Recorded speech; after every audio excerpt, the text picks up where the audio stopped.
Hello.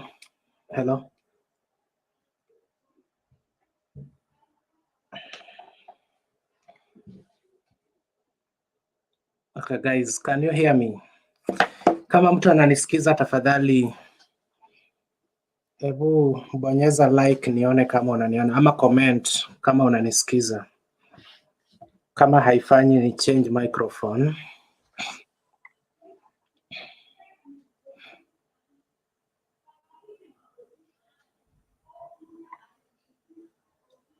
Hello, can you hear me? Si mtu mmoja comment nisikie kama unanisikia ama please. Okay, Jane Mevo, can you hear me? Sijui kama hii machine inafanya ama haifanyi. Okay, asante Titus. Thank you. So, okay, acha niwape link.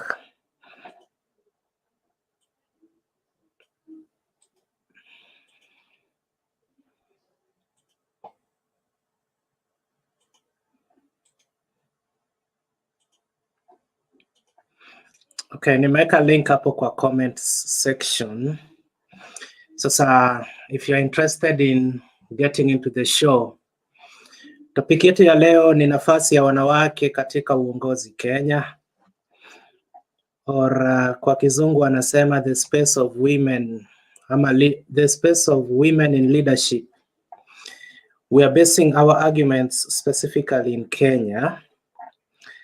Kenya kuna wanawake wengi ambao ni viongozi, tunaye Waiguru, tunaye Charity Ngilu, tunaye wanawake wengi sana, wabunge, maseneta, kuna moja anaitwa Mary Seneta, na wanawake wengi.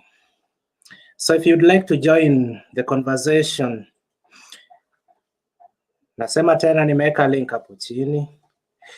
Ukiklik hiyo link, kama uko YouTube, Facebook, ama huko kwingine, itakuleta moja kwa moja mpaka kwa show. So tafadhali feel welcomed na tusonge mbele kwa pamoja.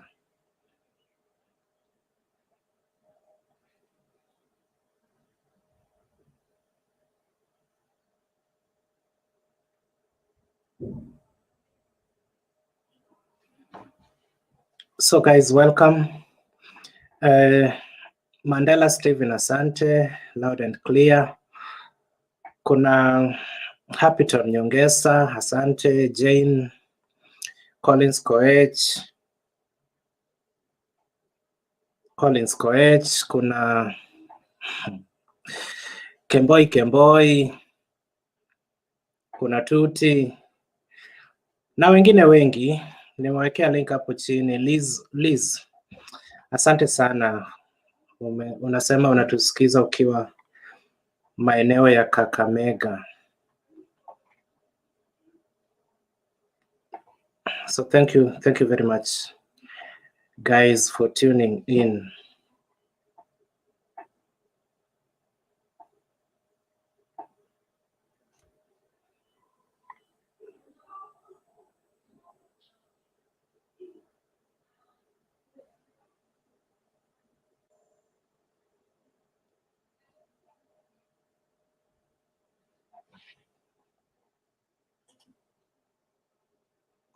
Okay, Tycoon, how are you, man?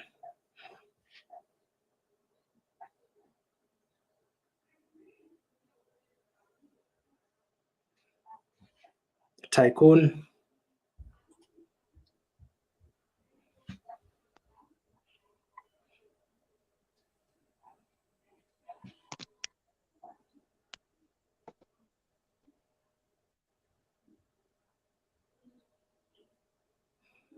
Jane, Sama. Nimeona umeweka hii topic. Sasa Clinton, wewe pole, hata sijakusalimia. I'm good, Jane, and you? I'm cool, thanks. Nilikuwa nafikiria tutafika nini inaitwa London. Inaitwa Wembley. Niliona kulikuwa Manchester. Bana. Ulikuwa umekuja kuona ball ama? Lakini wanataka COVID ndio uende hiyo Wembley yao. But timu yangu imeshinda. Timu yangu imeshinda, so sina stress. Yeah. Oh, okay. Wakwende huko lakini. Na unamweka hii topic ya wanawake na wanaume waingii sana. Wanakuanga always the first ones kuingia, you know? Yeah. So leo hii wameenda maandamano, wamesema tuna discuss wanawake. The first ones kuingia lakini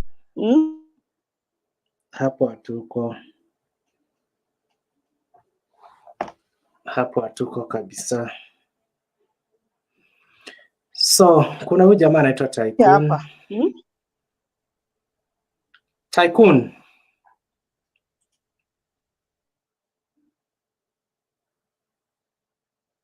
Tycoon anakuanga na shida ya network. So internet is not good.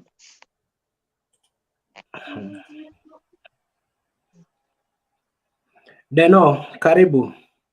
I need to go off and come back again because my voice has gone. Aiden, how do I get it back? Okay, I put you on the background. Thank you very much. Nashukuru. Karibu Deno. Asante sana. So Deno, sema leo tunazungumzia nafasi ya wanawake kwenye uongozi nchini Kenya. Una maoni yapi? Nakupata vizuri sana. Yes. Unanipata vizuri? Kabisa. Nafasi ya wanawake katika nyadhifa ama nafasi za uongozi nchini Kenya. Nafikiri hiyo ndio mada. Kabisa.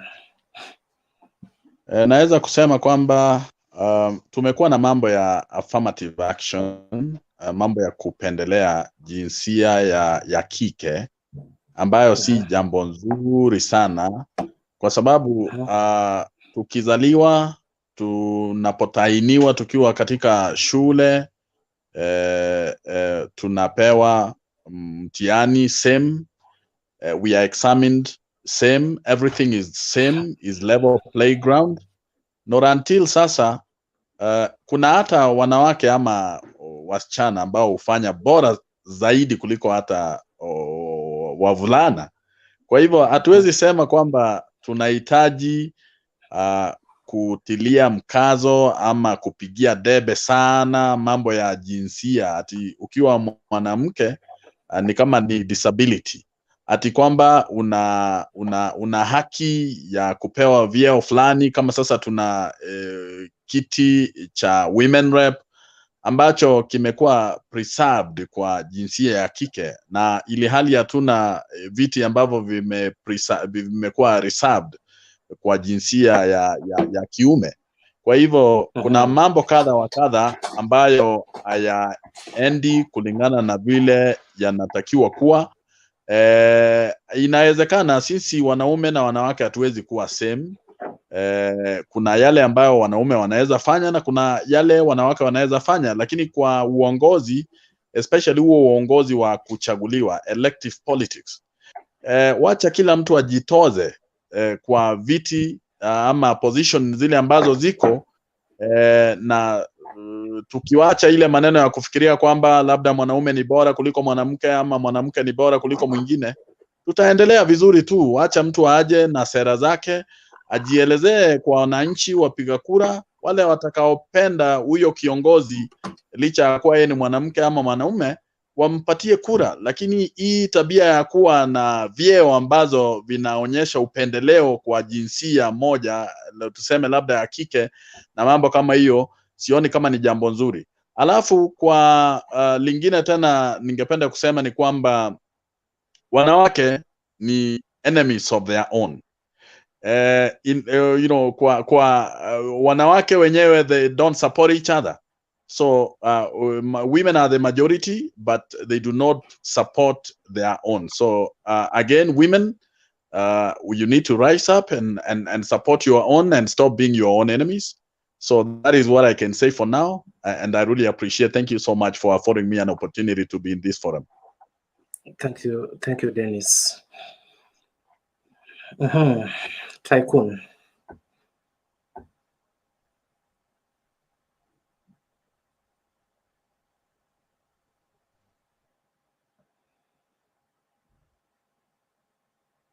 So Dennis, umesema kwamba girl child. Hello. Yes, Tycoon. You're getting me? Yes, Tycoon. Unanipata? Sawa. Yes. Yes. Mara mingi ni vile shida kidogo ya internet. Na sasa umeongea kuhusu maneno ya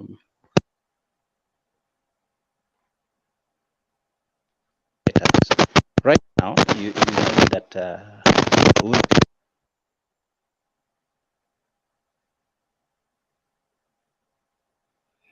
hatukupati Tycoon.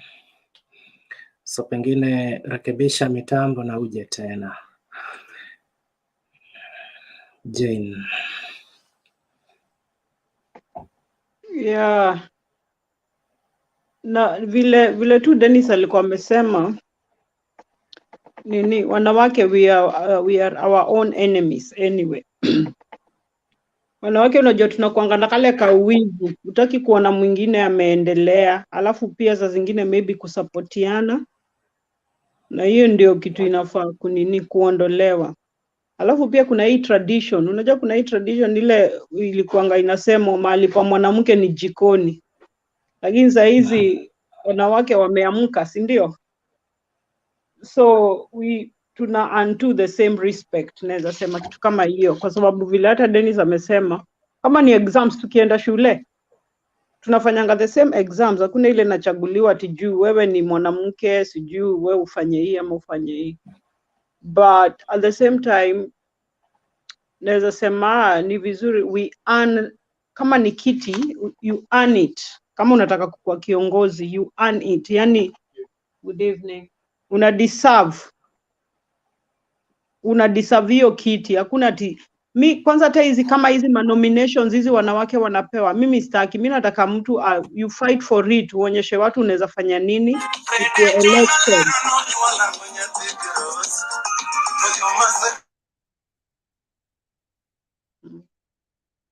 Clinton, hiyo ni wewe. Uani hiyo kiti, unajua usipatiwe. Hiyo tu ndio kitu nasema. Alafu pia wanawake spend time mob sana kwa vitu unnecessary anyway. So at least kama mtu anataka kuwa leader, akuwe leader, yani mnachagua mtu ule at least mnaona yuko worth it. Mtu sio petty, mtu tu mnaona kweli ako na qualities za kuwa leader. But all I can say is that we can make good leaders anyway, because ya roho yetu tunakuanga na roho ya upendo, unajua roho soft, si roho hard. Hivyo tu ndio naweza sema the moment size. Okay, thank you. Thank you very much kwa maoni yako. Seth. Okay, Seth is not there. Evans.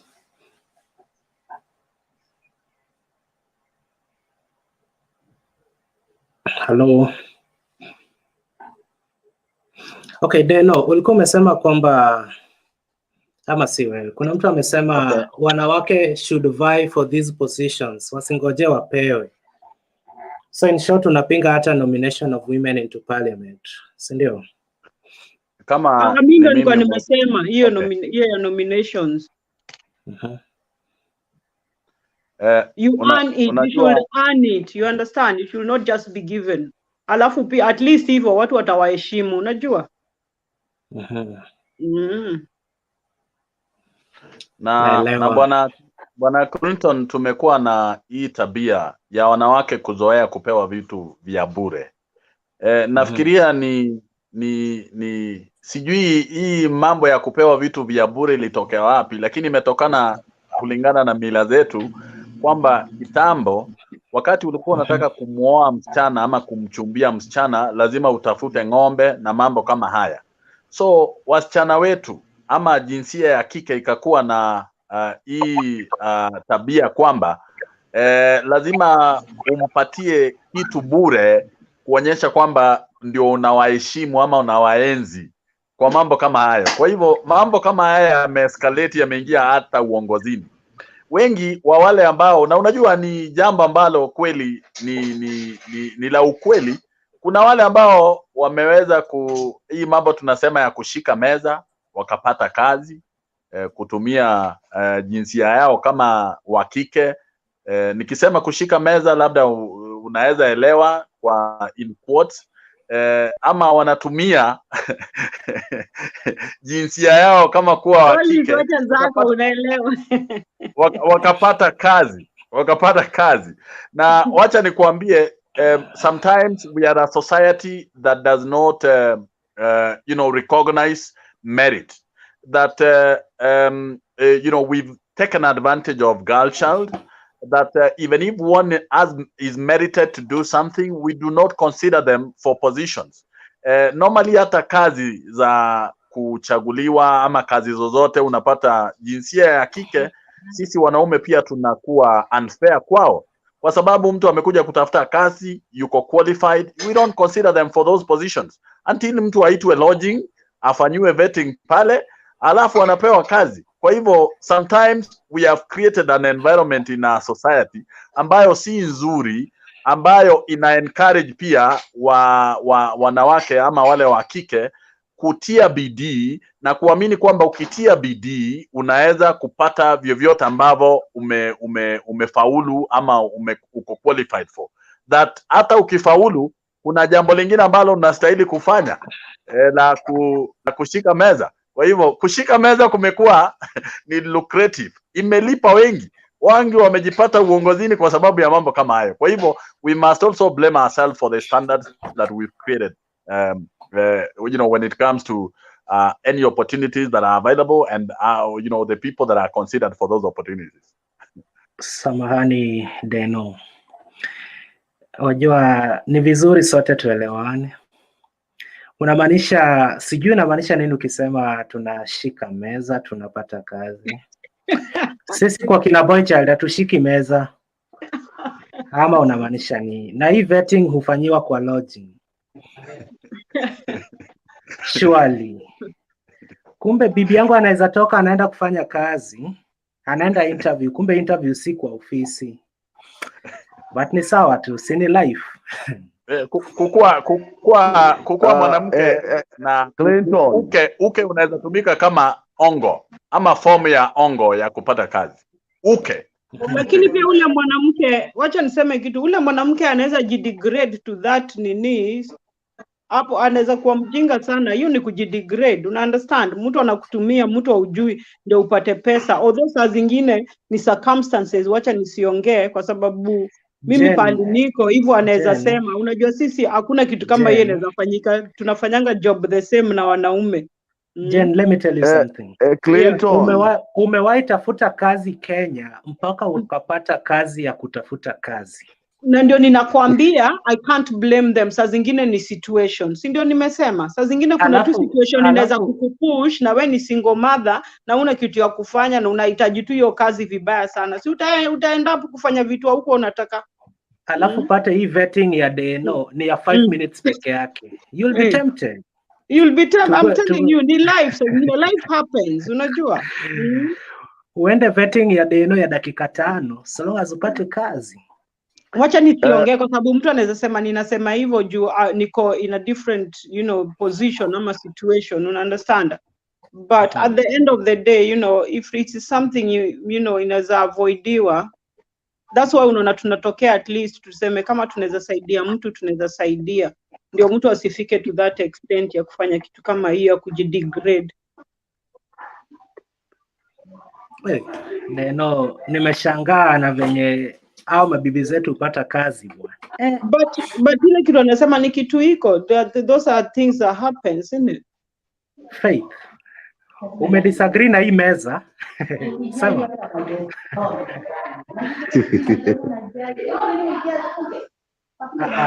Kama uko na kelele mute bana, mute. Faith, sema. Hello, Yes. Yes. Mimi naweza sema hivi kwa upande ya kusema uende na mtu ndio upate chance. Naweza kuambia hata tunakuja Saudia, ukitaka kupata chance ile yenye iko fair, enda kwa mdozi mwenye anasimamia ofisi, but ukienda kwa wale wadogo wake ni must uende na mtu ndio upate hiyo chance ya kukuja huku nje kazi. Sasa hiyo kitu imeenea kila mahali, sio wapi, mpaka maybe utafute mwenye anasimamia kampuni, utakuwa safe, but hao wadogo wake wasipokuitisha pesa, ujue basi uko na story nyingine hapo. Sasa imeenea kila mahali mpaka imeharibu CV ya Kenya, imekuwa ni kitu ingine tu. Faith, ukishika meza peke yako, Kenya inaingilia wapi? Sisi wa Kenya wengine hatu kushika meza. Sasa CV ya Kenya imeharibikia wapi? Jameni. Faith, umemute na net yako pia ni mbaya, so Lakini Faith asiseme ni Wakenya tu peke yake. Kweli ni Wakenya tu wasichana peke yake wanafanya kazi huko? Kwanza akisema Wakenya, mimi nataka wa Filipino, wa Nigeria, mimi nataka nitoe wa Nigeria, wa Ghana, wote wako huko. Asiseme ni Wakenya tu peke yake, hiyo atakuwa si hata kama surely Wakenya na hata mimi sijaishika meza, sijaishikisha mtoto wa mtu meza, na mimi ni Mkenya. Kushika meza inamaanisha nini? Unajua mimi sielewi chenye kushika meza ni kumaanisha nini. Chukua aerial uvute. Tunafanana. Ebu make me understand please. Saa hizi kwa platform kama hii in a layman's language, you know, you are talking in parables. Just in a layman's language, tell me is this and this. Evans, umeenda kutafuta kazi. Haya, wacha nikwambie, inama. Kupewa vitu ama nifanya women also should pull up their socks and also come to our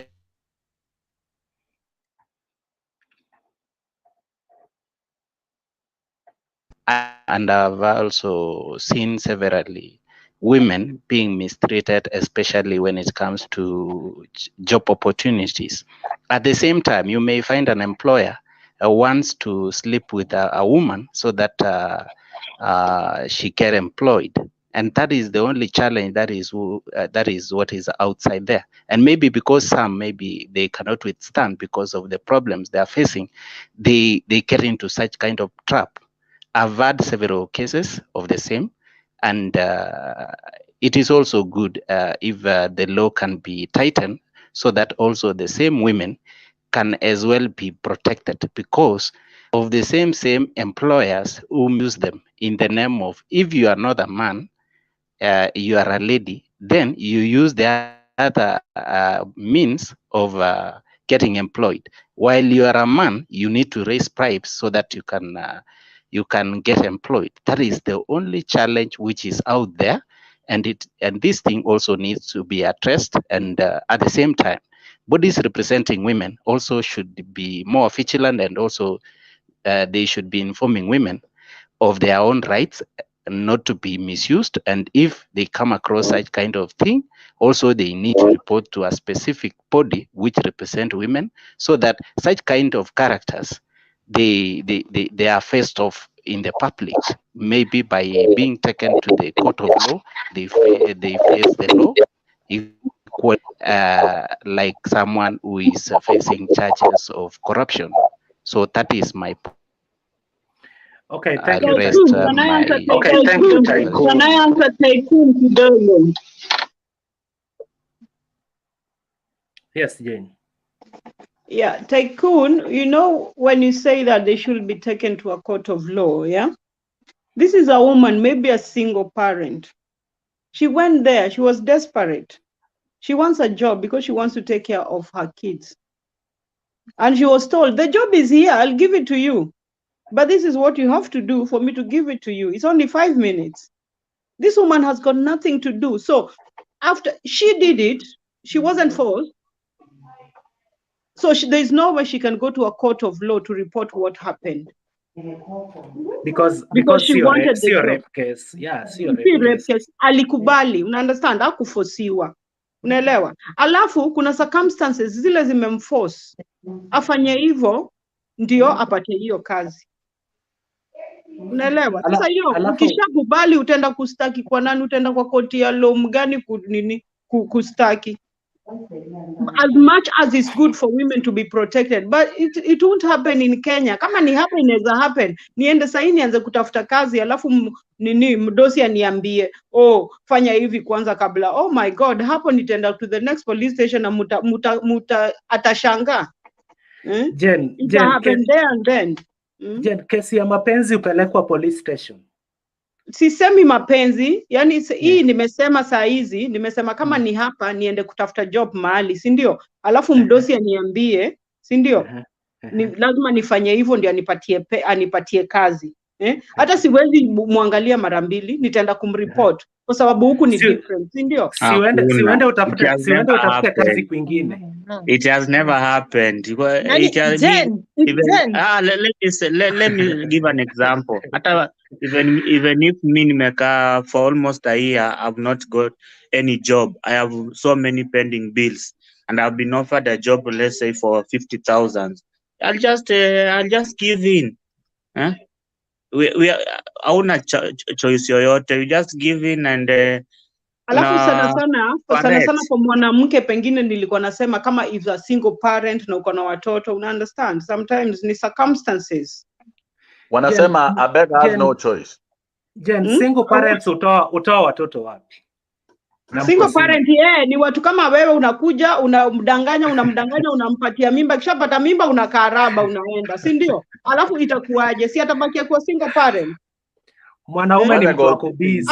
Hapo single parent naingilia hapo. Sasa zile tulikuwa wawili, tulikuwa poa, kila kitu, mambo ilikuwa poa, alafu pengine nikapata mtoto uko na hii kazi siwezi. Alafu unanitoroka.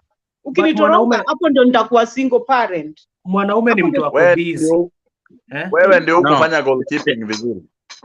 They are legal means of cooperating. Lakini wewe saa zile utafikiria juu ya mtoto wako wewe mwenyewe pia una hiyo roho ya utu, ni mtoto wangu anasafa.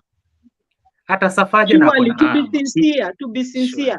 Wewe mtoto wako wewe mwenyewe, mtu innocent watumie barua nyinyi wawili mumlete kwa. Nowadays women you are very cunning. Unaekelea mwanaume chenye si yake. It's like the scenario like yeye ni kibiriti. Unajua mwanamke is women are very funny nowadays and they are very tricky. Kama yeye ni kibiriti ni order guys. Listen, unaona hata kama hii ya wanaume wengine, ngoja ni mwanzo acha kuongea hivyo venye una Angel relax. Tuongee moja. Evans usijaribu kuleta hapa kiberiti. Wacha nimalize. Okay, hata tukisema wanaume wale wachanisha mtu, sio kila mtu. Kuna wale wanaume wawezi fanya hivyo. Kuna ule ako na roho ya kiutu, you understand? Na mwanamke pia kuna wale wanawake wawezi fanya hizi vitu. Ndio unaonanga mimi udispute hizi vitu kama hizi dating things hizi ninaonanga kwa Ibru TV. Alafu msichana anauliza chali aje, uko worth pesa ngapi? Kama una pesa uwezi ni date. To me that is bullshit. Una understand? Una date huyu mtu ama una date pesa yake? Mimi nina believe vile kama ni kupende vile huko, una understand? Kama ni pesa si tutatafuta. Ndio unaona hii maneno ya wasichana wadogo sipendi kabisa vile wanajifanya na vile wanajibeba saa hizi. Sasa ndio vile naweza sema si kila mtu ako hivyo, si kila mwanamke sijui atafanya vile Evans unasema, na pia si kila mwanaume atawacha mtu hivyo na watoto wake. Unaelewa? Kila mtu ni different, but wengi ni wale ufanya hivyo. Lakini ukienda kutafuta kazi uambiwe venye jamaa anasema shika meza, unaweza kataa uende to the next station utafutie huko kazi badala ya kwenda police station. Kwa police station hakunanga kesi ya mapenzi. What if uende kuripot OCS akukatie? Unaenda kumripot wapi? OCS unamslap unaenda. So msitupeleke kotini juu ya mapenzi tafadhali. Hii tumalizane tu hapa nje. So long as mtu hajaposishwa Collins anataka yeye mwenyewe, that's not a problem. You understand? Lakini kama utaki, just walk off and go, but at least vile nimesema zingine wanga tu ni desperation. Hakuna kitu mtu anaweza fanya. Angel, sema. Mimi nasema hivi, mna blame girl nini msichana ya kwamba anatafuta kazi, anaambiwa ashikishe meza. Uambiwangi kushika meza immediately, wacha nikwambie. Unaambiwanga leta number, I'll have to call you. Unaelewa?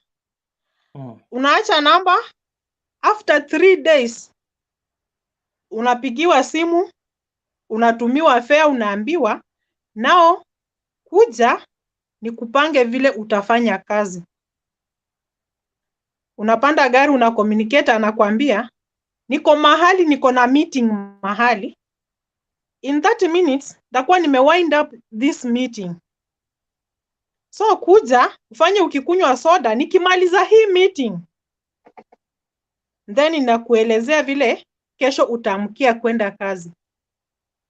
Ukiingia the place umepewa direction, utakuta ni bar, restaurant na guest house. Hapo ndo unajikuta ndani. Angela, are you talking from experience? Imesha kuhapenia. Uko very detailed. Uko very detailed. Unajua una explain kitu yenye maiko kufanyikia. Exactly. I wanted to ask her the same. Let Angel explain what she's explaining. Let me explain to you what normally happens. Kushika meza ikuangi na siku ya kwanza. I have the right to protect Angel. Angel, ongea. So, unafika pale unapewa soda, and you know, kwa nyumba ulitoka asubuhi, ulikunywa maji moto, unapata umewekewa chips, umewekewa soda orodele monde na kuku. Unaona kama leo Mungu ameshuka. Nao unakula, unamaliza, anakuja kwa meza anakuambia, anyway, unajua mimi nimekupenda sana na nataka kukupea kazi na usomeshe watoto na ulipe nyumba watoto wavae. But naomba tu kwako kitu kimoja. Unakaa chini unafikiria, hata hakuna relative anaonanga uko na shida kutafutia kazi mahali na ako na opportunity. Unakaa chini unafikiria, hakuna rafiki mwenye anaonanga ako mahali akupee chance ya kazi ulishe watoto. But this is a stranger person, hamjuani, mmekutana na ni kazi anakupea, amekuhakikishia ni kazi amekupea, anakupea. So, mbona ukatae? You'll have to accept. Jumbele na nyuma hauna, uliolewa. Bwana akakudambu, akakuachia watoto. Hajui hata sura yao watoto that moment venye wanafanana. Naona nini utafanya? Nyinyi pia tukiwaoa, Hello. Nyinyi ndio mnafanya nimesikia ladies, you are defending yourself. Tycoon, you have a problem. But wacha nikuambie Clinton, hata kama nitafanya uditoroke, a really man who reasons well. Nikikosana na wewe, hatujakosana na watoto. My differences, it is you, me and you, not two kids. Okay, thank you for that challenge. Kama we ni mwanaume na ulikosana na mama mtoto hapa na huyu dem amesema haukukosana na watoto, tafuta watoto. Hiyo ni funzo number 1. Faith, kuna kitu ulikuwa unasema haukumaliza. Evans, relax. Shida ni ile. Evans, relax. Faith. Unmute, Faith. Kuna kitu ulikuwa unasema haukumaliza. Your internet has a problem. Evans. Shida ni ile co-parenting sijakata. Shida ni ile umekosana na baby mama amepeleka huyo mtoto, na huko kwao kuna watoto kama 10, unaambiwa mtoto, unaambiwa sijui nini, so you are catering for almost all the family members in that family. Hatujakataa co-parenting, but the problem now comes whereby you are chipping deeper kusaidia watu wengi sana, na mtoto wako ni mmoja, hata hawezi kula more than 1,000 per wiki. That's unfair. Mwanaume ni kujitolea. That's unfair. No, hiyo pia siwezi support. Sasa ati unaenda kulisha watoto ambao hata si wako. Hiyo ni unfair.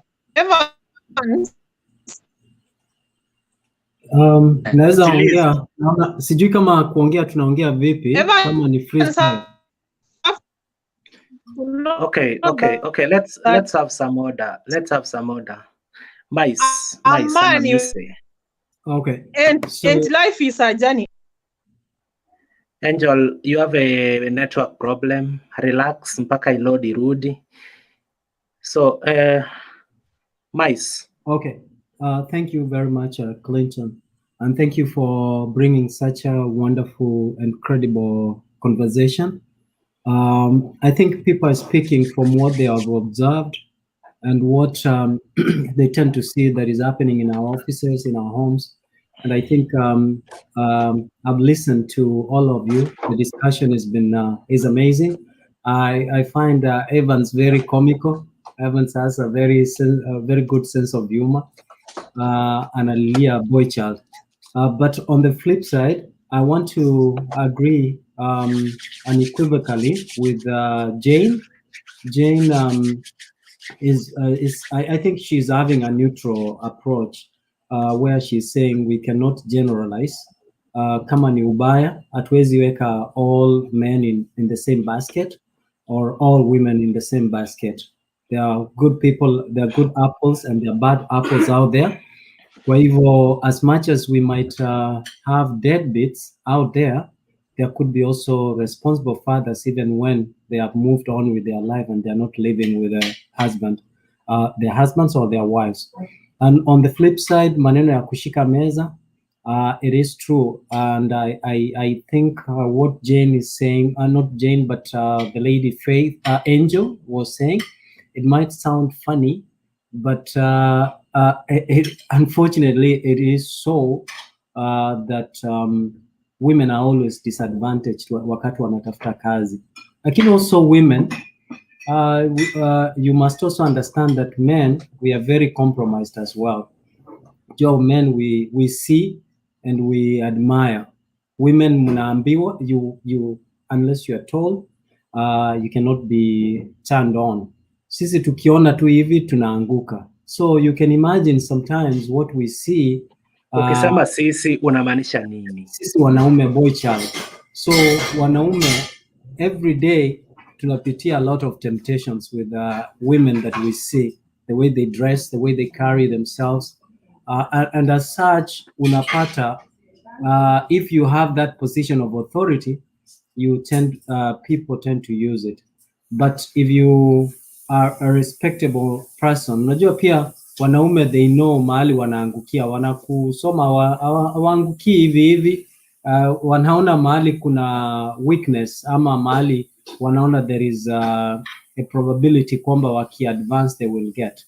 If you have your own principles and believe in yourself, and if you are a family person and you don't have, it is true sometimes poverty makes you as they say, poverty is the best incentive to creativity, but at the same time there is a likelihood though less ya kupata kazi bila kushika meza. Si lazima ushike meza, because it depends on what you believe in. If you are indeed principled and believe that what you have is merit and you're going to be hired by merit, you don't have to. The way you present yourself sometimes to men will determine how they will handle you going forward. And maneno ya provide in terms of provision, I think from my perspective, kama umepatiana mtoto huko nje, it is good to be responsible. Na saa zingine si mtoto doesn't mean mtoto wako mwenye umezaa.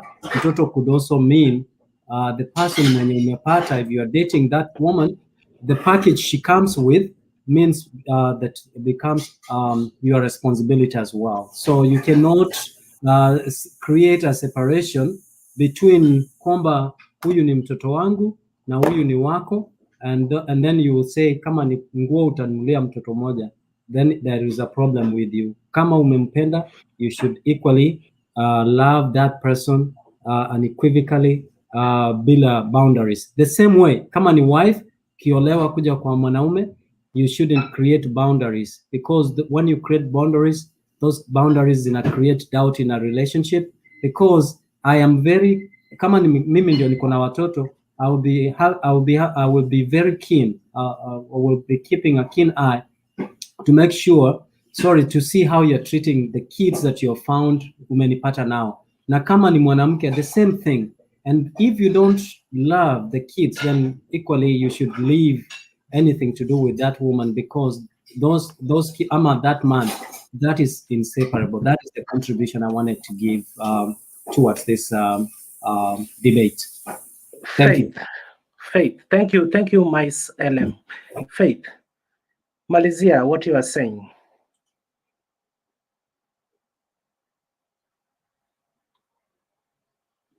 Bado amehang. Hello. Nimeona akifanya hivi.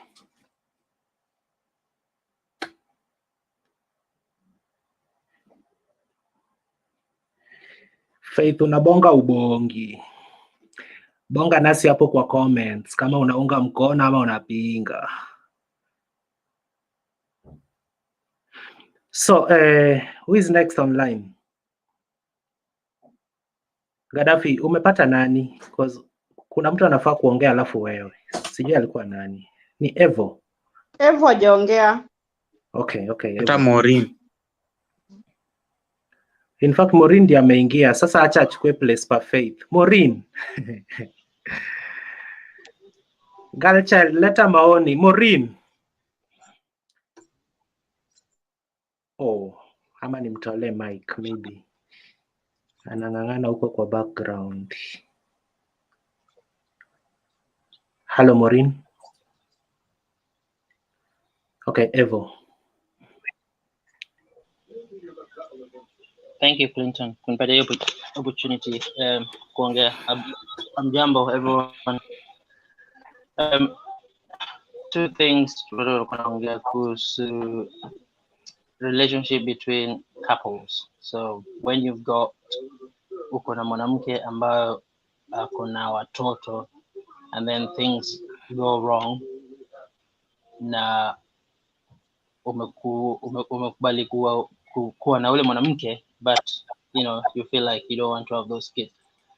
I think the right thing is when you have a girlfriend or whatever, some similar thing, na kuna watoto, yatakana upende mwanamke na the kids, and if you don't, then you should just walk away and you avoid the entire situation. The only odd side of thing, the event like that can happen ni huwa saa zingine watu kuna madem ambao unajua unawatongoza, you date for some time and then kumbe akona watoto, but she's not told you that akona watoto wawili watatu ambao wako kwa mamake. Baadaye ukishaeka both feet in, you're deep in love, ndio anakuja kukushangaza baadaye kuwa unajua mimi pia kule nyumbani mimi kuna watoto wengine wawili. So in that situation, what do you do? Kama ule amekwambia baada ya mshaka kama miwili ama mitatu kuwa kuna watoto wengine. So again there, the individual ita determine everybody akuna nini tofauti. Kuna na mwingine watachukua tu watasema ni sawa tushaka pamoja miaka hizi zote, so watoto ni watoto, let's carry on. And there's other guys ambao watatoka, they will walk away from the relationship. Unaona? But what's the right thing? I mean, unaweza kuja na opinion yako useme this is the right way and this is the wrong way, but there's no any other right way or wrong way.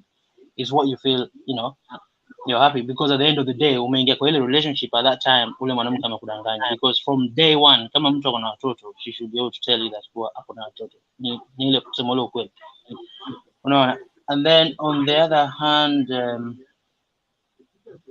kushika meza, different situations zinaweza kudetermine different the outcome na circumstances. Kama unaishi katika society ambayo you believe that authority na law will be able to support you na unaweza kuwa in a better position, then wanawake wao wanakuwa na ile confident to who face up the situation, na wakiambiwa washike meza they can sue.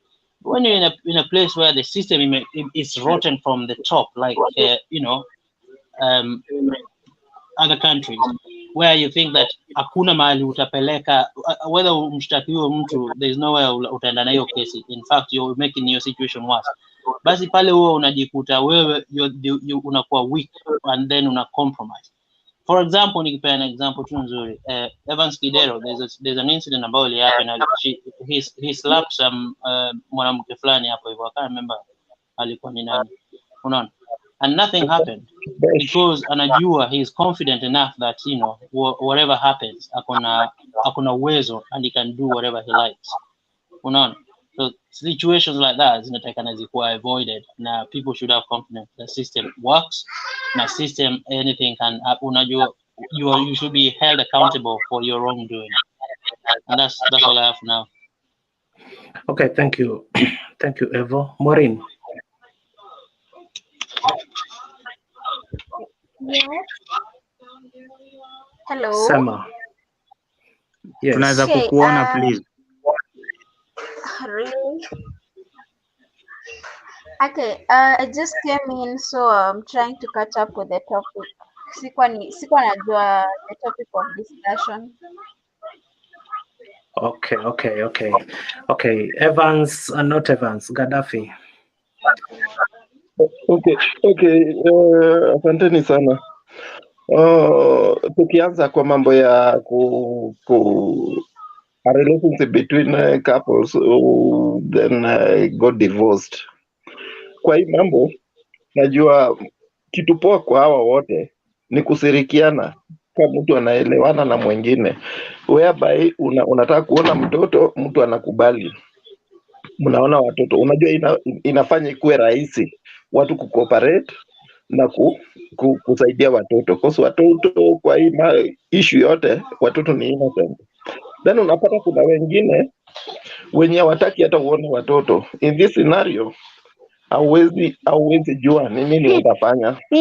Alafu kuna mtu, mimi kwangu I believe in one thing, siwezi lisha mtu ako na mwanaume, because the moment utatuma pesa, huyu jamaa mwenye amekaa pale atakuwa anasema si kama wana kitu, anasema si call baba watoto atume kitu. Unajua unalisha mwanaume instead of feeding your own kids. So hii kitu nimekataa kabisa. Kani nini, either nipewe watoto nikae nao ama tusirikiane. Kani single mother whereby I can visit and see my kids without any strings attached. Vitu kama hizo udeni. Then tukienda kwa mambo ya kushika meza, hii kitu huanza kwa college. Unajua mtu ameanza kushika meza kwa college apate kupita. Huyu jamaa atashika meza hadi apate employment and all that. But kwa wale watu wanajipata innocent kwa hii scenario, I think there are some steps that one should follow. Mtu umeenda kutafuta job, amekwambia geuka, shika meza, ama akuliwa into some hotels and all that. Don't worry about that one. Wenda akikurape, akikuforce, the moment umetoka hapo unafaa uende kwa daktari akuandikie umerepiwa, upimiwe, hiyo kitu idhibitishwe wewe umerepiwa. After that una take action, you have the evidence, you go to respective authorities and the matter will be followed. Si huyo pekee anafaa kae pale, kuna wanaume decent wanafaa wakae pale pia. Kitu moja, ukitaka kusaidia mwanamke si lazima ulale na yeye. Mwanamke ni mtu muungwana sana, ukimsaidia vizuri atakuletea yeye mwenyewe, sio lazima wewe umforce ati lazima unipende ndio nini ifanyike. I think ni hayo tu. Asante Gaddafi, nimesikiza maoni yako, lakini unaongea mtoto akicheka sana. Niko na swali bwana Clinton. Sana. Huyo mtoto ni mjanja sana, mpige kofi aende alale. Niko na swali kwa Gaddafi. Clinton, unajua watoto wachapangwi wewe. Hapa ni Kenya, Jane. Hapa ni Kenya. Mtoto hata ng'ambo anachapwa, hakuna mahali sheria. Gaddafi, usichape mtoto wako.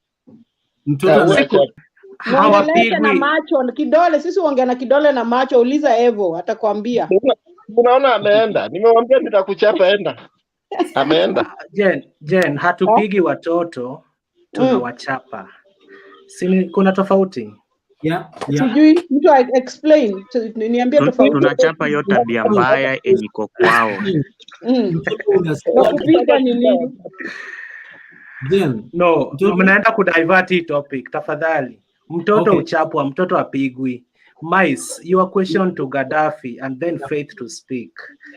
But in the meantime, as parents, who see wherever you live, watoto, you have to your motive ya kuchapa mtoto ndio ina determine ni nini unafanya. Kama unamchapa na unamuumiza vibaya, then hiyo ni vibaya. But kama unamchapa ile kuspank kidogo, it's actually allowed. Hiyo kidogo ya kudiscipline, unajua? Yes. Back to what Gaddafi was saying, I totally agree to what he's saying. Every sentiment, just say for a few things. Wakati ulijitoa nyumbani, vile Faith alikuwa ametuambia, umeenda mpaka kwa lodging, umeingia kwa kitanda, umetoka huko kwa lodging, haujaripoti pale kwa management, hakuna kuscream ilikuwa huko, hakuna nguo yenye umeraruliwa, alafu unaenda polisi kuripot. Those are your words against the fact that umeenda ukalala na yeye, ama the fact that nini yake inaitwa Siemens itapatikana ndani yake yako, it does not mean that amekurape. And the first thing, there are things that the court will consider. Number one, ulikuwa wapi? Kama ingekuwa in an office setup, a workplace environment, that is different. Kama ingekuwa umeenda mpaka kwa hoteli, wewe mwenyewe umejipeleka, haja kufunga, amekuita ukaenda pale, umeingia mpaka kwa lodging, kwa sababu interviews hazifanyiwi kwa lodging, so itakuwa a case yenye itakuwa very difficult for you to prove kwamba amekurape. The moment you take yourself to a place where you are very compromised, it will be hard for you. And the other thing I also want to say is generally that is how men think, and that is how human beings think. Kwamba kama umeoa ama mwanamke ameolewa na watoto wako wako mahali kwingine, na ule mwanamke anakuambia tuma pesa ya upkeep ya watoto, then you start thinking you're feeding another man. I don't think that is true. The other man, you should come out of the picture. Your picture should be on your kids. What the woman will do with the money, for you should focus on the kids. Or maybe what you should be making a follow-up ni kwamba, if the money ilitumwa for kununua nguo, you need to see that. Kama ni chakula pesa umetuma ya kununua chakula, that one you can rate and you might not have control over it, and it should not even occupy your mind kwamba ni mwanamume mwingine unalisha. Otherwise the big picture ya watoto wako, the provision of your kids will be overcrowded by the picture of feeding another man, and that one makes lead wanaume kwa irresponsible because they think they are feeding other men, and they lose the big picture ya kulinda watoto wao, and that is how drastically unapata wanaume wanakuwa deadbeats. And lastly, to what Evo said, it is true there are countries that are well structured, but every country has laws. And it is true that laws or the law does work against the poor. But it's also true that the law can work against the rich and ignorant. Because if you get a poor who is informed and knows how the system works and how the law works, anaweza tumia ujinga nowadays, especially nowadays, through social media, through media houses, and through bottom up from the social media. We have seen people getting justice through social media. The best example ilikuwa through Nancy Baraza. I believe most of all of us are from Kenya.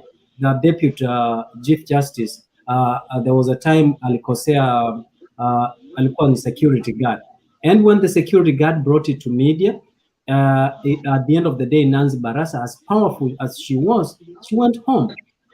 In the case of Kidero, who slapped Rachel Shebesh, that is political. And I think either Kidero and Rachel Shebesh had to make a choice. Maybe Kidero realized aka settle on the side. And that's why Rachel Shebesh went quiet. I don't think Rachel Shebesh, she's a very combative woman.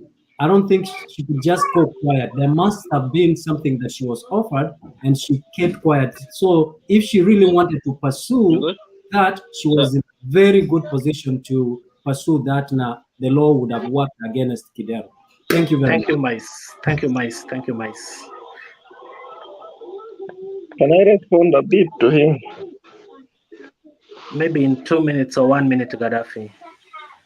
1 minute. Mike.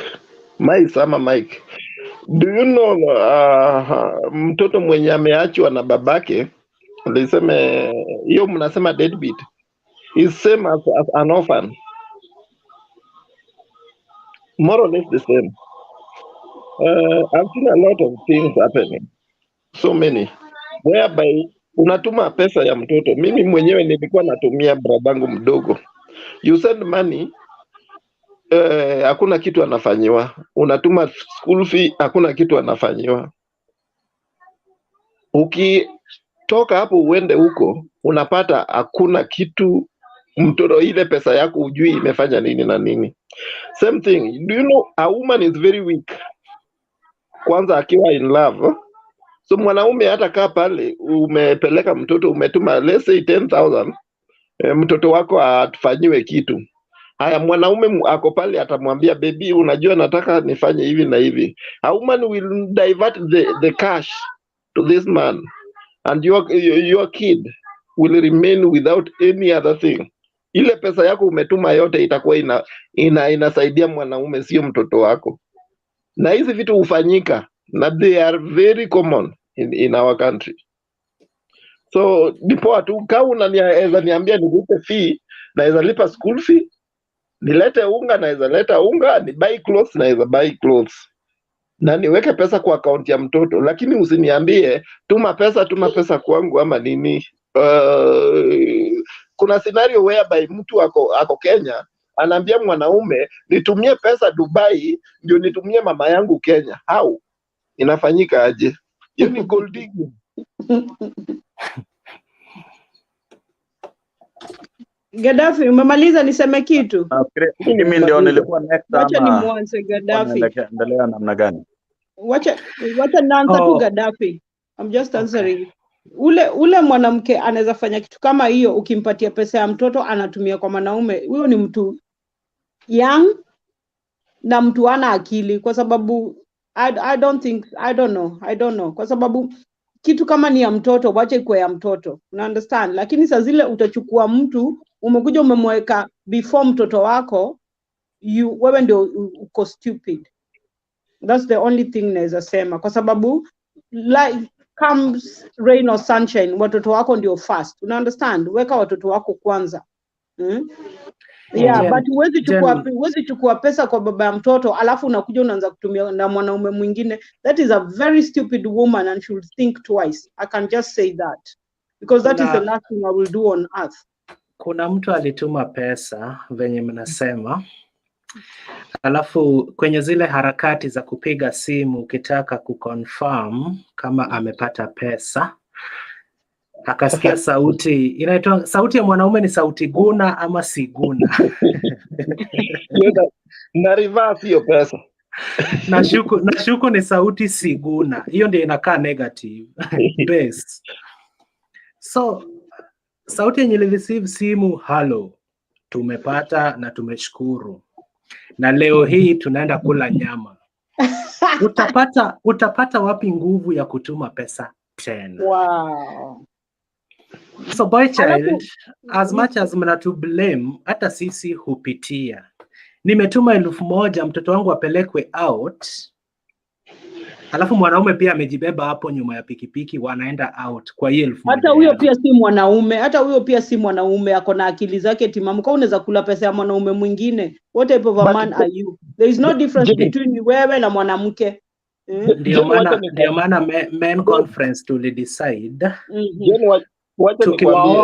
tukiwaoa na watoto bado mtacommunicate na baba mtoto.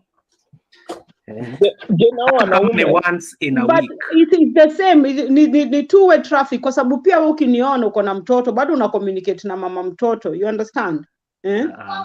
Boy child ana hiyo tabia. No, Collins, I'm talking through experience. You understand? Clinton, sorry, I'm talking through experience. Which is, if you're mature kwa akili, it doesn't bother you, because by the end of the day unajua huyo mtoto, una understand, lazima communicate na baba yake, una understand? Okay. Kwa sababu mimi tulipokutana alinipata nilikuwa na kijana mmoja mkubwa, una understand, na mimi nikampata alikuwa na wawili, una understand, na tukakuwa na mutual understanding, tukapata mmoja sisi tukiwa na yeye, unaelewa? Lakini tuna agree, una understand what is gonna happen, vile juu uko na watoto na pia mimi niko naye, kwa hivyo tufanye nini? This life has to continue. Na sasa huwezi kataza watoto nini, huwezi kataza mimi niongee na baba mtoto wangu, na understand, mimi siwezi kataza kuongea na mama yao watoto.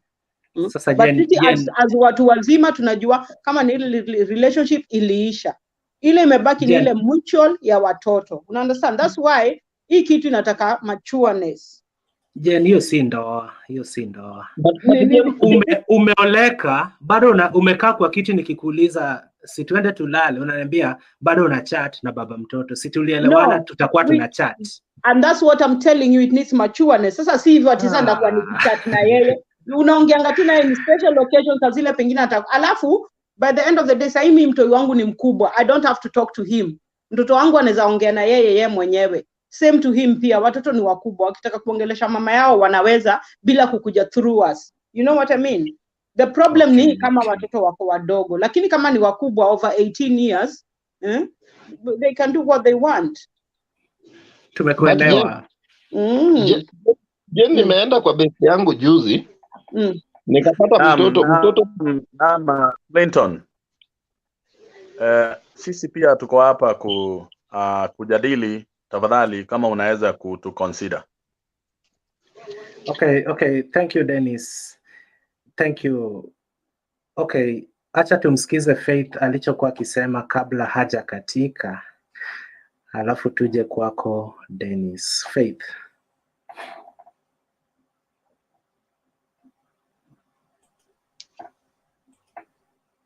Faith, ongea tu hata venye uko hivyo, tutakusikiza.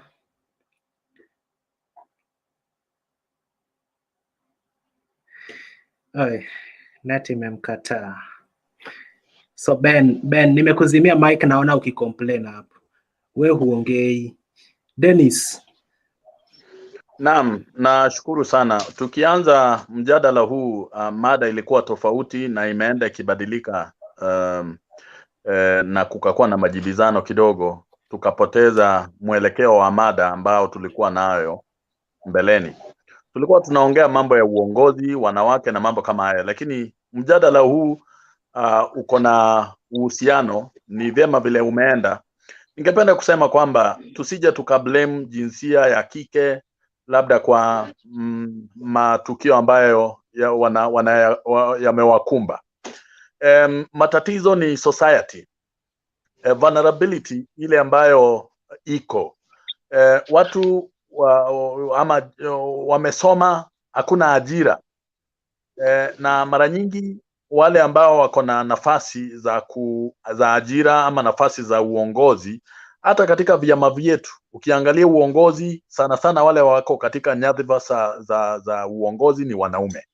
Kwa hivyo mbeleni, kabla wanawake hatujakuwa na mambo ya affirmative action na mambo kama haya, kazi ya mwanamke ilikuwa ya kuwa jikoni, na kwa hivyo ikakuwa kwamba wanaume ndio wako katika uongozi. Na kwa hivyo katika ile harakati ya wanawake kujitoza katika vyeo mbalimbali vya uongozi, inakuwa wengine wanaingilia dirishani, wengine wanaingilia mlango. Wale wanaingia kwa mlango ni wale ambao wako na merit, wako na stabakadhi zao. Lakini kuna wale wengine wanapitia mlango wa nyuma, zile stabakadhi wako nao labda ni maumbile, vile wameumbwa pale nyuma na mambo kama hayo. Na ni kweli wale ambao wana maumbile, tumekuwa sasa na vita kati ya wale wameumbwa vile wanaume wanaweza tamani na wale ambao wanakuja na makaratasi na mambo kama hayo. So kumekuwa na vita baina ya wanawake hizo group mbili wale ambao wameumbwa wakaumbika na wale wengine mara nyingi hawajaumbika sana, lakini wako na makaratasi yao. Na kwa sababu tuko na kiu hapa aina mbili, wanaume ambao wako nyadhifa za uongozi wako na kiu ya mambo ya mapenzi, na hawa wasichana wako na kiu ya kutafuta kazi. Sasa hii kiu ya aina zote mbili inakutania wapi? Mimi nimekutamani vile wewe umeumbwa, na mimi niko na kiu. So tukutane guest house, tupendane, alafu hiyo kazi pia utapata. Kwa hivyo umekuwa na environment mbaya. Mimi vile ninapoongea, mimi ni mzazi wa msichana na niko worried sana vile maisha yake itakuwa, the world of opportunities for her going forward. But it is what it is, and until we stop burying our heads in the sand and stop pretending, dunia yetu imeharibika. And until we change this, we have proper leaders in leadership, be it men, be it women, and that we judge people as per what they are qualified to do. But otherwise tukiendelea hivi, ninajua wengi, hata wale ambao kuna position ambazo zimekuwa created hizi za wanawake, hizi za bure. Hakuna kitu ambacho mwanadamu yote anafaa kupewa bure. Ati kuna nomination ya mwanamke, kuna nomination ya nini, alafu yule ambaye ana nominate ni mwanaume ambaye labda ameleta girlfriend yake. Na wengi wako nyadhifani za uongozi. Kwa hivyo ni kielelezo gani? What kind of lesson are we passing to our children? That working hard and qualifying for something does not pay? That wewe jitengeneze mzuri paka makeup, furahisha mwanaume ukapata kazi. Kwa hivyo it is a very sorry and a very unfortunate situation, but it is what it is. Mabadiliko haitakuja leo, haitakuja kesho, ni process, ni polepole, ni step after a step. Lakini polepole, wanawake nyinyi muache competition baina yenu wenyewe. Wewe hakuna kitu cha bure utapata kwa sababu ya maumbile yako.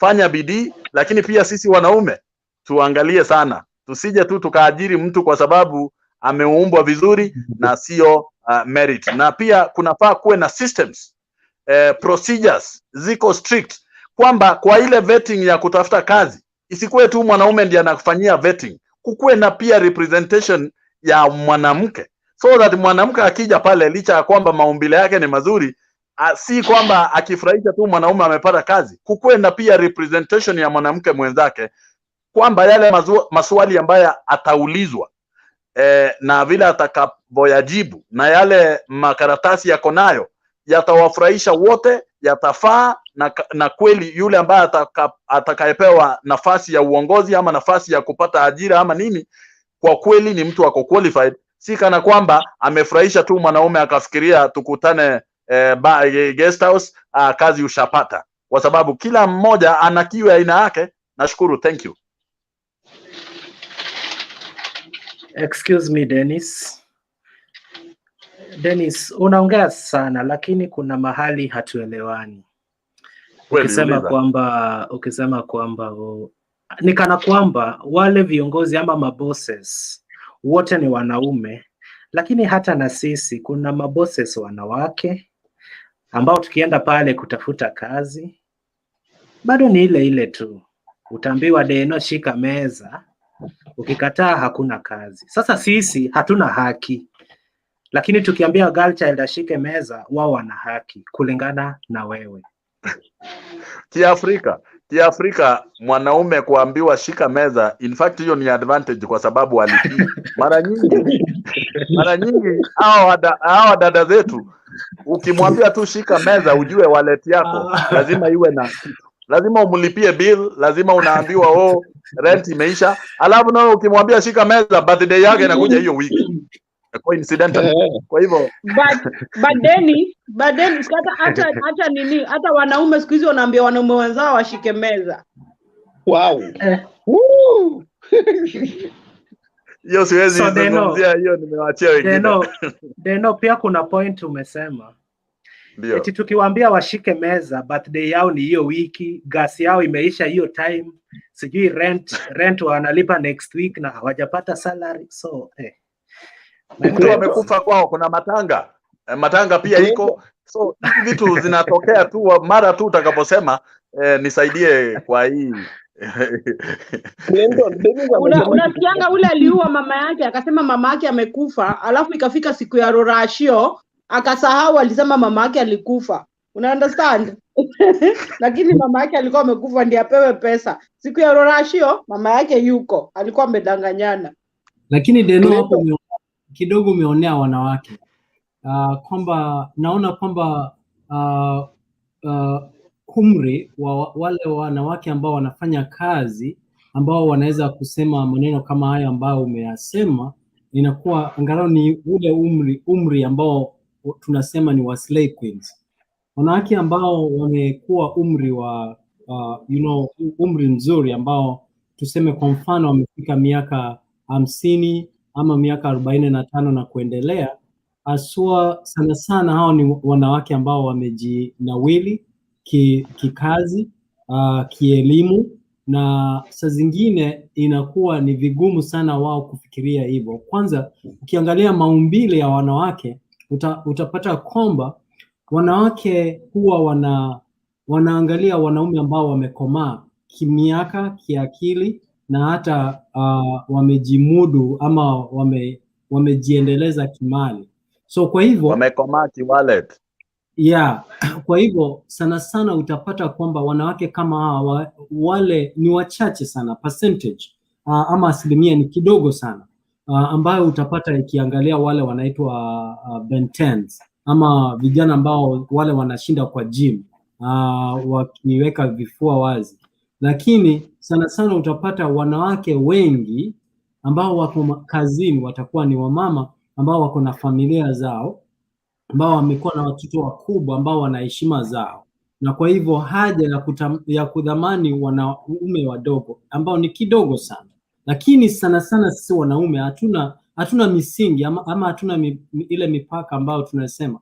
Hata utapata mwanaume ambaye ako miaka 90 bado anaangalia mtoto ambaye ni mjukuu wake ama kitukuu ama mtoto ambaye ni mdogo sana, anamdhamani, anamwangalia jinsi ambayo sio ya kueleweka ama ya kutaka kuangaliwa, kinyume na wanawake. Kwa hivyo nimeona kwamba hata kama sioni kama mwanamke ambaye ako miaka 50 ama 60 hivi atakwambia birthday yake iko next week, kwa sababu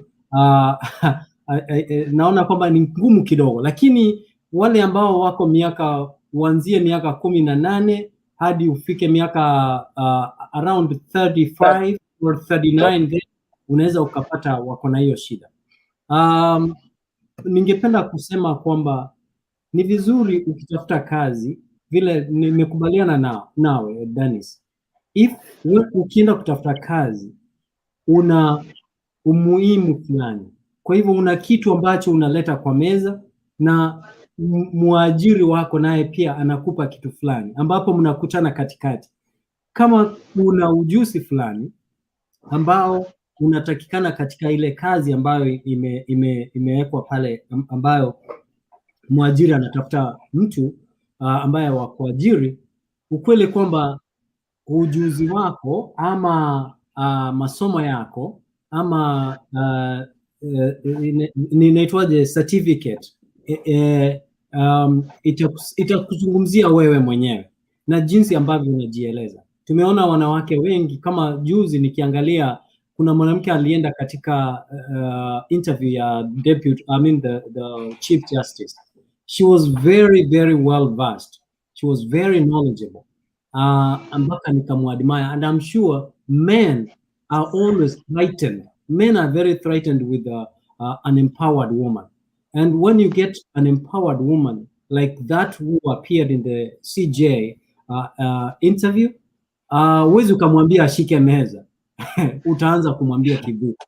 Kwa hivyo vile mimi nakubaliana na wewe Dennis, kama maneno yako si mzuri kimasomo ama kiujuzi, ama hauna utaalamu, ama hauna uzoefu fulani ambao unatekana katika kazi, basi sura yako inakuzungumzia wewe mwenyewe, na sio vibaya, kwa sababu unatumia ambacho unacho kupata ambacho hauna. Kwa hivyo saa zingine tusije tukaona vibaya wale wanadada wakitumia kama smile, wakitumia mwili, lakini shida si wao. Shida ni yule ambaye anafanyisha interview. La mwisho umesema kwamba kuwe na balance of the panel of interviewers.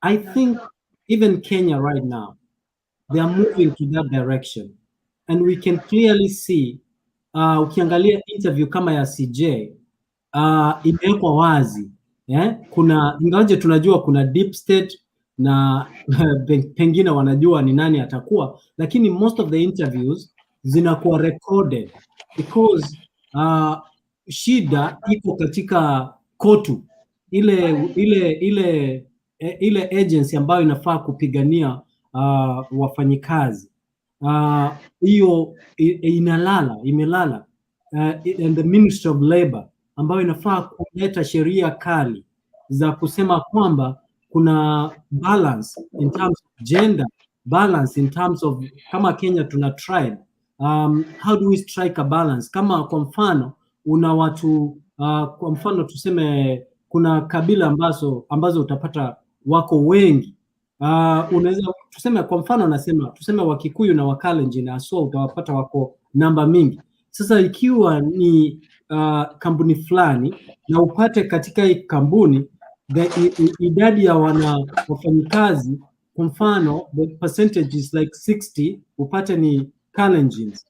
Now how do we balance when we have other 42 tribes so that we can have proper representation? So that is the work of the Ministry of Labor in conjunction with the KOTU, to try and get a balance on how we can bring that equity that is so much needed. Thank you very much. Okay, asante Mais. Nani ametoroka tena? Hebu nimweke tena. Faith.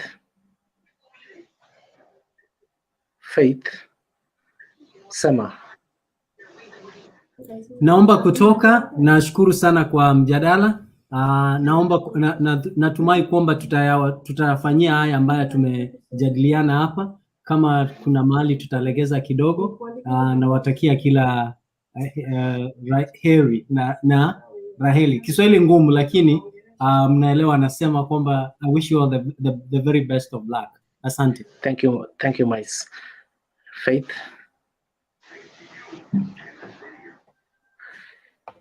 Faith, tungependa kusikiza maoni yako, lakini network imekataa. Kama kuna mtu anajua ile kitu.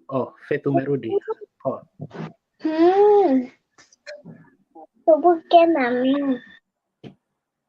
Faith. Kama kuna mtu alikuwa anasikiza kitu Faith alikuwa anasema atatumalizia. So, am I being unfair to somebody? So, Angela.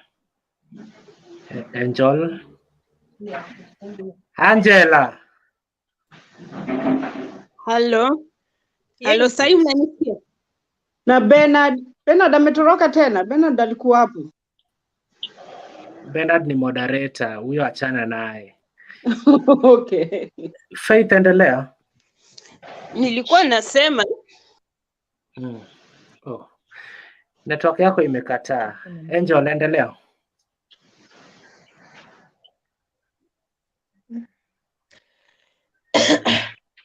Now, shida yenye msichana anapata au mwanamke anapata akitafuta kazi ya kushika meza iko na disadvantage mingi.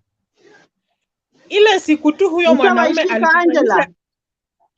Hapana, mimi sijawahi shika. Ningekuwa wa kushika ningekuwa niko songo sana. Ningekuwa na drive hii Kenya. Lakini kwa kukataa kushika, acha tu nitosheke na venye niko, Mungu amenipangia. So, nilikuwa nasema hivi, utaitwa interview, ukashike meza. Utakaposhika meza, the moment labda you are single mother, this guy ako married, hayuko ready kukuoa, hakuna penye atakupeleka. Ni kukuweka tu, kukuestia time, then afanye nini? Akudamp pale. Now that you are in a position, you have a job, unapata somebody who is serious, you can make life, but kwa sababu ulishika meza, ukijaribu kubreak relationship ya kushika meza, kazi inaisha. Unajikuta uko tu kwa dilema. So afadhali ukae bila hiyo kazi ya kushika meza, ufanye tu kazi yako ile yenye. Fanya anything yenye Mungu amekupangia. Chenye Mungu atafungua njia siku nyingine utapata. Usifanye kazi ya kushika meza. Juu ile siku utajaribu kuhepa, hivyo ndo siku hiyo kazi itafanya nini? Itaisha. Somebody amekutafutia kazi, amekuweka mahali, unaona you cannot make life with that somebody. Maybe ako 50 years, uko 25, uko 30. So unaona saa zingine ni ngumu kujikuta kwa situation ya kiatu kama hicho unavaa ati you are somebody, so unapata ni ngumu kabisa. The moment una disagree with that person, hiyo ndo masaa unapangiwa kukatwa mashoka na mapanga. So kushika meza iko na advantage, utapata kazi, utalea watoto, but just have to know that you are in danger. Mimi kama mtoto nikijua unanilea kwa sababu ulishashika meza mahali, what do you expect me to do for you as my parent? Unashikanga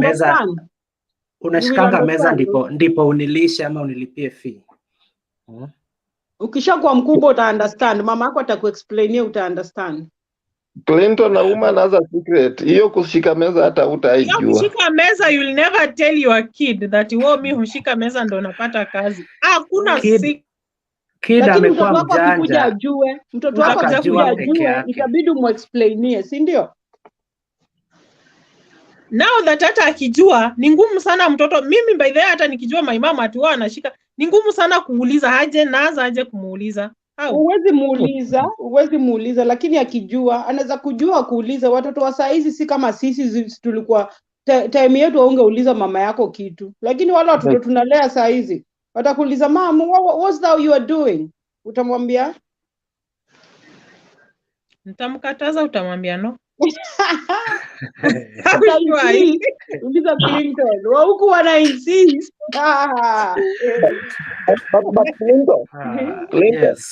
Yes. Hii kushika meza, unajua penye imeanzia, ni kitu imeanzia mbali. Mtu anajua yeye ni danda, the only thing anaweza fanya ni kuanzia shuleni. Akitaka kupata kitu apite. Grades. Lazima nini? Wengine hata wa graduate wanarudi baadaye. Hebu nikuulize, mbona sisi kama tunaenda shule tukigrow, mbona hizi vitu hazikuwa? Jua tu kwa na tamaa. Sasa hii unajua mtoto wa tu kwa na hizo story ati sijui unataka grades mzuri atifanya hivyo. We worked so hard. Jen, you have to accept that things have changed. Sasa hii mtoto mdogo wa 18 years anajua kuna kitu kwa matako yake. Whatever akitembea pale unaona anasukuma tu. Akipita kwa wanaume unaona anasukuma tu hiyo nini aonekane. So vitu kama hizo nikiwa 18 years nikiwa 18 years ulikuwa unasema uko na boyfriend na ni boyfriend amuongelesha nangi, unajua mnasema ngatule ni boyfriend lakini amuongelesha nangi hata kwa sababu ungepatikana ulikuwa unaambia ni kusoma utasoma ama ni wanaume hata mlikuwa mnavaa kanzu mlikuwa mnavaa nguo refu inafika kwa mguu. Siku hizi unawaona wanatembea hadi na panty ona broad daylight. Mimi mamangu alikuwa anasema hakuna longi kwa nyumba yangu, hakuna ni ya kwenda kwa mother-in-law Kadafi, wacha nikwambie. Unaona mimi tiona bila watoto siku hizi ati sijui na mama amevaa mini, msichana wake amevaa mini, nikijua sisi tukigrow. Mamangu alikuwa sawa hakuna mini skirt kwa nyumba yangu, na yeye ako na zile picha za 80s amevaa mini amezihang pale. Nikamwambia na mbona ulivaa mini na sisi hatuwezi vaa. Kukuuliza hivyo ni kuchapa, umekuwa kichwa ngumu. Then Jen, kitu ingine ukitaka kujua mtu ako na nia ingine ya kupata job through backdoor, unaona kuna mwanamke pale pa kuenda kutafutia job. Anajua huyo mwanamke without genuine grades and certificates hatapewa. So atakimbilia penye mwanaume yuko ndio aende afinye macho, atembee akizungusha matako. So you see, those are the things that are there. Sana wacha nikwambie KRA is notorious. Mwanamke anaingia huko anajiriwa for 2 days ameacha bwanake. Haizi kana bwana. Wale wanani hiyo iko. Wanawake wa KRA hawawezi oleka mahali. Wanaacha bwana. Huko ndio kuna divorce mingi sana. Cause hiyo ndio kitu inaendelea pale. So sad. Now, wacha nikwambie, if mwanamke anaweza pata pesa na aache bwana, si ati ni hiyo kupata pesa ndo imefanya aache bwana. Huyo mwanamke alikuwa amesha set their mind that in case nipate kazi nipate pesa, huyu mwanamume siwezi ishi na yeye. Hizo ni minds unakuanga uko nazo. Na if unaona pesa haiwezi fanya ukaacha bwana yako, bado utaishi kwa hiyo ndoa, utamaintain marriage yako. Those are evil minds. Na sometimes pia company zinachangia. Unatembeanga na kikosi fulani, waliachana na bwana na wanaishi. So wewe pia nayo unataka that. Unajua mwanamke ukiwa kwa bwana, you are under somebody's rules. Kuna masaa ya kuingia kwa hiyo nyumba na kuna masaa ya kutoka. Si kutoka ovyo. Hata si lazima ovyo nikwambie Angel, hata si lazima ikuwe rules. We mwenyewe kama uko na heshima yako we mwenyewe, una understand? Kama unajirespect, unajua uko na bwana, uko na watoto, si ndio? Unless ni kikazi, unaelewa? Unless ni kikazi. Yes, unless ni kazi. Lakini kuna saa zingine uwezi tu anza kuja tu. Kama sisi hapa vile si ufanya kwa sababu sisi we work so hard, you understand? Saa zingine once in 3 months tunakuanga na a girls night out. Tunajua watu tu wa rika yangu tunaenda tu mahali yani kujitoa hiyo uchovu. Na wanajua. Alafu pia mzee wangu wako nayo ya wanaume, una understand, wanaenda. Lakini si eti ni kitu tunafanyanga kila siku ati Friday, Saturday, Sunday. No, ni kitu mara moja in 3 months kwa sababu huku life is very mbio. Unaona, mimi nime experience mahali a lady anakuja kwa nyumba saa 4 ya usiku, apate bwana amepika, wamekula. Yeye akifika ni awekewe sapa kwa meza na kule. Asubuhi early in the morning anatoka anaenda. Unaelewa? Anaweza kuja kwa hiyo nyumba anytime. Yenye ametaka na yenye amependa. Unaelewa? Ameolewa.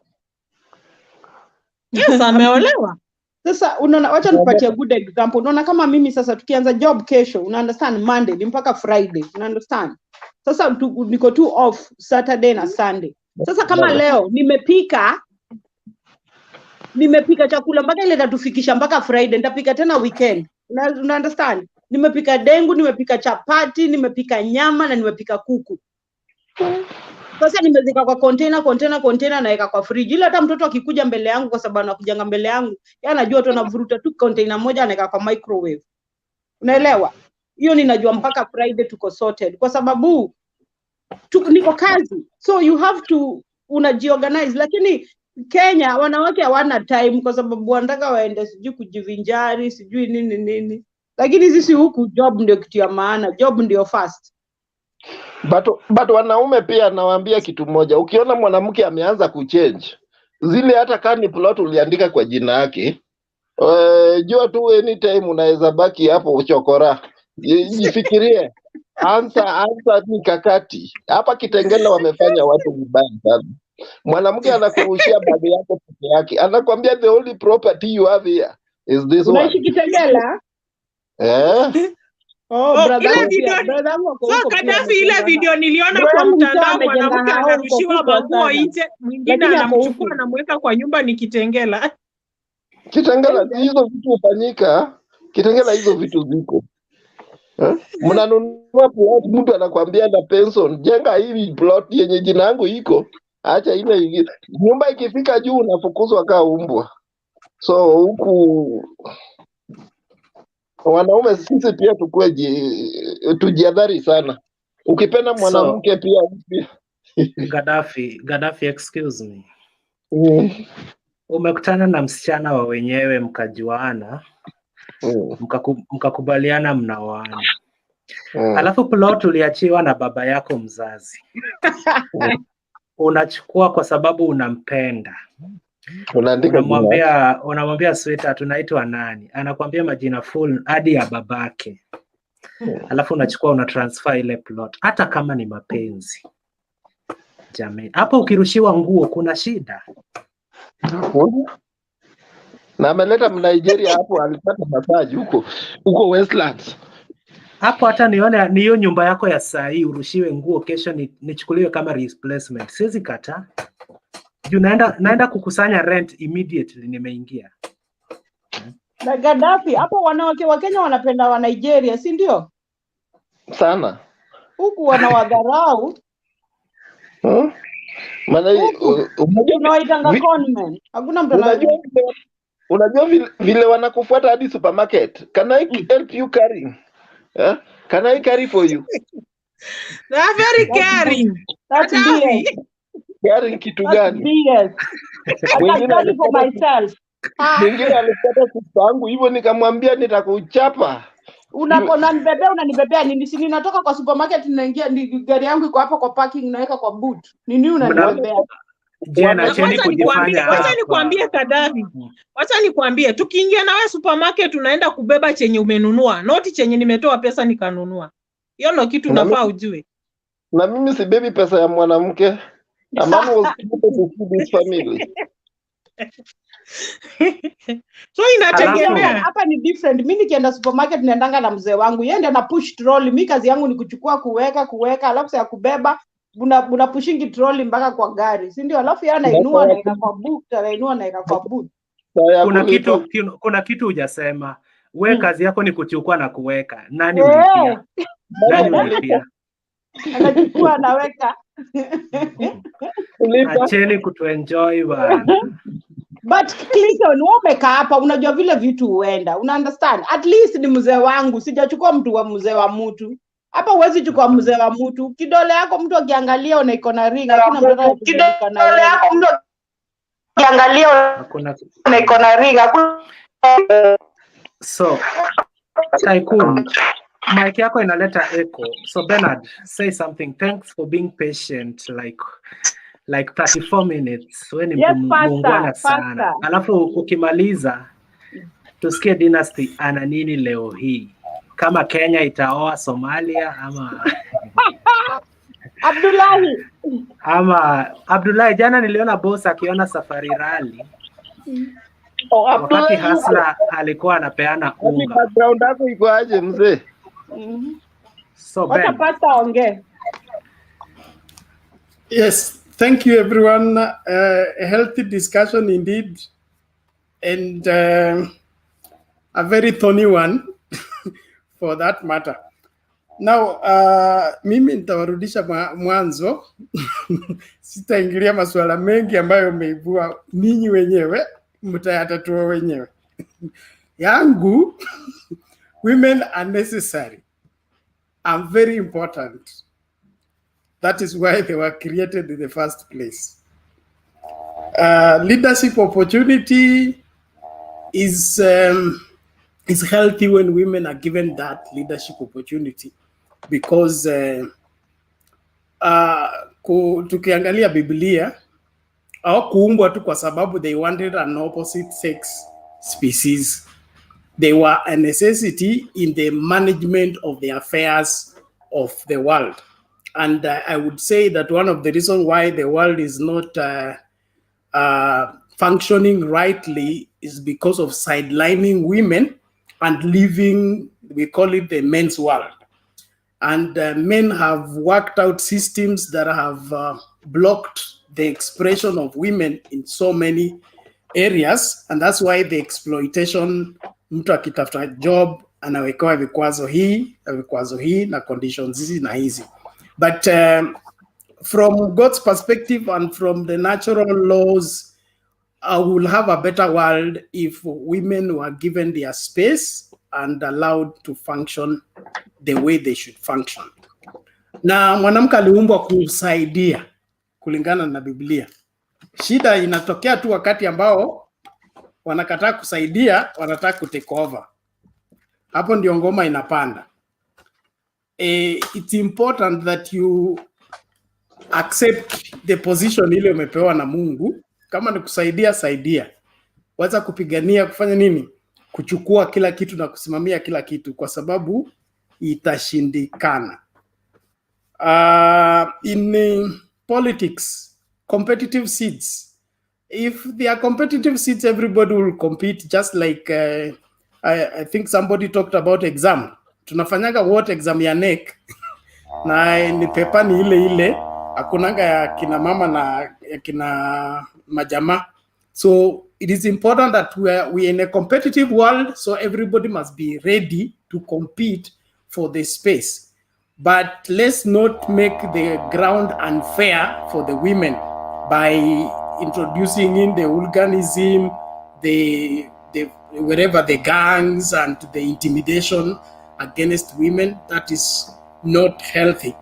But traditionally, the reason why women are not functioning optimum, it's the traditions of men that have been built for so many years that have hampered the expression of women in various places. I will just bring in an example of the Old English law. Okay, the Old English law stated something like this: that the three people that cannot don't have contractual capacity.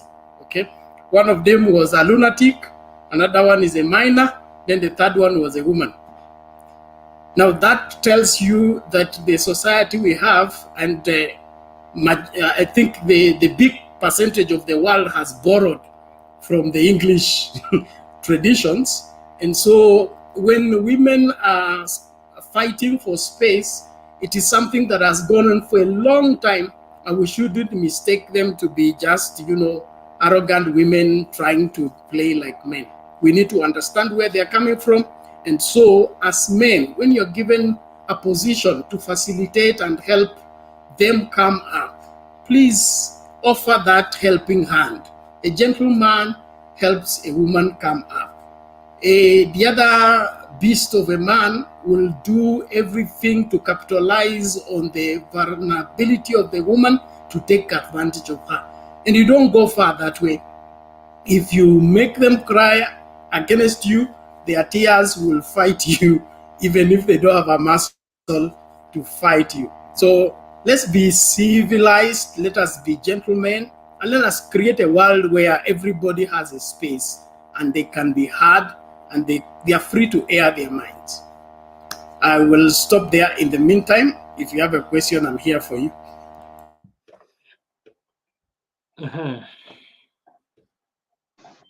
Dynasty.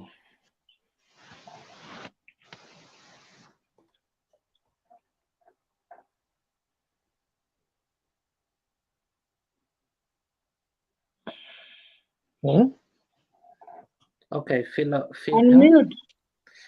Philomenamu.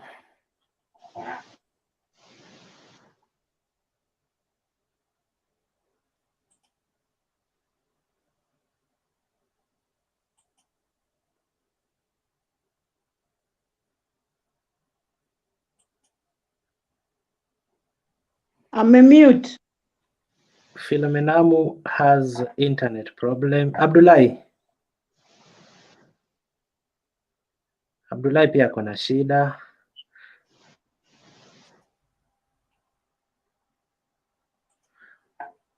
So Faith,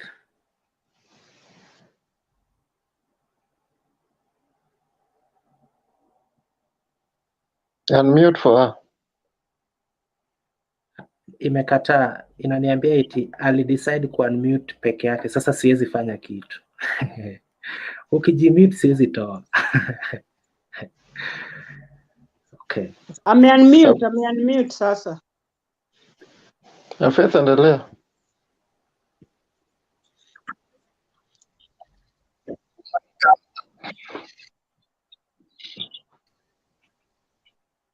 Okay, Philomenamu, unmute.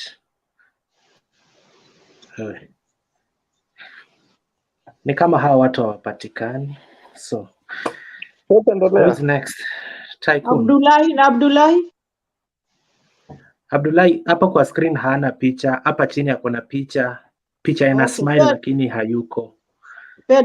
Tycoon then. So, Tycoon, say something.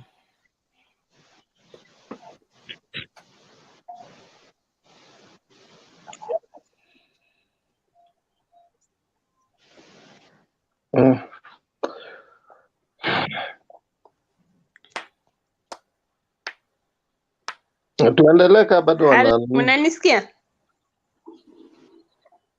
tunakusikia.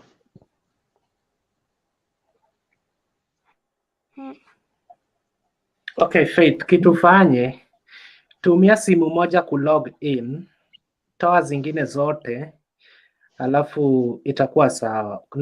Ni kama uko nyuma yetu na 1 minute na some seconds, so hatupatani vizuri. Tycoon pia ni kama kwa nyuma yetu na sekunde kama 17. Pia ni kama kwa nyuma yetu na sekunde kama 17. 17. Yeah? Iko sawa ama iko sawa? Iko sawa. Unanipata? Now, Iko sawa. I've had everything, yeah? From yes, sawa, it's okay. I've had everything from Ben. At the same time, I know this is this gender equality between that gender equality is a key issue. And as far as we discuss more about women getting their own representation, at the same time, I know this gender does not express specifically, especially in the law, does not express specific gender. The gender cuts across. So at some point, since women now are taking over leadership in several areas, be it elective, even in my place, I've had several times a member of parliament. And even in my county so far, we have a women member of parliament. Which means most of the women are now jumping competition with men. So very soon, I think also men will be also disadvantaged at some point, whereby also we as men will need such kind of gender equality. So as far as I'm concerned, it is good for women also to compete.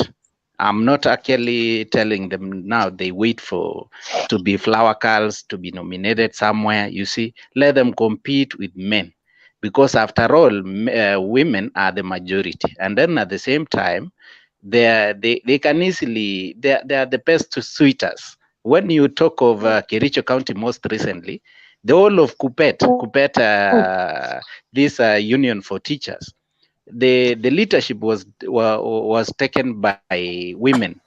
Almost several seats were taken by women, meaning women so far they have woke up and they are ready to take up leadership.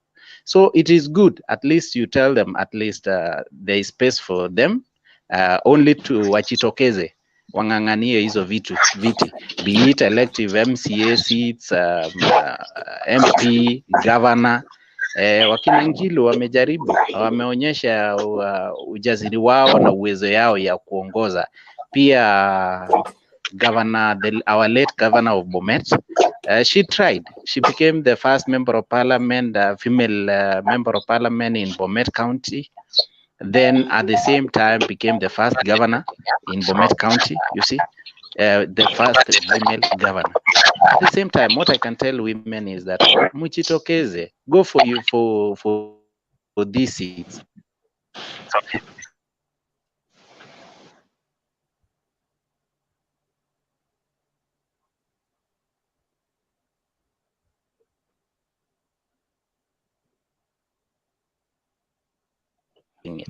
Thank you.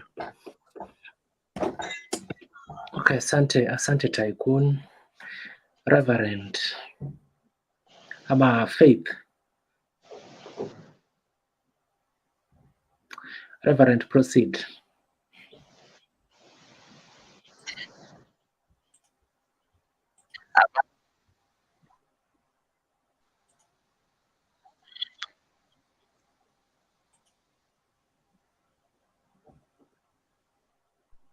Wacha niongee Collins juu wamekwama juu pia I have to go anyway.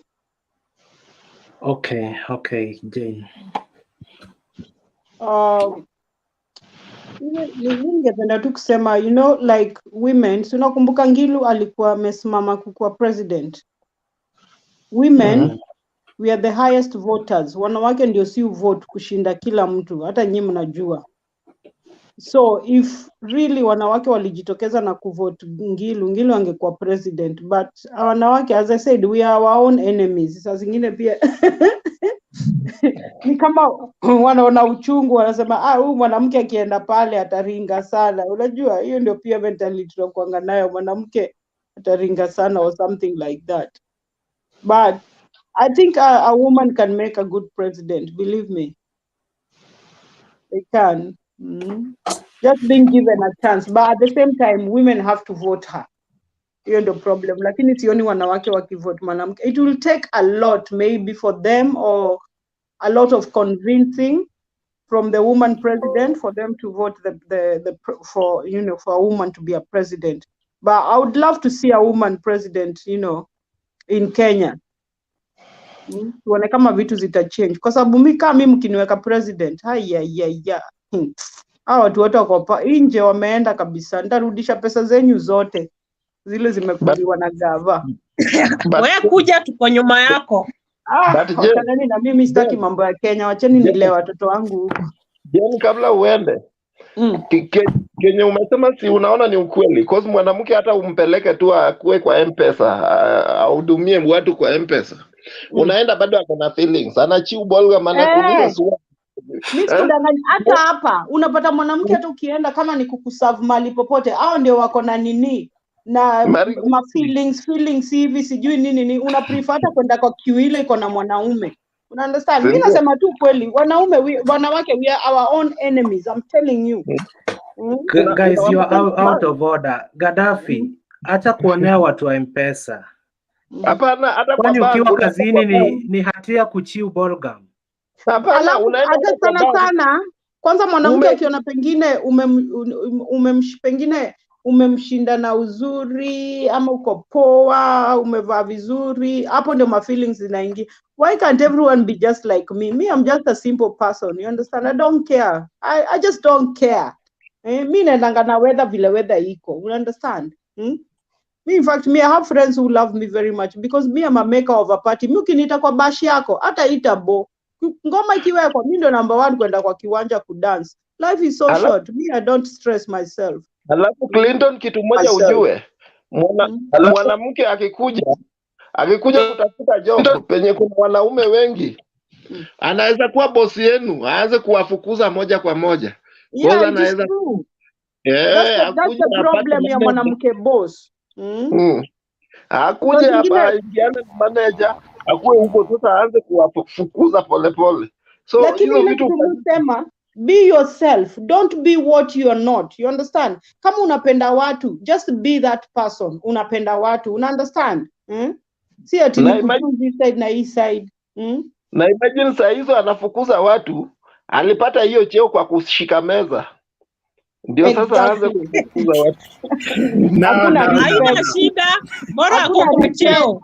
Haina Interception. shida, bora ako kwa Lakini ukiwa na cheo. hiyo cheo, tumia hiyo cheo vizuri. Ukijua hiyo cheo pia inaweza isha. Tumia tu vizuri. Let us build up, please. Let us build up, please. You are digging us into a hole we will never come out.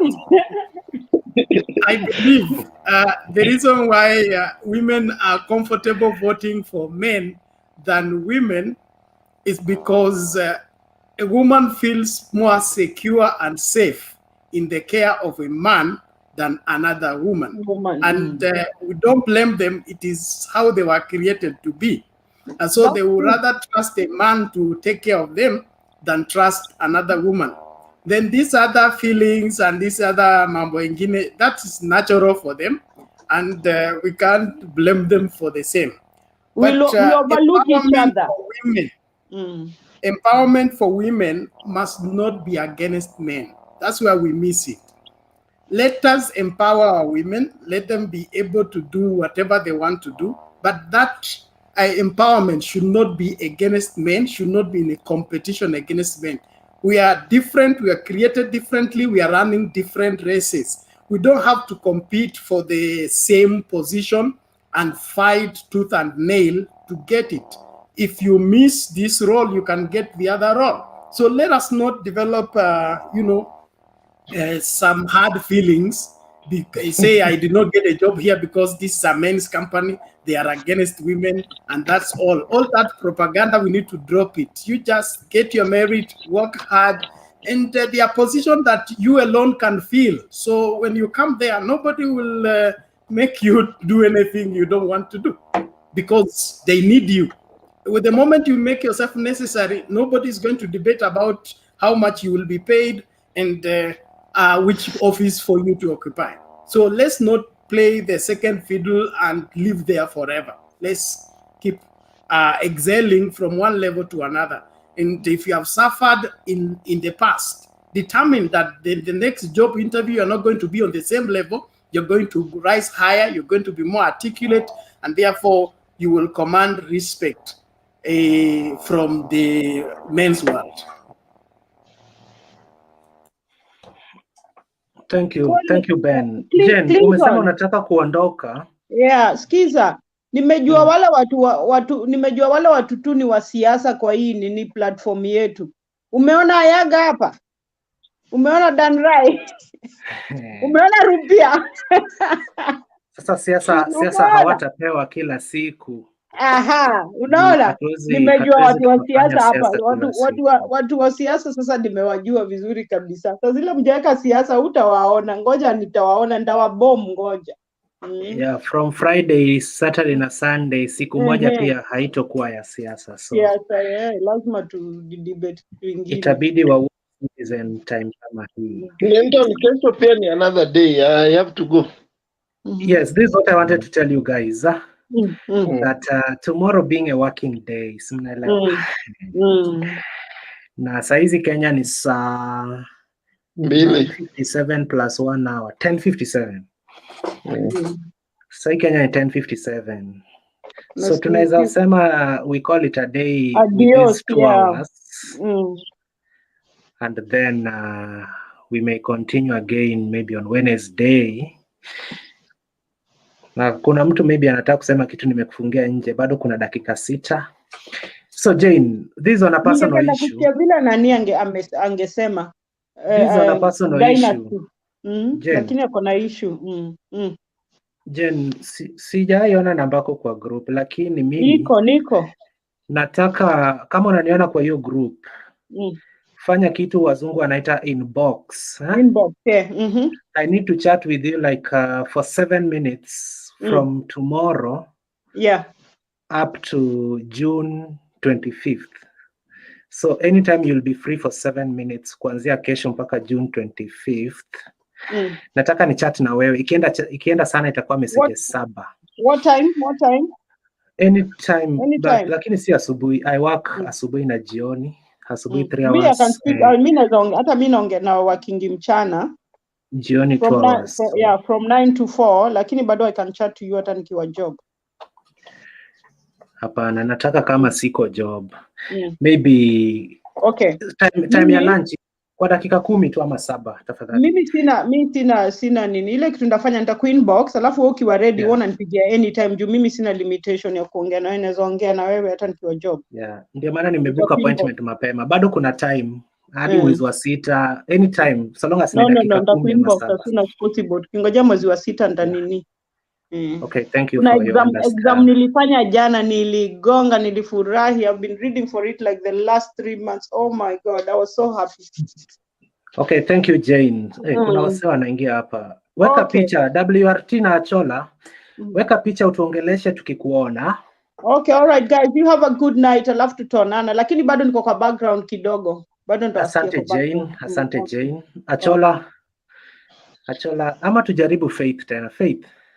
Ni vile ni Faith usiku. has a point. Faith has a point. Lakini net ya Saudi imekataa. Faith, unatumia data bundles tukutumie. Andika hapo kwa private chat. Sema tu yes. Uachane na hiyo wifi. Saudi inatumia data. Inatumia but ziko expire. Eti ni expire. Yes. Si data unanunua tu kama kawaida kwa Safaricom. Saudi. Wewe uko Nairobi umefungiwa nchi na unaongelea Saudi. Hebu kula hapo lockdown. Now I'm talking to kitu yenye huwa niko na friends wako Saudi wasichana, huwa tunaongea, wanakwambia bundles Saudi Arabia huwezi make kuongea nayo kwa nini? Hawezi by the way. So WRT, unmute, say something. Achola hayuko nasi, itabidi atoke kidogo. WRT, unmute please. Faith, net yako iko fani. Hiyo time nilikuwa nakuita hauko una smile. Sasa una smile. Hebu ongea. Oh, pole. Tito. Tito ame-mute. Yes, W. Unmute your mic, Tito. Okay. I hope you guys you are well. I've been following the show, and it has been very nice. Thank you, Bernard, and the team, Jen. I think Bernard has summarized at least what you are supposed to do in terms of women leadership and at all levels, because we need to empower the women in as much as we men, when going for these seats at whatever level, we don't need to struggle so much, but we need to at least empower women so that they can be with us. And hata nchi za zile inataka kugrow, hata wanaume tukiwa pale na wanawake wasipokuwa pale pia hatuwezi tukaendelea mzuri. So we need for holistic growth, at least we have to kusaidiana, because imagine this situation whereby wewe umetoka hapo kwako and then pipi pale wanakupika na watoto, so unaona ni shida. So sitaongezea, but thanks for bringing this discussion. We need more of this. Ile ya Maslay Queens hapo kuna shida, because they are missing direction. So it's better now, kina Angel, Jen, do something to your younger ladies or your younger sisters, because wanamaliza wasee, wanatumalizia wasee wenye wangetupea sisi wengine wisdom. Yeah, so wacha nimwachie Achola aseme pia nayo kitu. Asanteni. Okay, thank you guys. I hope nasikika, niko poa. Okay, I think most of the time I tend to get so emotional in a discussion ya women leadership, because we tend to lose focus at the end of it all. Because when the discussion is about who should be a leader, it's never about a woman versus a man. most of the time the discussion ends up with a man versus woman kind of scenario. And when the leadership in this case is arguing at who is the best to lead a pack, you get. So it most of the time it ends up being emotional, sentimental. Then people draw back to their cocoons, such that mpaka hata tunasahau what was the focus, what was the point. Like, okay, me, I'm in Mombasa at the moment, and the culture in Mombasa is very different from the culture back home in Western. And you'll find you will not blame the Muslim to behave the way they behave, and you will not blame people in Western to behave the way they behave. Only that there is a position of a woman and there's a position of a man in a more traditional setup. But that discussion, when you expound on it most of the time, it ends up being emotional. Alafu what on self focus. What was the discussion that was the priority at the moment? So in matters leadership, my thinking is that we should look for a leader, irrespective of whom are we basic there, whether which gender. If a woman qualifies, it's because she's a good leader, not because she's a woman. Hata ukifuatilia discussion za JSC za juzi, it's better to choose a leader because she's a good judge, not because that we've never had a woman as a JSC leader.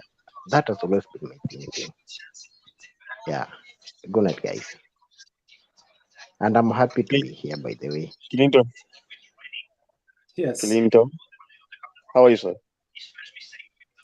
I'm good, Tito Masinde. Yeah, good evening to all. Me, I'm very happy also to come up in the show. And what you're discussing all about is about women, empowering women. It is okay, not bad. But the most important thing, before you empower them, let us educate them. And let us tell them the importance of them to being in society and to take over the leadership and the meaning of this leadership. Because why am I saying this? Unajua watu wameelekea sana. Wakipewa kazi, wanga wanasahau hii ni kazi wanafaa kufanya. Mi wanga naongea na naongelea pia mfano nimeshajikuta ndani ya mtu amepewa nafasi kwa ofisi, amepiga kiatu, imeisha, amepata kazi, amelia, but anasahau hiyo kazi nafaa ifanye. Just an example, mimi ukiwa ndugu yangu nikikuandika mahali kazi, sio mimi nifanye hiyo kazi, nilikuandika kazi, nilikusaidia uingie hapo ufanye kazi. Mtu akikuja unamwambia hapana, mimi nililetwa hapa na ndugu yako. Ndio nilikuleta, sawa. Sikuleta kutokufanya kazi kwa sababu ukaa hapo akikulipa kwa sababu jina langu. So what I'm meaning is this. It was a time I traveled from Nairobi going back home to look for the birth certificate, my birth certificate and my kid's birth certificate. And I was given 3 days. Are you getting the point? These 3 days, siku moja ni ya kutravel, siku moja ni ya kuenda kwa ofisi, siku ya pili ndakana nianze kutravel tena kwa Nairobi. Paisa 2 nilikuwa kwa ofisi. Ili nahusika kuniregister, kufanya kila kitu. Nilikuwa na papers karatasi yangu nilikuwa nimeambiwa mapema, unajua nilikuwa nimejaribu nimekatana nikarudi tena. Sasa nilikuwa nimetayarisha makaratasi nikiingia ndaanza kwa hii na hii na hii na hii. Nikaingia nikamalizwa kwa ile ofisi nikatumwa sasa kwa dio. Hapo ninafaa niende nipatiwe rapa stamp sijui ya nini. Niliingia saa 6 na dakika 5. Tulikuwa na wanawake 3. Wale wanafaa kuniserve ndio nifikie kwa rapa stamp. Nikaambiwa wameenda lunch. Na wako hapo juu wamekaa hapo wametumana soda makeki sijui nini. Unajua nilikaa mpaka saa 8:30. Masaa inaisha. Na pale penye nafaa kurudisha hiyo ndio wanipatie karatasi nyingine wamalizie process. Ndio nianze kungojea hizo manini. Hizo birth certificate. My friend, nilikaa hapo nikaangalia, naangalia saa, naangalia wanawake. Naangalia saa. Nikasema sasa hawa watu, hii kazi waliomba ama walazimishiwa? Bahati nzuri ndio akaingia. Alikuwa anatoka shughuli zake, akaingia akashuka kwa gari. Unajua ni vile bali nimepitia imefanya siwezi okopa kwa sababu bali penye nimepitia kikazi.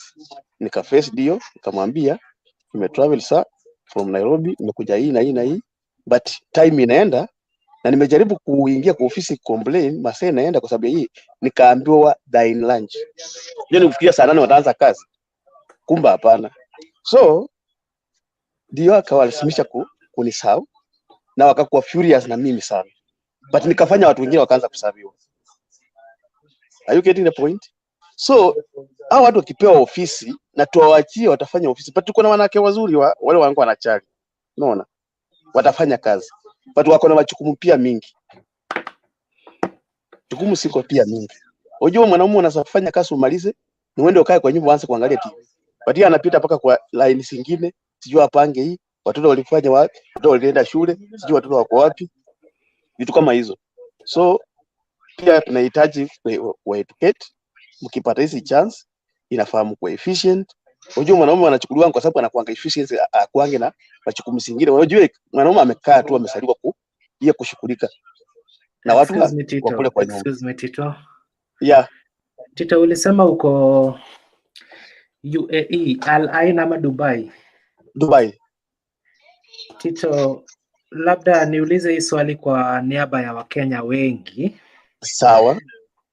Mkienda Dubai ama mkienda UAE ama mkienda Saudi, mkienda hii county tu, hii nchi huwa inawaka usiku. Ni UAE, sio? Yeah. Mkienda hizo countries kuna kitu mnalipa kama commission, si ni kweli? Yep.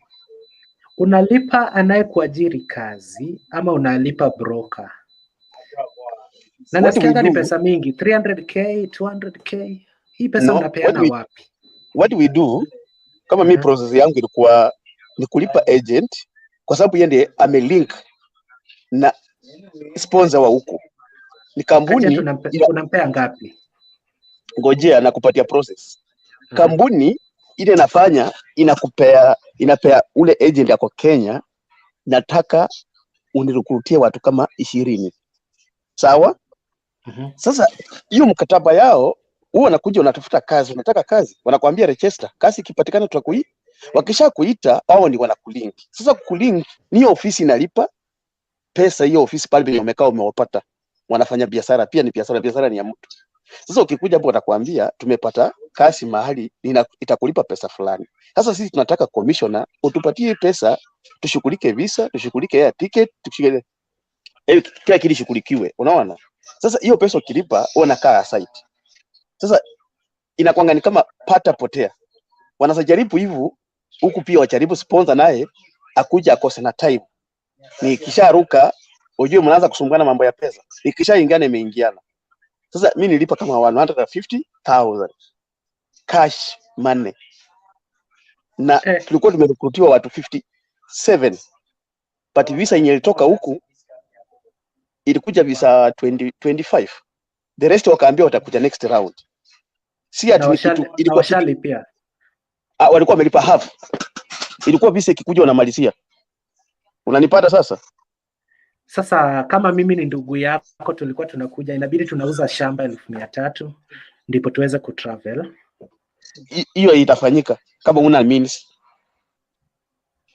Okay, sasa ile kitu nilifikisha hapa nilikuwa na save kwa sako, na hiyo sako nikaenda nikakopa pesa nikabahatisha ipatia pata lakini nikafaulu.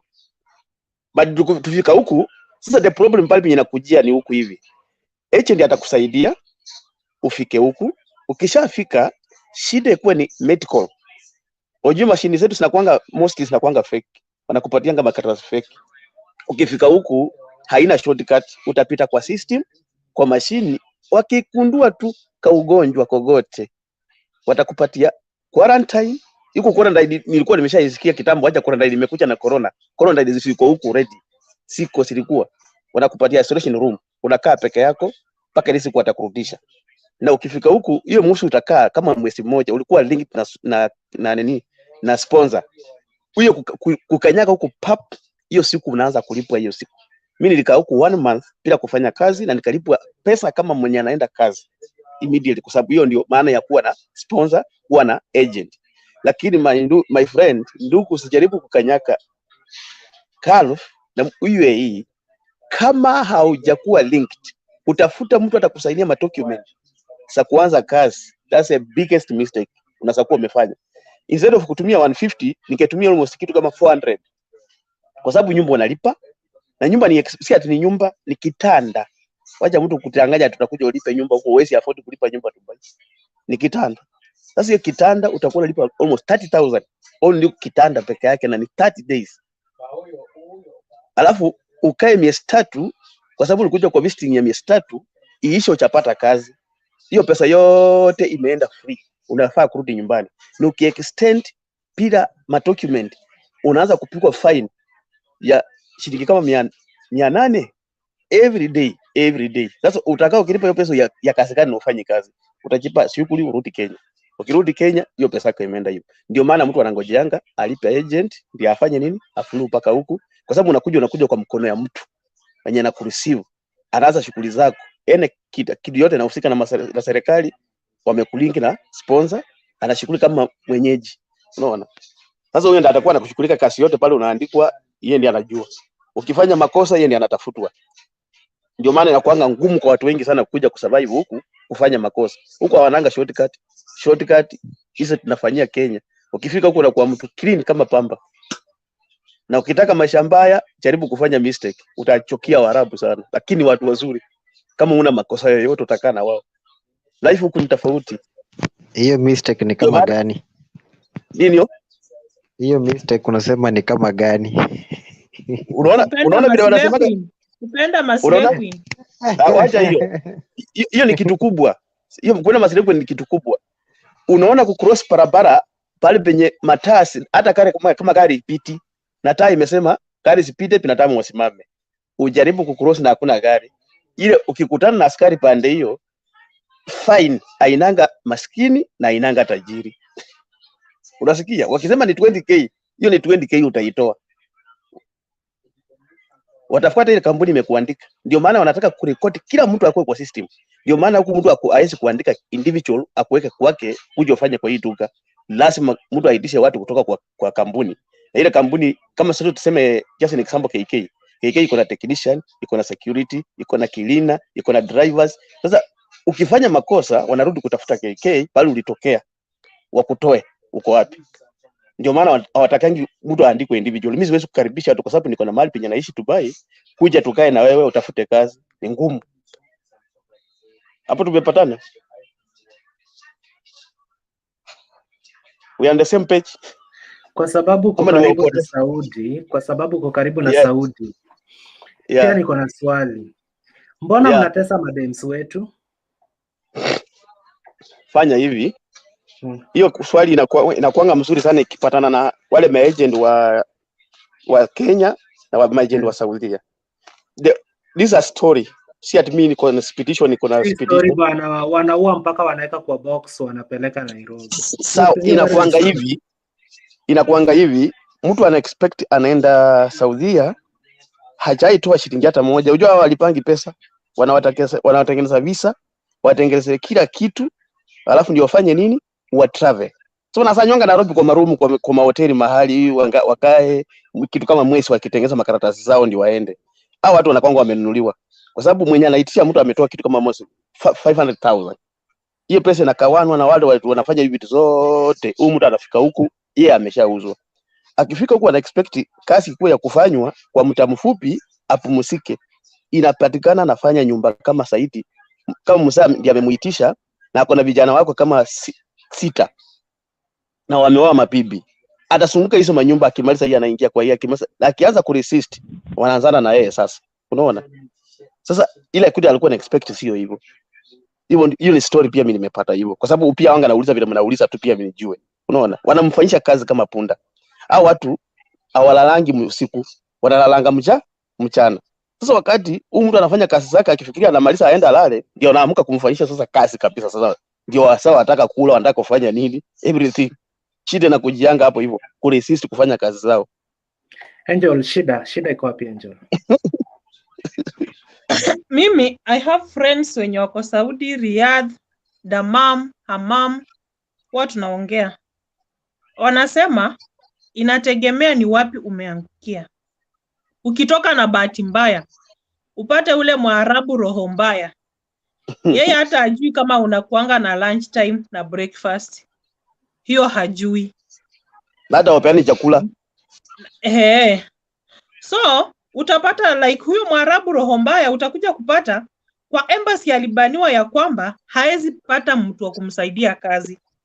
Lakini juu huyu Mwarabu ako na pesa, agent ana pesa, agent anakuja anakuchukua, anaenda anakudambu pale na anakublock, hawezi communicate na yeye juu anajua tabia za huyo Mwarabu. So hakuna venye unamuaccess umuelezee shida unapitia. So huyo Mwarabu ni mateso tupu, ni mateso tupu, ni mateso tupu.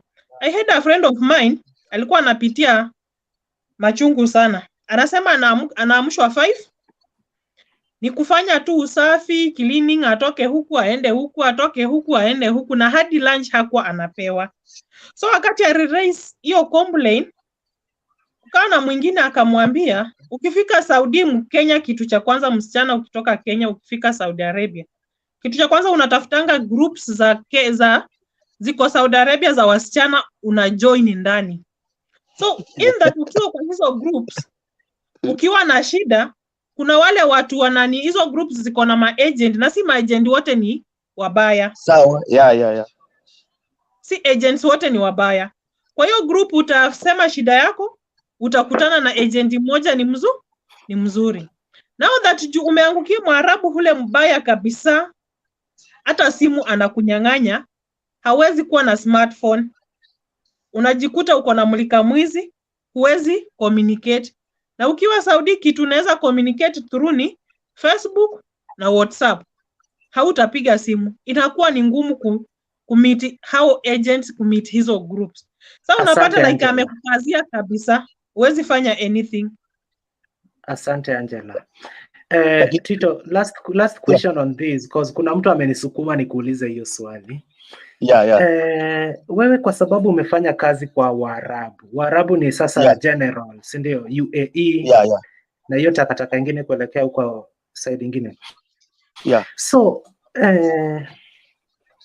inafika time mnalipwa hizi pesa zenu. Nasikia mnalipwa in cash.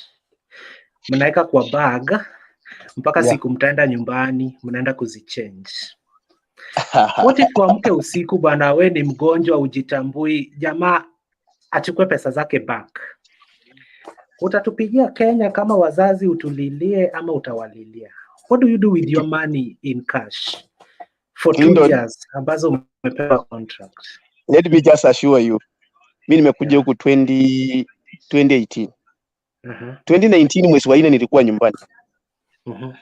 Corona ikakuja, nilikuwa nikuje mwezi wa 2020 mwezi wa 4, corona ikalipuka, nimekuja 2020 mwezi wa 11 na Disemba nimekuwa nyumbani.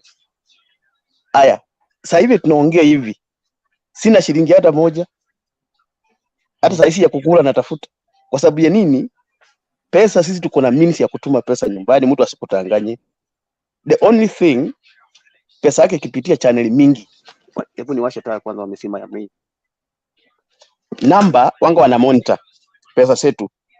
Unaona ikichukua kitu kama 20,000 nikutumie wewe, nichukue 20,000 nitumie mwingine, nichukue 30,000 nitumie mwingine, hiyo pesa inakuwa monitor. Haya, wanaenda kwa scheme, nalipwa pesa ngapi? Kwa sababu pesa yote kila mtu analipwa inajulikana. Huko kama ni kampuni imekuandika, uko na ID, pesa yangu kwa ID. Unaona askari akinipata mahali akichukua ID yangu ya huku aweke kwa mashini sharp, anajua kampuni imeniandika, nilikuja lini, nimemaliza muda gani na pesa ngapi nalipwa. Alafu ndio aandike fine yake. Kama ni cross barabara mahali pabaya, anaandika cross barabara mahali pabaya. Hiyo kama mashini kanatoa hiyo fine. Si ati yeye anakuamulia fine, ni mashini inakutolea fine. Kama ni 200 anakupatia receipt, unakaa nayo. Ukiwa na cash unaenda kwa mashini nyingine next hapo hivyo kwa duka tu unalipa fine hapo kwa hiyo mashini. Unaona? Mnamalizana hapo kwa hapa na polisi. So ile mshahara uko nayo, mashini inajua.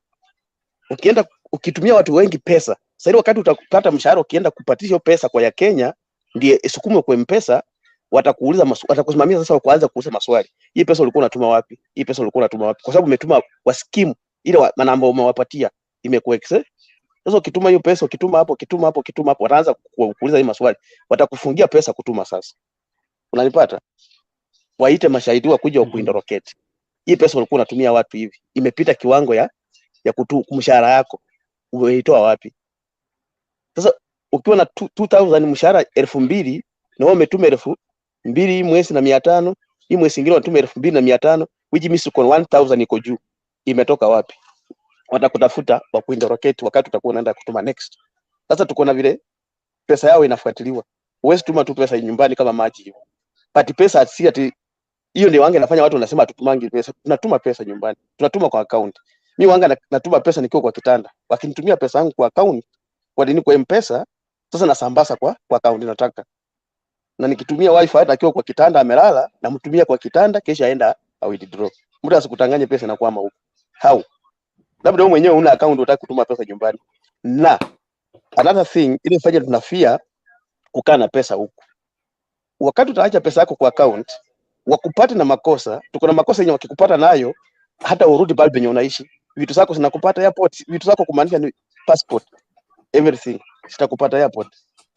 Utasiendea. Tuko na makosa yenye utaenda vitu zako. Sasa kama pesa yako iko kwa account, my friend, una time ya kuwithdraw hiyo pesa kwa sababu unasindikizwa kuliko wote. Uhuru bila nasindikizwa. Security iko juu, pikipiki siko mbele, gari zimekufuata, airport na unachungwa mpaka vile utaingia kwa rais. Sema tu in short umekuwa rais. Na slippers, unajua kama ulikuwa na slippers. Hivyo na slippers. But deportation hampelekwi Kenya, mnapelekwa Nigeria, si ndio? Mwenye anakuwa deported achagui place anapelekwa. Kama unatolewa Europe, unapelekwa Nigeria, unatafuta kwenu from there. Sisi mimi ni Mkenya nipelekwe Kenya. What if tupatikane wa Nigeria watatu na mimi nipelekwe Kenya alafu ndege irudi wa drop Nigeria? Wote tunapelekwa Nigeria alafu kuanzia hapo natafuta kwetu. Inakuanga advantage kwa Wakenya, inakuanga advantage kwa Wakenya kwa sababu ya sisi unajua within East Africa, hata wacha niseme tu Africa, tunakuwa kama sisi tuko na hub, kama ni hub ya kuconnect Africa kiasi. Tuko na hiyo privilege. Sasa mtu yote akifanya makosa Uganda, Tanzania wapi, anatropiwanga Kenya mostly. So unaona kama sasa hizi Dubai ni connector kama ya dunia mzima. Unasikia? Ukitaka kwenda sijui US, uconnect Dubai uende. Usijana ukaenda wapi una connect Dubai. Sasa hizi mtu yote akiwa mahali fulani wana drop Dubai, ndiye atafutia laini wapi? Hapo kwa sababu hiyo ni connector. Sasa Kenya pia inakuwa kama connector ya Africa kiasi. Sasa mtu yote akifanya makosa anatropiwanga Kenya. Sasa sisi tuko na advantage, unasatropiwa Kenya hakuna kulingi tena. Unajua unasatropiwa kama huna pesa. So wewe Angel, juu umesikia story ya Saudi mpaka unajua kila kitu.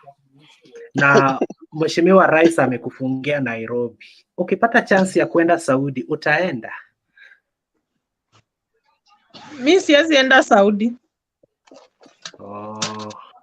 Basi kana Dubai naenda, lakini si Saudi Arabia. Tufanye hivi.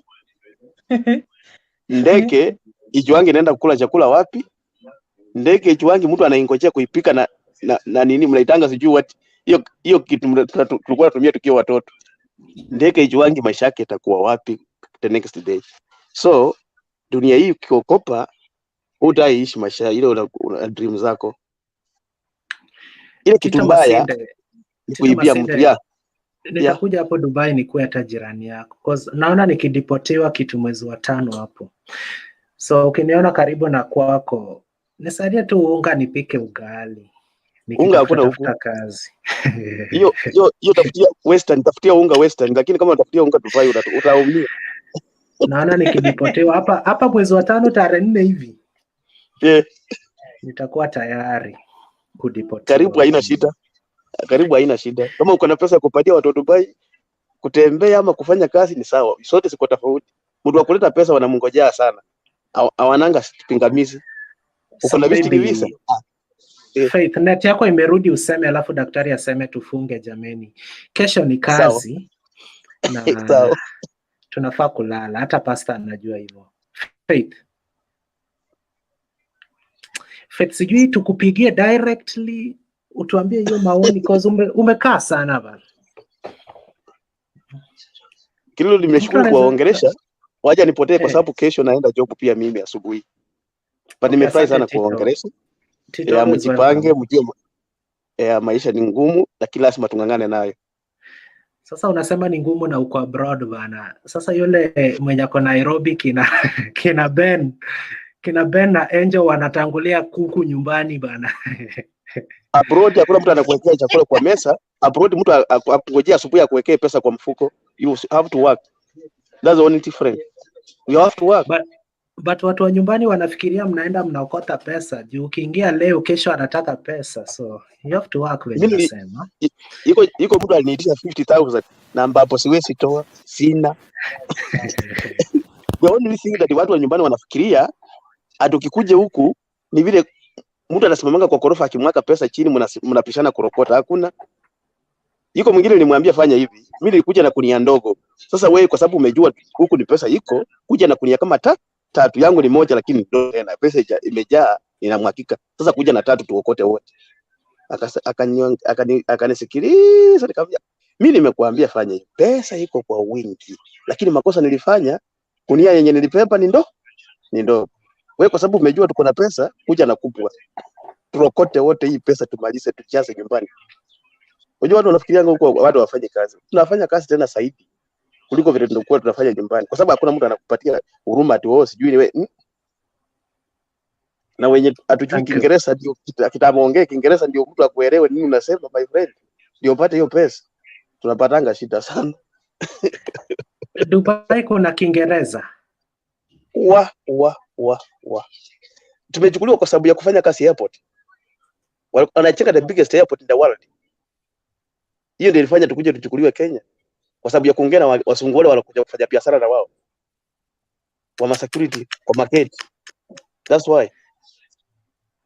Ujue tamani hiyo country mnaongea Kiingereza but ni sawa tu tutamit. Dubai imefanya modernize everything. Unajua wamepatia culture yao kabisa. Dubai itself, Dubai peke yake wajana na vitabu sijui wapi. Ndio maana wanajenga usiku na mchana. Hiyo kupatilisha wanafanya biashara na wasungu. Culture yao, masharti yao sio mingi sana kama Waarabu wa kawaida sasa. Unajua hata ukiwafanyia makosa wakitaka kuua wanakupeleka Saudia, wanaita Saudia kuja kuchukua hawa uwangi. Bado huko pia kuna sheria. Wanaita nini? Saudi Arabia. Wakuja kuchukua waende wakuulie kwao, walipe. So we kabla tukuone Kenya maybe. Tukikuona Kenya ndio tu celebrate, eh? Hakuna. Kwa sababu hiyo laini nimechunga sana. Ile siku mtu atakupata na Mwarabu. Si kama sisi sasa tunaambiwa. Hiyo sasa maisha yako utaisikwa. Wanachopa kichwa kwa maji. Mwarabu dem. Yeah. Huko hakuna story ya side chick. Huko ni dry spell, my friend. Fika huko kufungulie. Fly ujikute. So ndio maana ujanja. Hiyo hauna ujanja. Sasa ukienda countries kama hizo ushajua rules. Na bibi pia ulituambia umeacha nyumbani. Na hii lockdown ikiendelea, bibi mtu achukue tu, uone ukirudi. Unajua mwanaume unachukuanga heart. Kama una roho, kitu kama hiyo decide. Kwa sababu nilidecide nikiwa na mwanamke kwa nyumba kwa mesa na yeye. Ndio nikachukua time nikamwambia, nikamuelezea kwa ajili tumepitia shida. Na hii shida tunasaidia kwa sababu ya kuvumilia kwetu. Kila kitu na kuvumilia. Na kila mtu akikuelezea pesa yake pale alitoa unamhurumia. Pale penye amefika. Hiyo step unaipika kwa sababu ya shida zako ni zinafanya hiyo unaipika. Mimi sasa hivi nikirudi nyumbani, I'm happy. Hata kama amefanya kitu mbaya but ningekaa na yeye hapo. Hiyo kukaa naye kwa nyumba ingenipatia ile kitu nimepata. Sasa hivi nimenunua shamba, nimejenga kasem permanent. I'm planning to have a permanent house inside. Na maisha yanaendelea. Sasa wakati nitatoka huko at least hata kama nimekaa but hakuna kitu nimeona kwa macho kitu mbaya mtu akuonyesha amefanya hii na hii na hii. Unajua ndiye anakuua. Lakini once vitu sikifanya kwa pahali yes, itakuumiza na watu. Kama unaweza kuwa hapo na anafanya huko. Wacha sasa mimi nimekuja huko ninafanyika. What is the difference? Tito. Yeah. So nobody wala Wakenya wanakujanga huko ama Afrika, so nobody lives there with the mindset of living over there. Kila mtu you make your money and then you go back. Is that everybody's mindset? No. Tuko na Wakenya wamepotea sana. Tuko na wao. Tito, sio wenye wamepotea. Umetoka, umeenda huko, umefanya kazi, umepata pesa. Umeamua sasa nichukue msichana wa huko nikae naye nianze life. Kuna Wakenya, kuna watu wamefanya hivyo.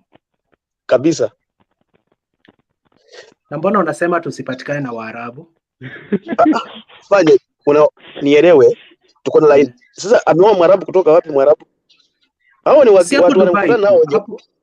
Hapo Dubai tu. Hakuna Mwafrika ameoa Mwarabu huko. Iwezekani. Hiyo haiwezekani. Mkenya. Ukifika huko unatafuta Mkenya mwenzako. Unaona? Apatane hata mkipatana mkioana ni illegally. Wakiwapata mnashikwa. Si ati ni mmeoana. Nani amesema? Hiyo mnajificha. Hiyo biashara iko lakini iko chini ya maji. Ukioa Mkenya mwenzako inawezekana. Ukioa Mkenya inawezekana. Mnaoana illegal. Istahili, but mtakuwa mnafanya mkijificha. Hakuna mtu anasema mnakuja mtoke chini mkuje muoane huku. Hamna makaratasi, nani atawapatia makaratasi kutoka huku? Mkipatikana mnashikwa wote hapo wote. So no Kenyan has papers over there. Hakuna mtu anapataka karatasi ever. Unaona Kenya wenye wako huku ni mtu kama anafanya kama ni daktari, sawa? Unanipata? Alafu apatana na mtu mwenye amekuja labda anafanya kama ni lawyer, vitu kama hizo, ama ni engineer, na wamepatana huku wanarudi nyumbani wanaona kilika ili wanakuja wanaishi. Tuko na kiwango ya pesa ili nafanya kukaa na hata mimi ningekuwa napata pesa mzuri na ruhusiwa kuja kukaa na familia yangu, inapita kwa documentation. Unanipata? Kutoka nyumbani tunakuja kama kifamilia, tuko na visa ya hiyo nalipa. Lakini wewe ulikuja kutafuta kazi, hauna bibi. Huyu alikuja kutafuta kazi, ana bwana. Mkifika huku mavisa zetu wasiongee kitu moja, sinaongea vitu tofauti. Kampuni tofauti. Tukipatikana mahali pamoja, hiyo ni hatia. Tunafaa kurudishwa nyumbani.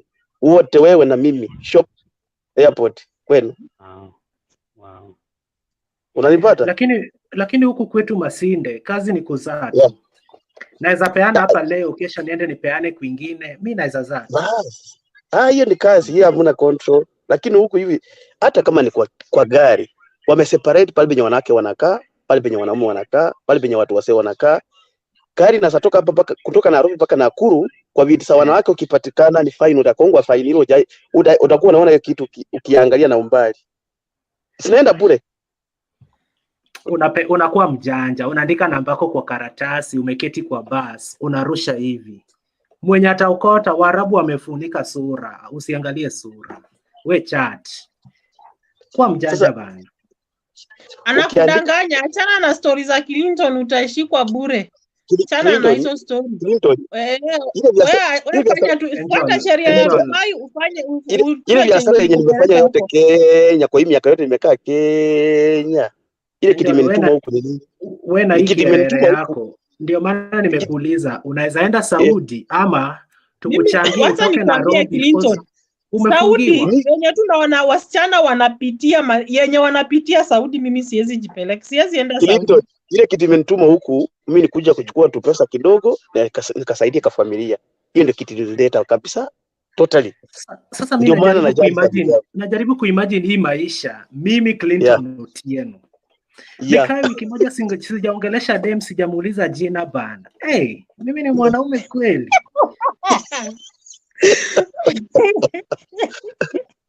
Sintakuwa naangusha boy child shwali. Kuuliza tu dem unaitwa nani?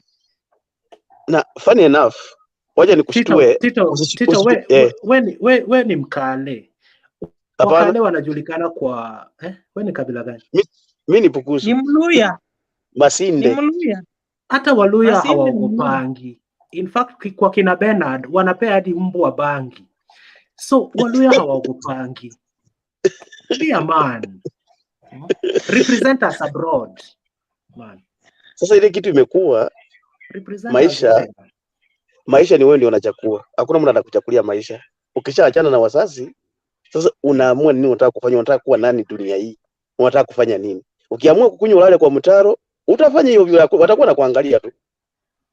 Na mtu akikuongelesha anakupatia opinion, si ati amekulazimisha. Hakuna hata pastor akikushikanisha na mwanamke, si ati yeye atawalazimisha muishi. Atawaambia tu tafadhali mfanye hiyo muishi. Ukitaka kuwaje mwanamke na muache. But so life pia ni vile umejiweka, vile unataka na vile unataka uchipate wapi. No. So mimi niko na target. Nikimiti my target, I'll be back here. I like your stand, and to be sincere, kitu huwa inatutoa Kenya ni kutafuta. Na tukishafika maeneo haya always tunachukua hii tunaweka pale kwa kutafuta. Tunasema kwamba hii dating tulianza kudate class 6. Kina Angel maybe walianzia standard 4. Na Wewe Clinton mimi sija date nikiwa Q4. Wewe nimesema maybe Angel. Maybe ni Staki. Mimi nikioleka Clinton si kudate more than 2 men. Na nikaoleka. Walikuwa 2 men lakini si more than. So, hivyo sasa.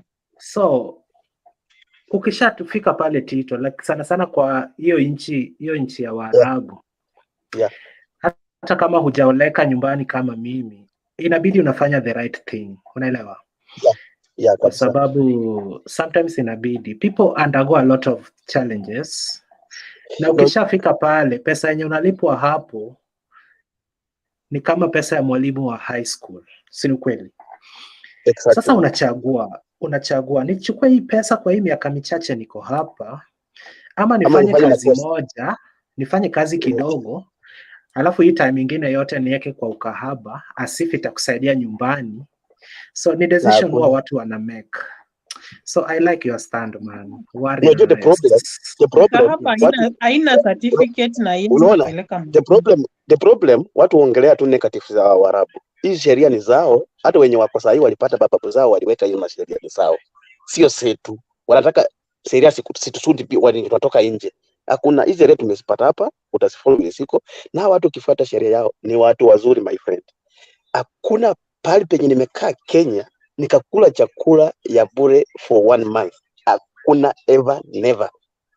Hadi uko Nairobi unaenda mahali popote unaweza kula chakula for 1 month. Hakuna. Kitu kuja utakula 1 month utanifukuza my friend. Utanifukuza my friend. Ina depend unakulaje, but kuja tu kwangu nitajaribu. Jamani wakarimu, ile kampuni niliingia walikuwa na offer chakula ya serikali na kampuni yenyewe ina offer chakula. Yaani mnakula chakula paka mnatupa. Wanakuambia kama ulikuwa unalipa chakula funga, wacha kwanza kulipa. Hii mwezi yote chakula chukua bila unataka. Anything that you feel. Lakini hiyo vitu nimesionea huko hivi. Waarabu wako wazuri, wako wakarimu, pati wako na pati yao ya ubaya wao wako nayo. Pia uzuri wao wako nayo. But Waarabu wenye wako Kenya, wenye wako Germany, hawajifungi, alafu wana hizo sheria mbaya wameweka huko kwao. Wanakwanga wamewaachiliwa. Unajua sheria zao zina favor kwa sababu ya nini? Hawataki watu wao wakuzwe. Mostly zinakwanga zinasunguka kwa wanawake sana. Masheria zao mingi. Bana, nyinyi fanyeni kazi, mkimaliza mrudi nyumbani, muone watoto. Kama wewe umesema wewe ni baba, uko na watoto wangapi? 4. Watoto 4. Maybe ukipata chance next year ama this year deck. Enda weka mtoto wa 5, ukirudi the other time mtoto anaketi. Advice napeana bure. Nataka wife pia atembee Dubai. Mimi nifanye pia atembee dunia. Unajua ukiinuka inua mwingine. Kwa sababu labda angefika, but nafanya afike. Akuje tu kutembea for 1 month, nimkatie visa ya visiting, akuje atembee na arudi. Henyewe. Lakini wajua sisi wenye tujaoa hatuwaleti wanawake kwa sababu unaweza leta dem bwana alafu akirudi Kenya bana. Ameshikana na Omondi wake tena, anaambia Omondi, anaonesha Omondi pictures za Dubai. Na ticket ilikuwa yangu bwana. Hapo when you accept to be a bridge, that's accept to be a bridge. Why are you following the road? Huyo mwanaume amjengee bridge. Ajengee bridge na huyo. It is BBI, Building Bridges Initiative. Wacha kuwa na wivu. Tenda wema nenda zako. Wacha kuwa na wivu. Tenda wema nenda zako.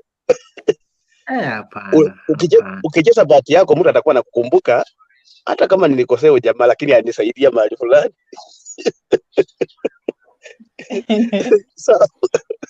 So daktari sema alafu pastor tumalizie bana. Ama before daktari Uko na dakika mbili ya kusema kitu. Angela, dakika Mimi mbili. nimewait. Angela, usiniingilie tafadhali.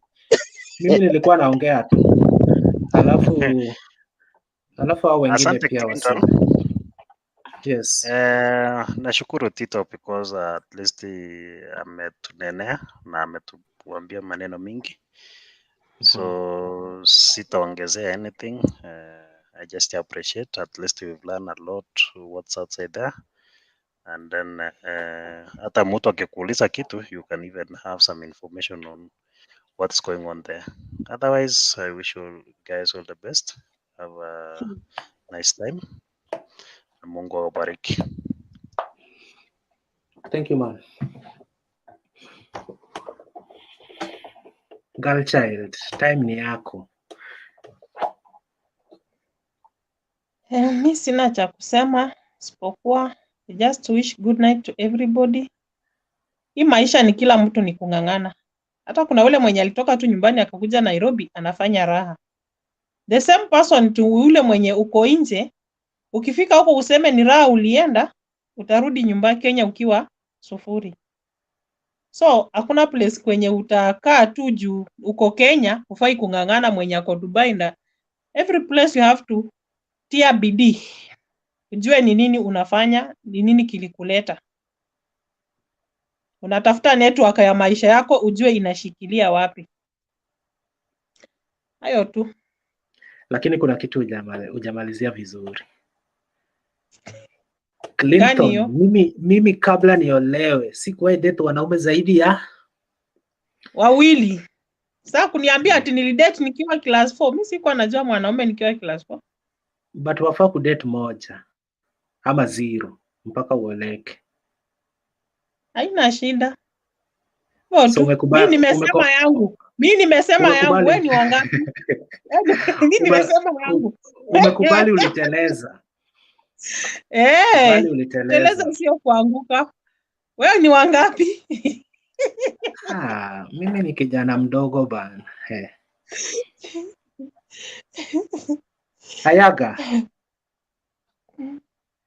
Ayaga, are you working from home?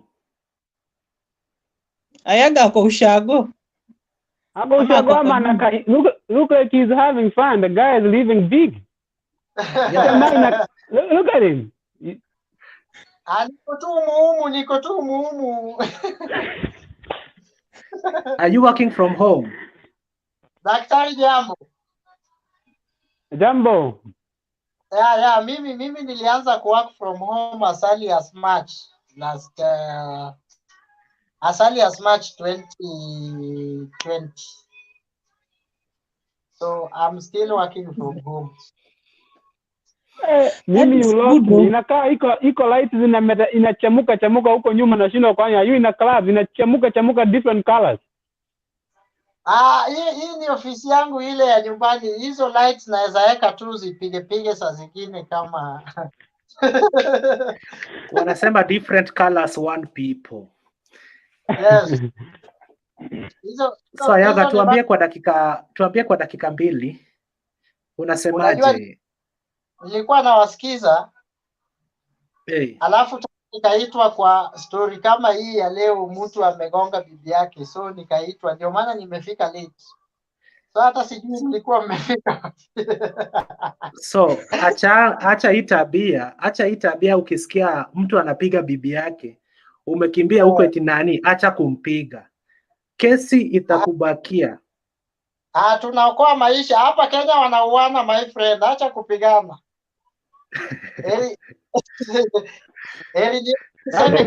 Labda ilikuwa mtu ya KANU. Niseme nimewaseparate, badala niseme aliua, hiyo kesi sasa imebaki dhambi. But wanaweza endelea kupigana. Chukua huyo mama alale hapo kwa sitting room, kesho aende kwake asubuhi. Tumewaseparate. Sasa bibi ameenda wapi? Hii dunia ya hii, ukiona wamepanda mori kidogo unawaseparate. Separation is the best way. Ukiwacha hapo watanyongana huko usiku. Hiyo ni ukweli. Umefanya kitu poa sana. Very good. Wewe ulisikia wapi? Alafu topic ilikuwa nini? Ilikuwa nawasikiza kidogo ndio. Ilikuwa Separation is the Jubilee best. imeseparate na KANU. Jubilee wameambia KANU hata hamna watu. Unajua Kaeni kando. sisi na Jubilee ni mtoto wetu mdogo, kwa sababu Jubilee ni KANU na KANU ni Jubilee. Wale walidanganywa wakavunja pati yao, walichezwa 2016 ikiisha huko, si sahi. Hata wakilalamikia Raila ndio amekuja na handshake, hao watu walichezwa mapema. Wewe unadhani Gideon ni mjinga wakati watu waliambiwa vunjeni chama?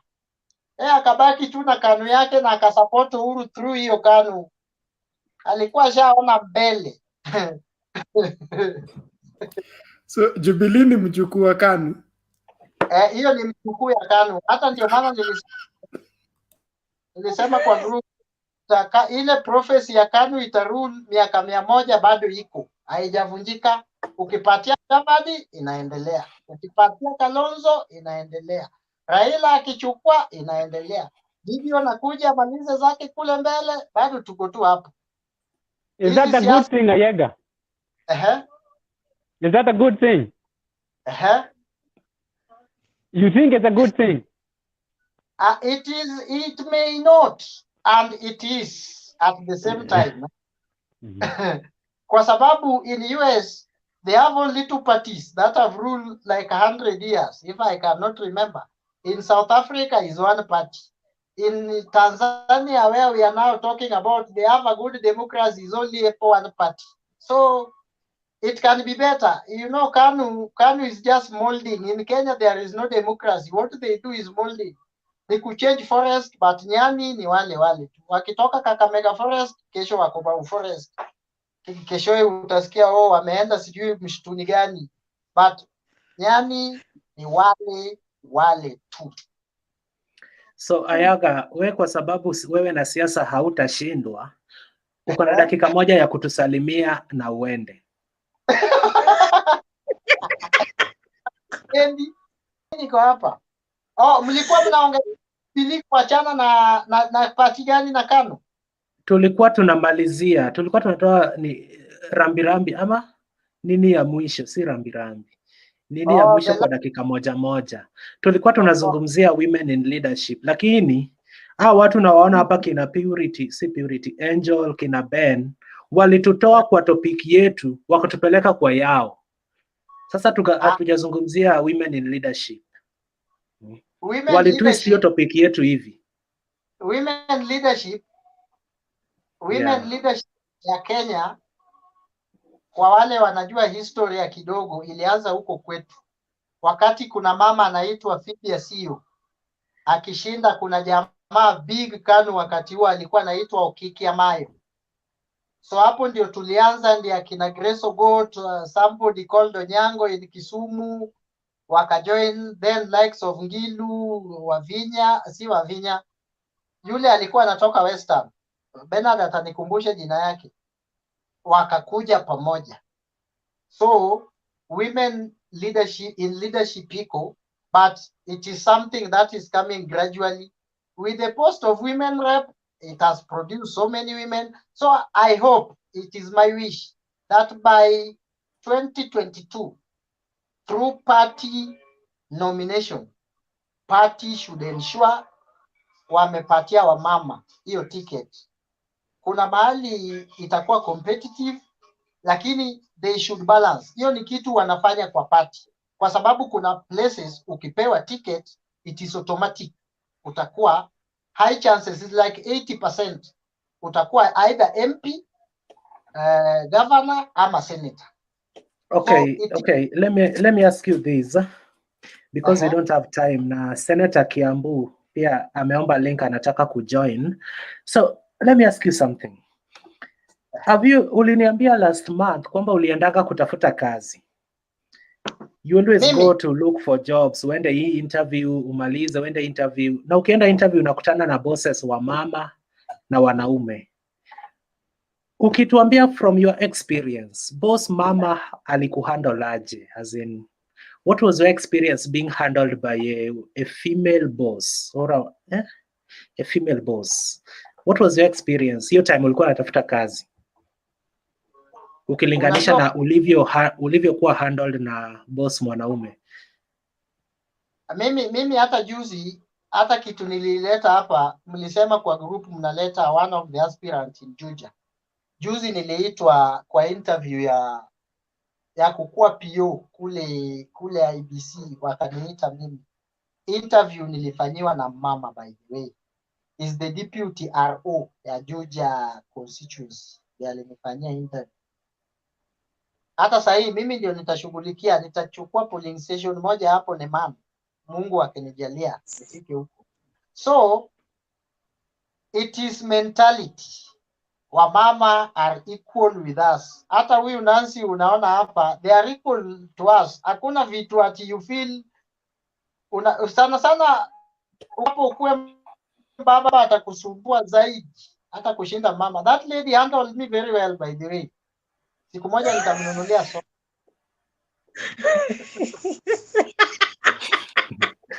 Handle you very well. Wait guys. Ayaga ameongea kizungu mkaanza kucheka. Angel, what's your interpretation of what Ayaga has just said? Usipo explain tunakutoa. Ni nini imekuchekesha? Kitu imenichekesha that lady handled me very well, even I have to buy her soda. So hapa ina depend na mwalimu wako wa English, eh? Which lady is this? I want to know. No, Senator, your level of English ni iko juu sana. Now, maybe Ayaga will have to explain in 2 minutes again. Ayaga, you are handled very well, and you are even ready to buy her a present. You know, kuhandle ina depend to na how you place that word.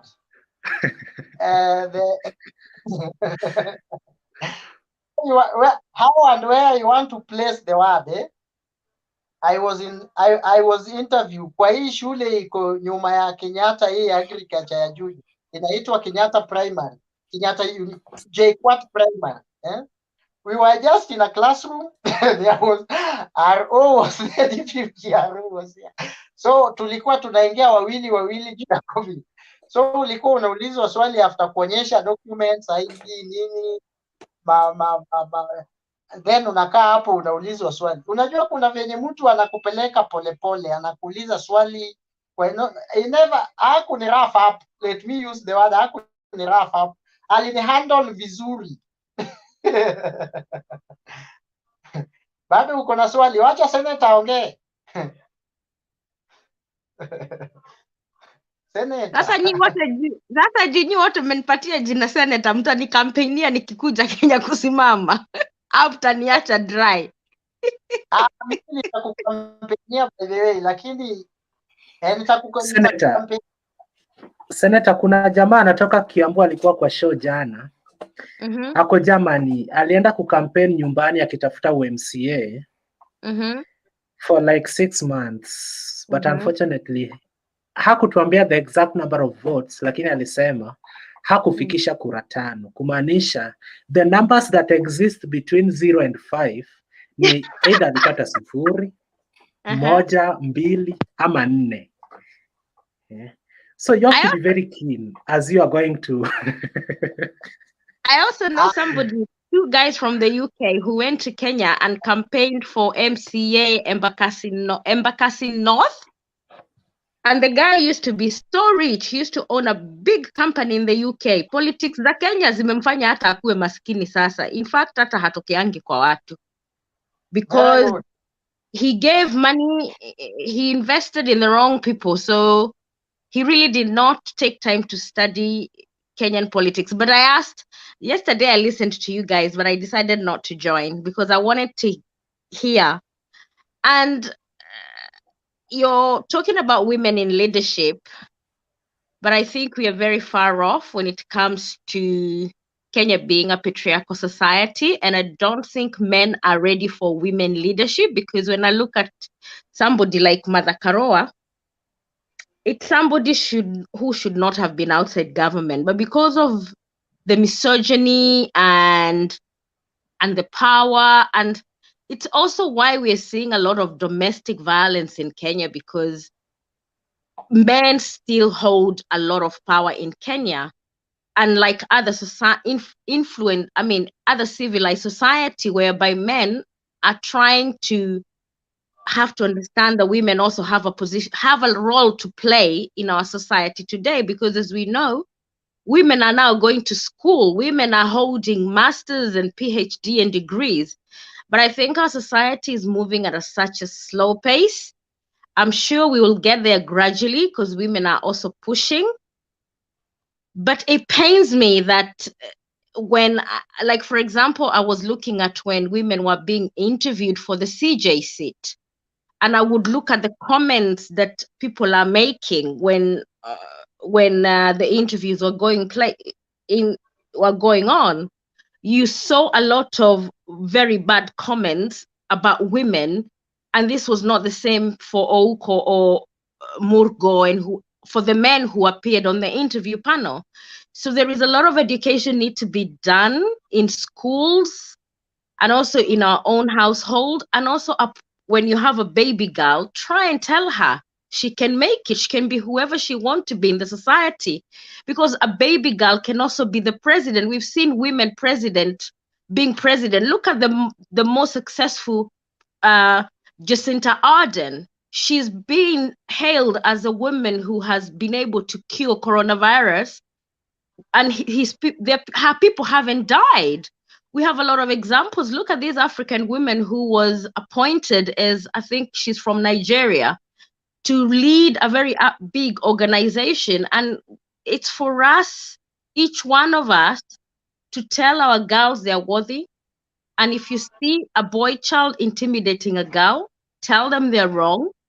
And to me, it's about civil education. And I think women are going places in the coming future in our society. But men also have to give way for women and not think that they're the only one who can lead.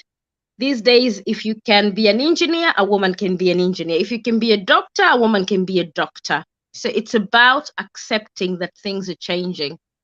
But I'm not saying that will change the role the women should play in their own families and at home. Those two are distinct separation, because I know men fear that they're not going to get their food cooked and their clothes washed. So it's not competition. It's just accepting that women as capable as anybody else. As a boy child. Thank you, guys. Thank you very much, Senator. Okay, thank you. So, Wangugu, yes. Let Ben say something, then you summarize for us. Ama after Wangugu, kama kuna mtu ako na kitu pia, itakuwa ni dakika moja. Can I ask a question for Nancy? Hebu niuliza, kwa nini leo unafunga debate mapema hivi saa 4 in the UK? Uko na chips funga leo?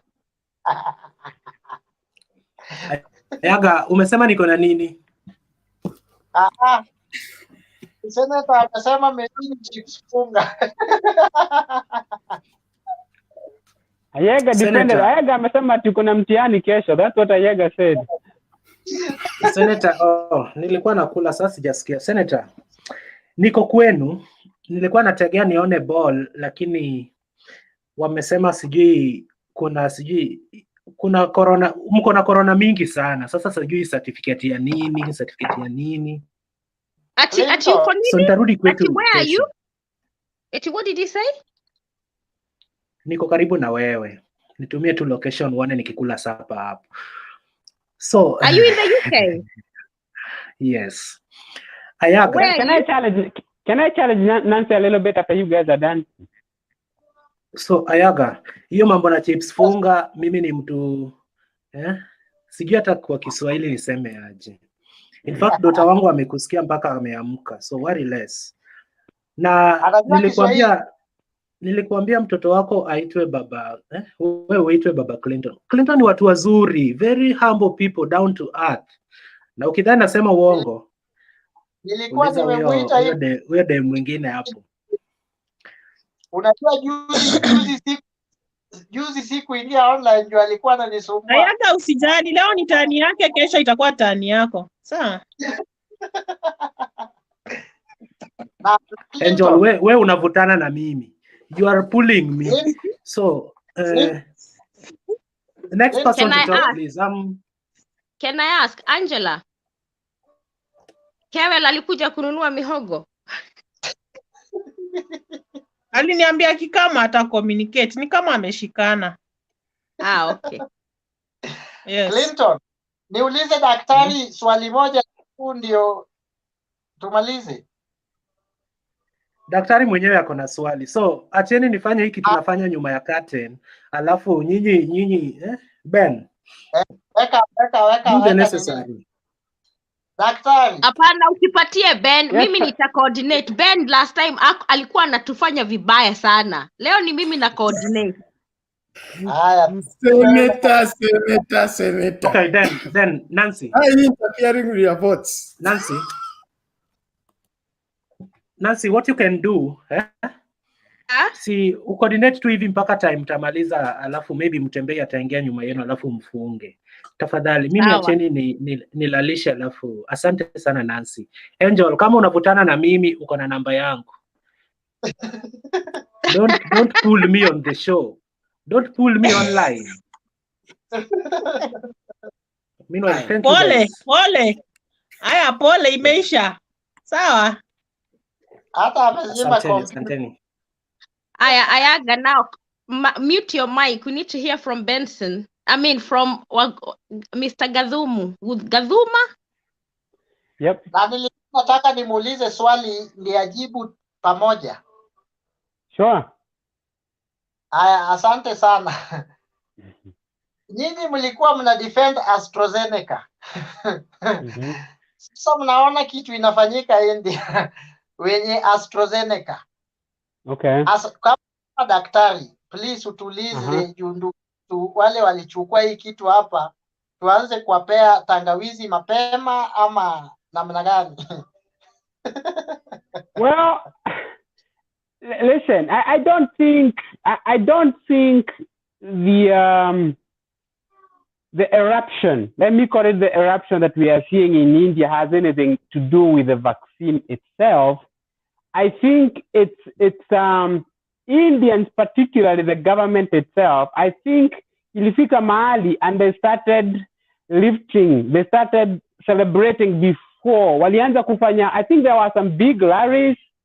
They lifted the measures so fast. They had so much trust in the vaccinations themselves that instead of doing what everybody in the world is doing, using what you call a dial, wow, I flip to switch, that we have vaccinated people, so let's just hit the switch, open up. I think that's what the problem is.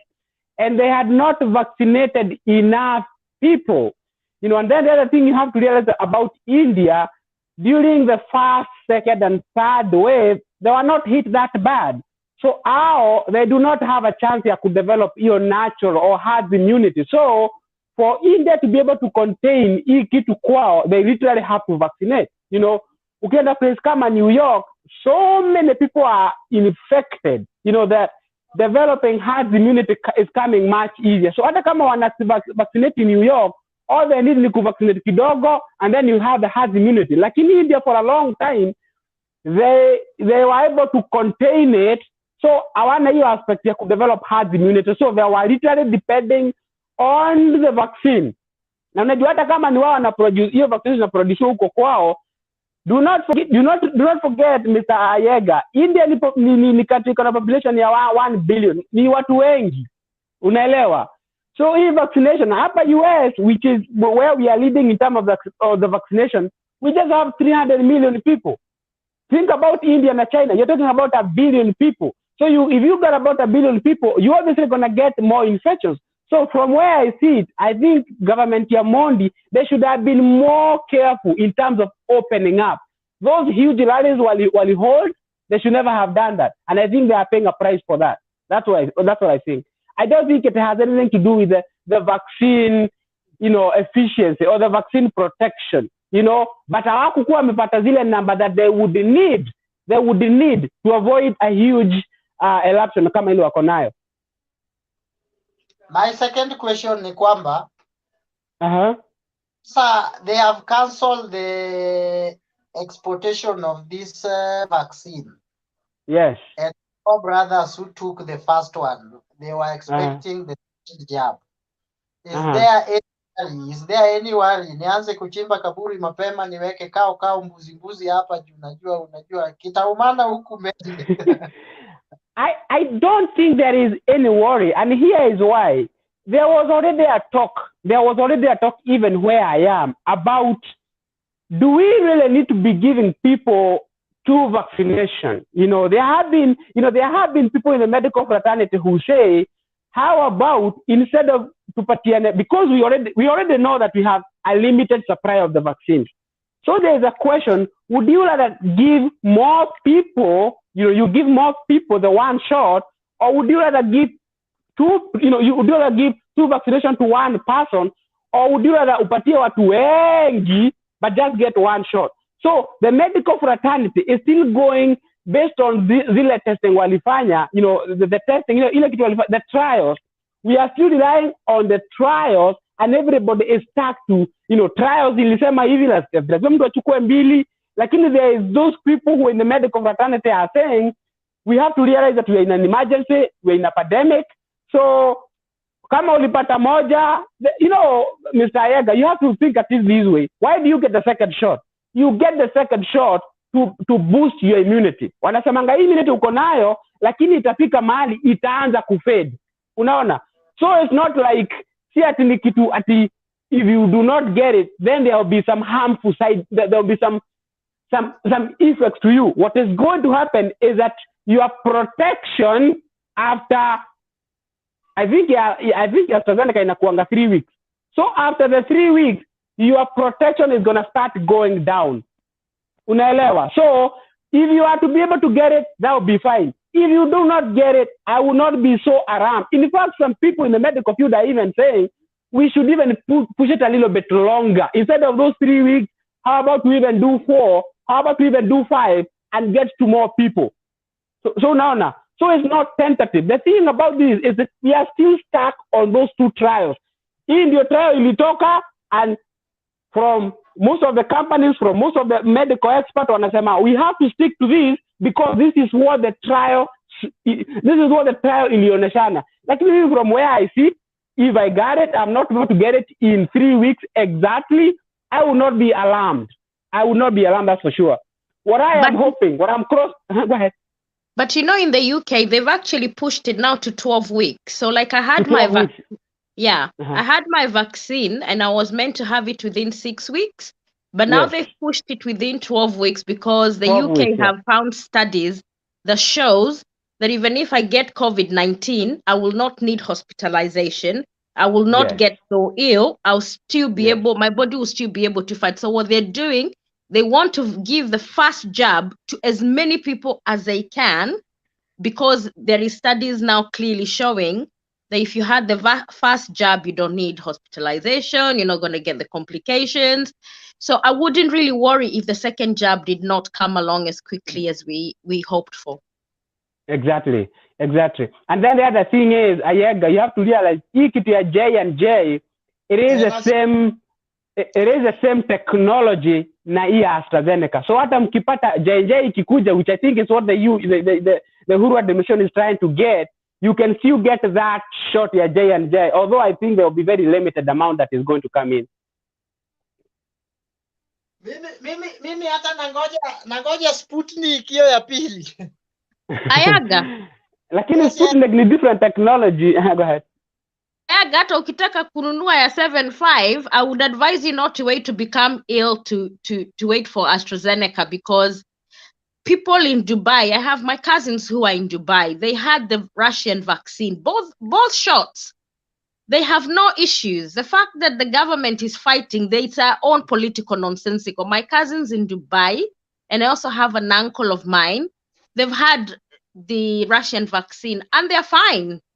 And if the Russian people have had it, I honestly think if you have the 7.5 and get vaccinated, because as we know, if you get ill in Kenya, you're more likely to die because of the lack of oxygen if you get seriously ill. So if you can pay the 7.5, why not?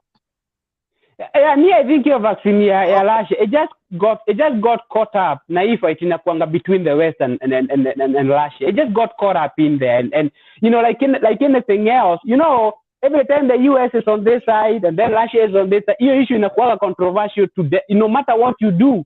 So I think that the vaccine just got caught up in that, because there's no way you're telling me that a whole country in Russia, with all the technology that they have, with all the expertise that they have, that wanapatia kitu tu iko too ineffective. There's just no way. It just got caught up in a very bad situation in the geopolitics of the West versus Russia, and there's really nothing you can do about that, you know? I'm still waiting for my question, Mr. Gaduma. Okay, so your question was equity. Oh, but before I dive into politics again. Mimi nimemaliza.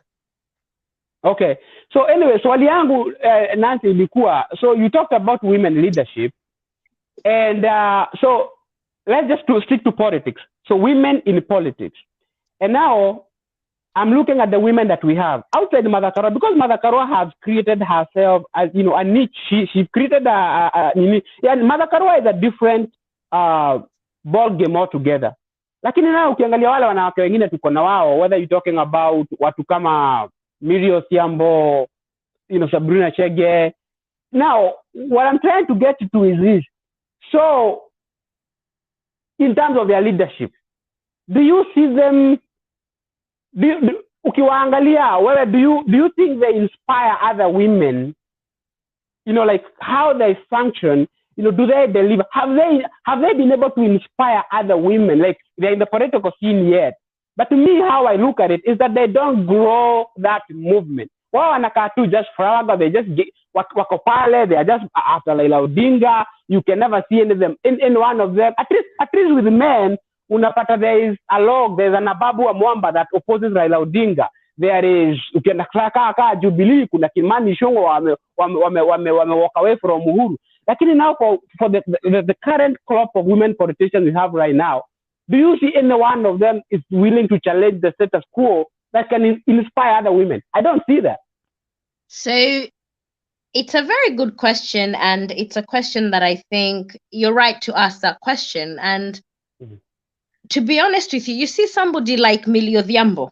She's a very clever woman. In fact, she sponsored the most bills that make sense when it comes to women in parliament. She's actually tried to improve things, but the problem is still the misogyny and the power structure in Kenya. Because if Millie Odhiambo challenged the status quo, she's worried that she'll lose her seat, because as I said, it's about the society.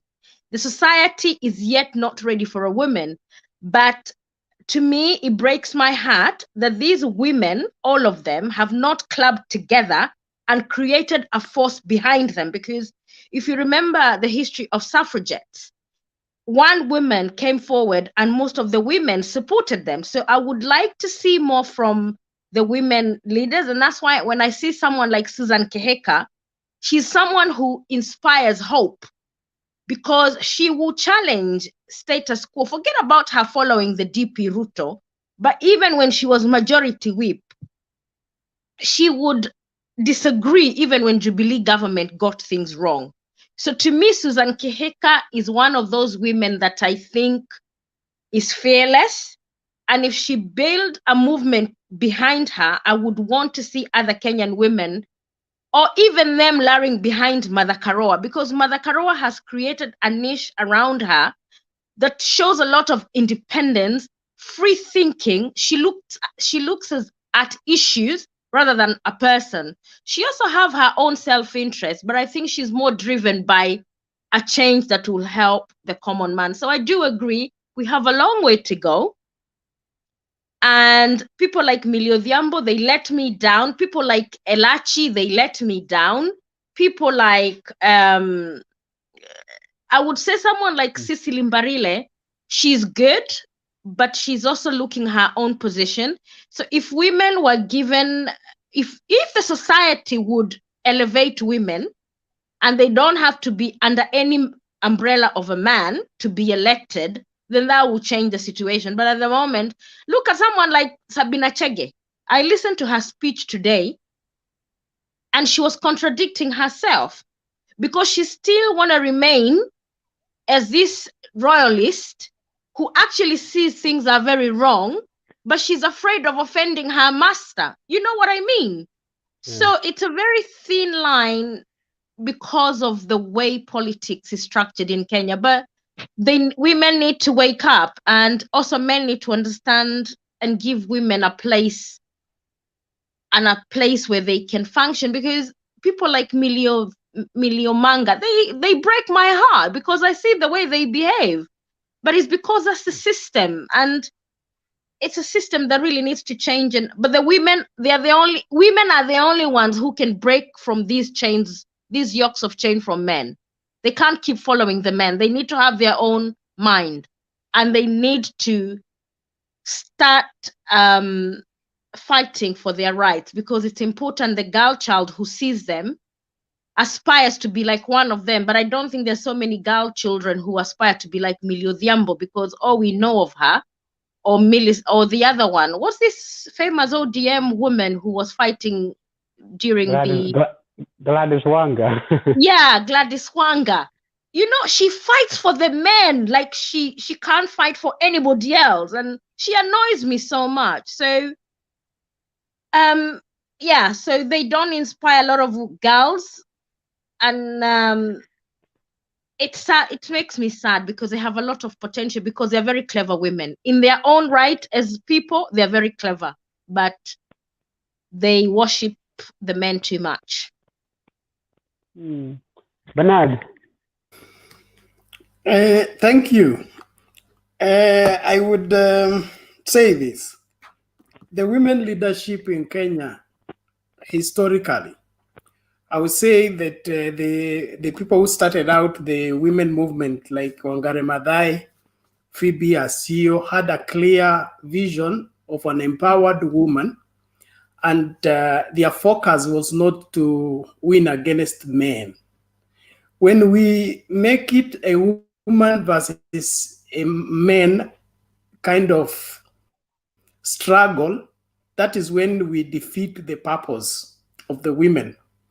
But if they charted out the way, like Phoebe Asiko, they want the girl child empowered, able to express herself and vie for whatever she wants to vie for, not to gain because she brought a man down or gained some mileage over the man. Let's leave the men to do their thing, let women do their thing, and let merit give them space.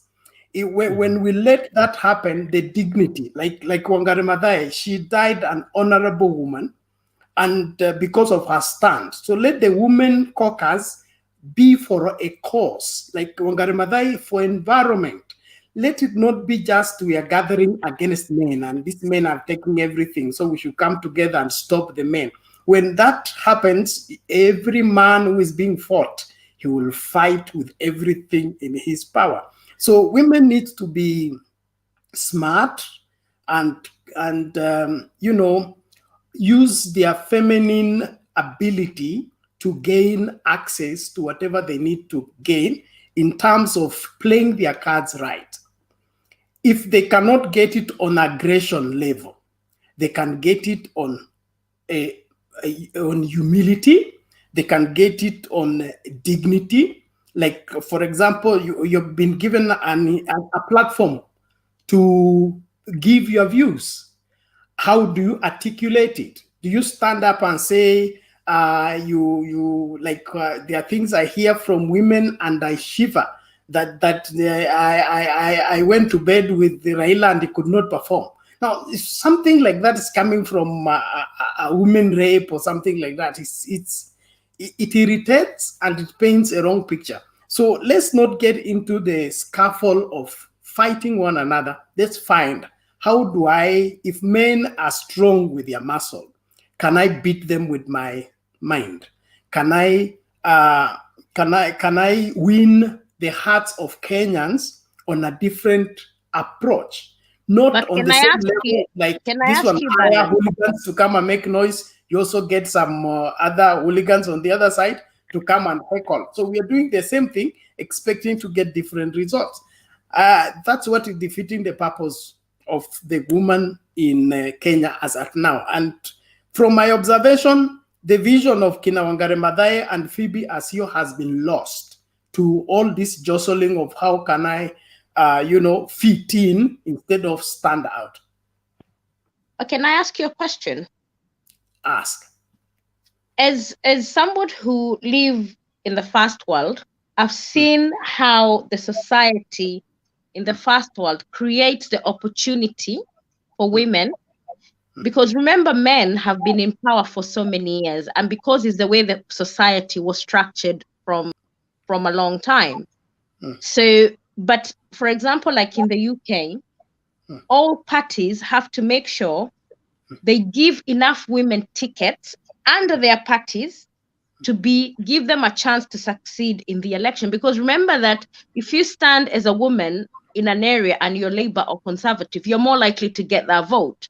So they have something called positive action, because what they're trying to do, they're trying to make the society representative to ensure that opportunities are there. So I've heard you say that women need to not to fight with men, but I don't believe women are trying to fight men. Women in Kenya try to fight with men because opportunities are not created for them. Because like here, women don't fight with men, because if I want to be an MP, I will provide I'll go to my party, and if they want to create, I'm more likely to get a ticket for my party, because parties here are actually there is a legislation says if you have 100 people going, a third of those have to be women. Do you understand? And it's law and it has to happen. But in Kenya, women, they are financially not able, and the parties don't seem to give them the opportunity. So how do we cure that according, because you're there on the ground. So how do you think we can cure that? The party nominations law, I think, needs to be revisited. And I think that's one of the things that were in the debate about the BBI, to force parties to make sure that the third rule is not obeyed, is not asked for at the parliament level, but is demanded for at the party nomination level. And that would be a very good cure. In fact, there was a proposition of having a female or male running mate, and then we have two people elected from every we do away constituency, we have counties, then we have two people. But like every other change, we must give it time. But in the meantime, from what the politics have evolved into, women still have a chance. Like, talk for instance, in Rift Valley, we have women like Sally Kosgei, okay? She, the other one, the late governor, they emerged during the time when even the affirmative action was not there, and they led their constituents very well. And so the society is waking up to the reality that women can lead, and so women need to ride on this wave other than hang on a man's coat. But can I correct you? Somebody like Joyce Laboso. Joyce Laboso was elected because of the family and the name she carried. She was not elected because she's a woman. You see somebody like Sholei, if her daughter in the future, because remember, Kenya has created this narrative of your name being known. So look at, for example, let's look at the coming by-election in Juja, right? Mr. Wakapi was a man. The person who became number 2 was Koimbori, right? He's standing for the same seat, but we have Wakapi's wife there. she will be elected because people will kind of resonate the name with Wakapi rather than the merit. Do you understand what I mean? Which I think is stupid, really. Which is stupid, because even Uhuru, why even look at may the soul of Senator Haji rest in peace. And yeah, I hated that too. I hated what they did. We are not allowing democracy to thrive. No, because you say that if someone dies you lock everybody else out and let the family succeed that seat. So you are imagining that the son is just gonna be as good as the father, and that's just not how it works. And I know there are people that keep saying that, oh, we are a year away from the elections and all this other nonsense, that it's not as expensive. But democracy is expensive. You know, we cannot make it, we cannot break down to that point where we start saying ati mtu akikufa just because, no.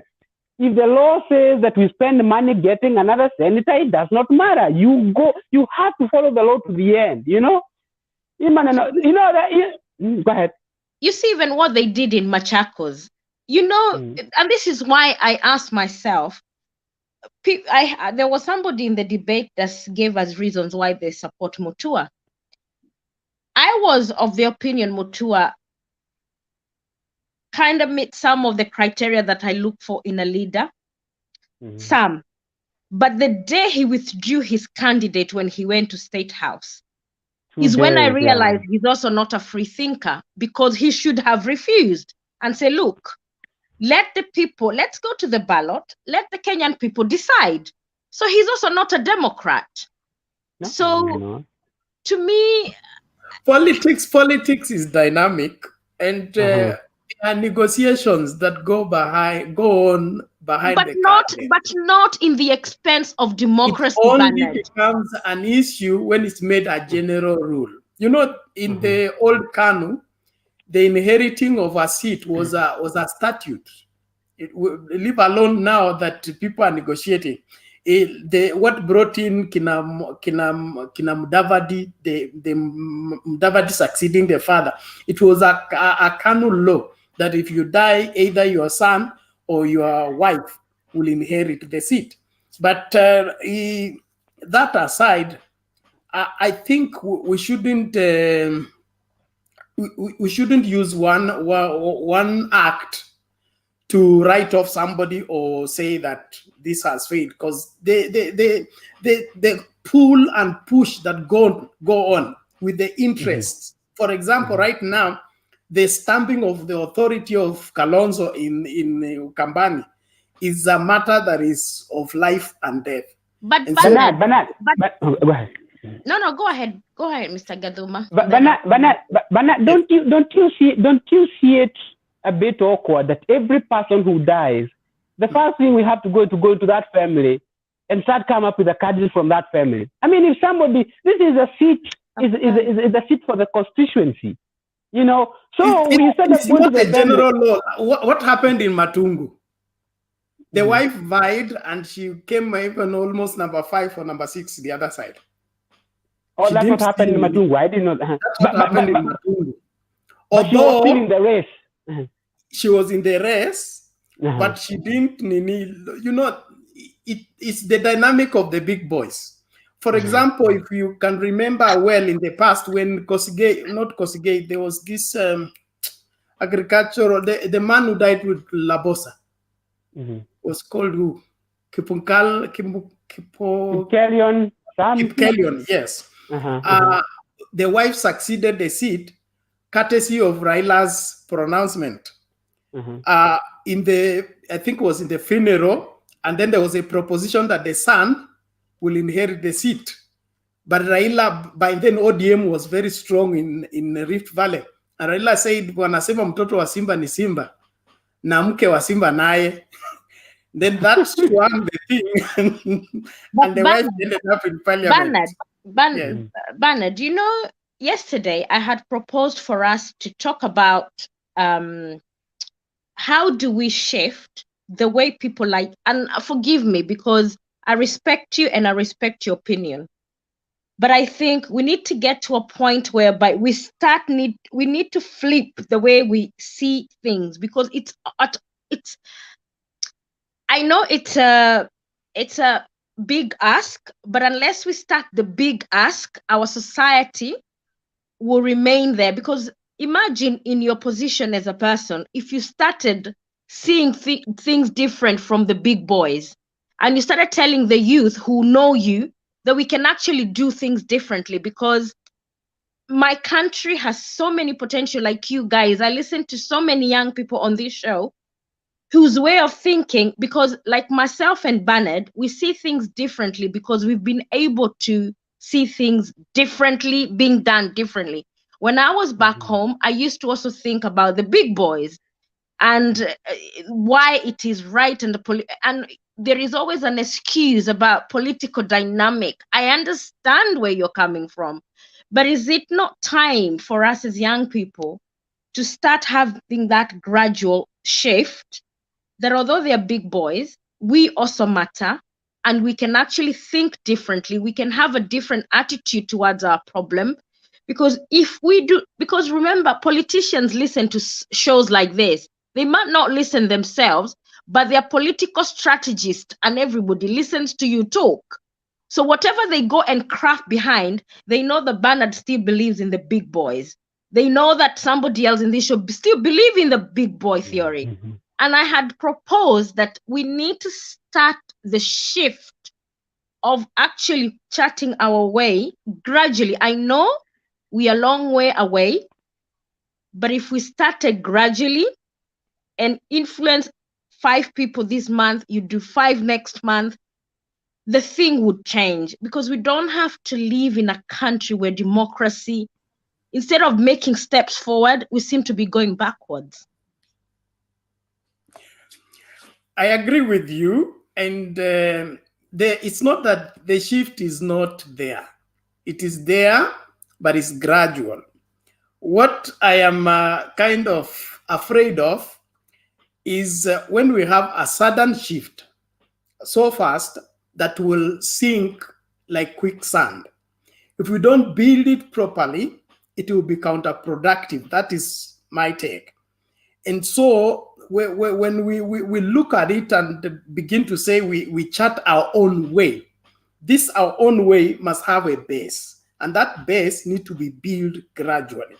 It's very easy to psych up people and to call them and to do this. But if you don't have a good backup plan, what happens is that you get caught there, and then you are silenced, and that's the end of it. Then it will take another 20 years before that uprising rises up again. So if we cleverly and smartly go about this and ensure that we give it time, we see that as we are facing off the old, the new ones are coming in. My greatest disappointment is the younger politicians we have, their reasoning is worse than the old men that we are complaining about in terms of the kind of picture they are painting and the kind of example they are offering. They are leading in being bought to vote in a certain way. They are leading in being compromised. And so there is not that, inspiration to the aspiring politicians to follow this example. And so if the younger people who have been given opportunity are already letting us down, what happens when we send them, all of them there? We may end up sinking the whole country. That's my fear. First of all, where are we getting these young people? Mimi, let's go back to this. Where are we getting these young people from? Okay? Now, if I had to ask you this, so Uyosani Haji, do you know what his ideology is? Do we even know what political party he belongs to? So what basically we are doing, we are assuming, we are sitting here and saying, this guy, the father was this and this for all these years, and so automatically he is going to become his father. That's really what we are doing. And to me, you asked me where that candidate should have come from. And this is something I was trying to discuss yesterday. I tried to bring this up yesterday about our political parties. Because A candidate is supposed to be produced by a political party. This is somebody who should have been active in that party, who has been tested in that party, who the party knows who they are about, and the party should be looking at themselves. So an MP dies, so the party looks inside, wanaanza kuliangalia. So Bernard anatoka kwa hii constituency, and he is so strong that we know that atachapa most likely atawin kwa hii position, na at win we know what he's about, we know what ideology is about. Unaona, lakini sasa tunakaa hivi, once somebody dies, now we go to the family and start asking the family. We don't even look at the family and ask. Tunawaulizanga among the family who can be, like nani amesoma, ujui kama amejinvo, ujui kama anapenda politics. This is kama wife ya Kapei. Just because she is Wakapei's wife does not mean that she is interested in politics, does not mean she has any ideology. Jubilee should be looking inside itself and saying, so this is our party.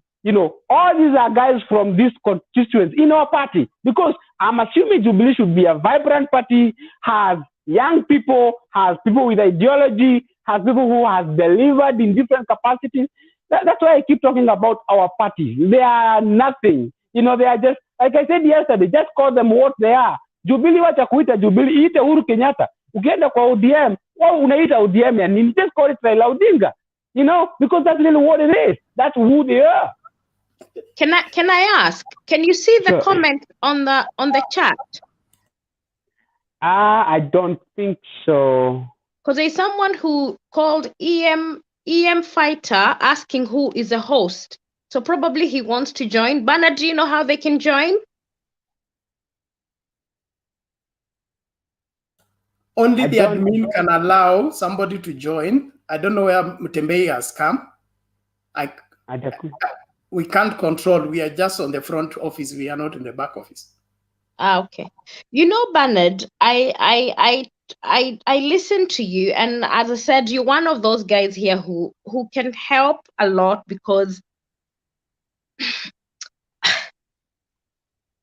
like when I listen, to me, it's not that we're trying to make change drastically. It's not like we want an uprising. It's not that we want to change what's happening now. Like you've talked about the young people who are in leadership today. But don't you think, Bernard, I was reading the other day in regards to how Barack Obama started. Because remember, he started because of his color and his background, he started at a disadvantaged place. He never incited anybody to go for uprising. He never asked Black people to pick placard and demonstrate about racism. He never played that card. He used clever methods of grassroots. He used to go door to door and convincing people why he believed change was possible. And this, we need and I do so much believe that my country has a lot of potential, and I so much believe that we need the grassroots, because remember, if we start convincing the young people, remember, is it 65% is young people in Kenya now?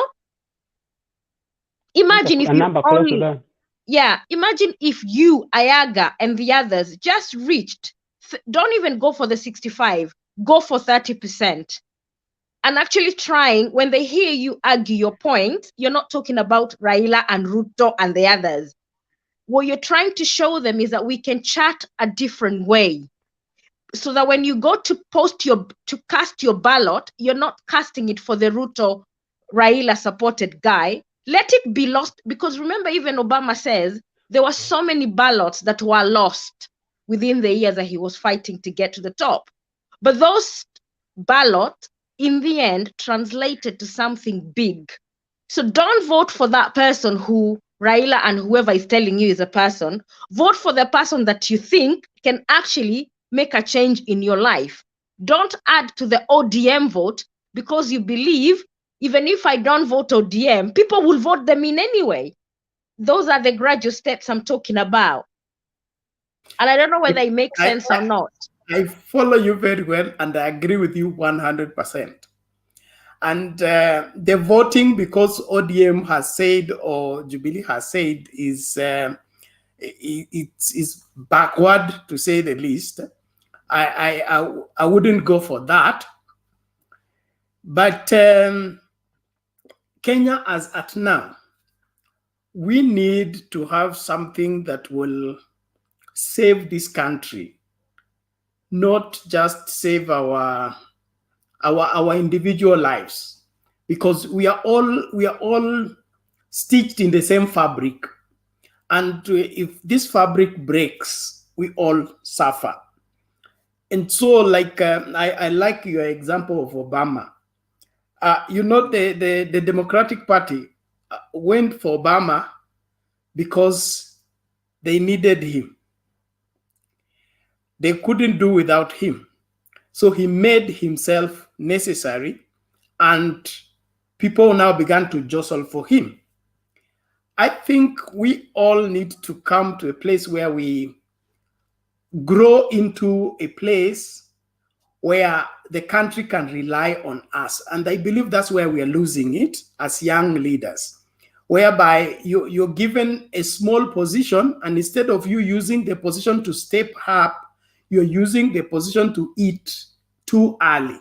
The Bible says in Ecclesiastes, say, woe unto you if thy king be a child, and that he eat in the morning. We eat in the morning too early, and so we cut our destinies. I believe we need, as young people, begin to think differently, that we can forfeit to eat today because the future demands it. We can refuse to play the tune because the future is, the risk of losing the future is a greater loss than letting go these few offers that we are being dished with. And our politics need to shift from getting into a parliament to get a house and to get a land and to get this. We should get there to build a nation that will provide a platform that every Kenyan can eat and sleep well. Now, that conviction for the great country is what is missing in the young people. We are so much caught up into the eating culture, and then you find people with a promising political career, but you give them one term and they have lost everything. You give them a position, you appoint them head of parastatal or head of whatever, they mess big time.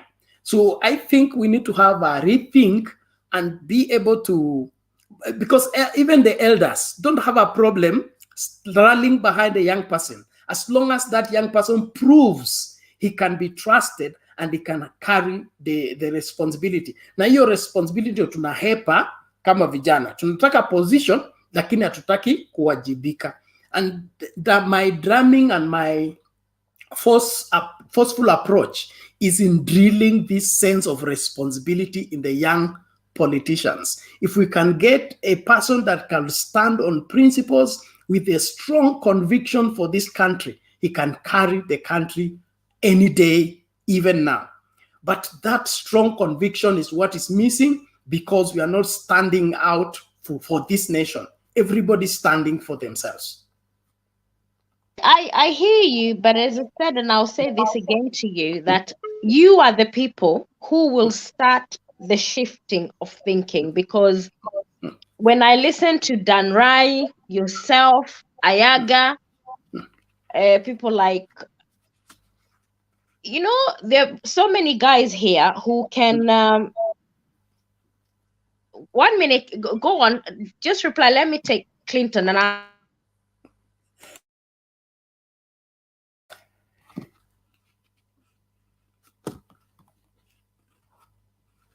Okay, guys, we appreciate you for continuing to watch. I believe this is adding value to you. If you have any question, you can put it in the comments. We'll be able to respond. But I believe this is healthy. Guys, Bernard, yes. guys who are waiting, Clinton will put them in for the next 1 hour, and then we'll just close. So Clinton is back. Yeah, he said he's logging on, and he will let anybody who's waiting just for half an hour, and then he will close it. I'll text him to close it. Okay, that's perfect. So yeah, so my brother, let's Yes. start gradually. We can make it, believe you me. And let me tell you, hope, if you live by hope, Yes. hope, you know, they always say a life without a dream, it's null and void. So if we dream to have our country change, me and you can change it. If you, as I said, a month, convert 5 people. I convert 5 people. Ayaga does the same. And let's shift away from Baba, Ruto, and Uhuru. These guys are giving nobody, they're not giving any inspiration. They're not helping us change anything. They're just the same. So yeah, so I believe gradually it's something that we can do.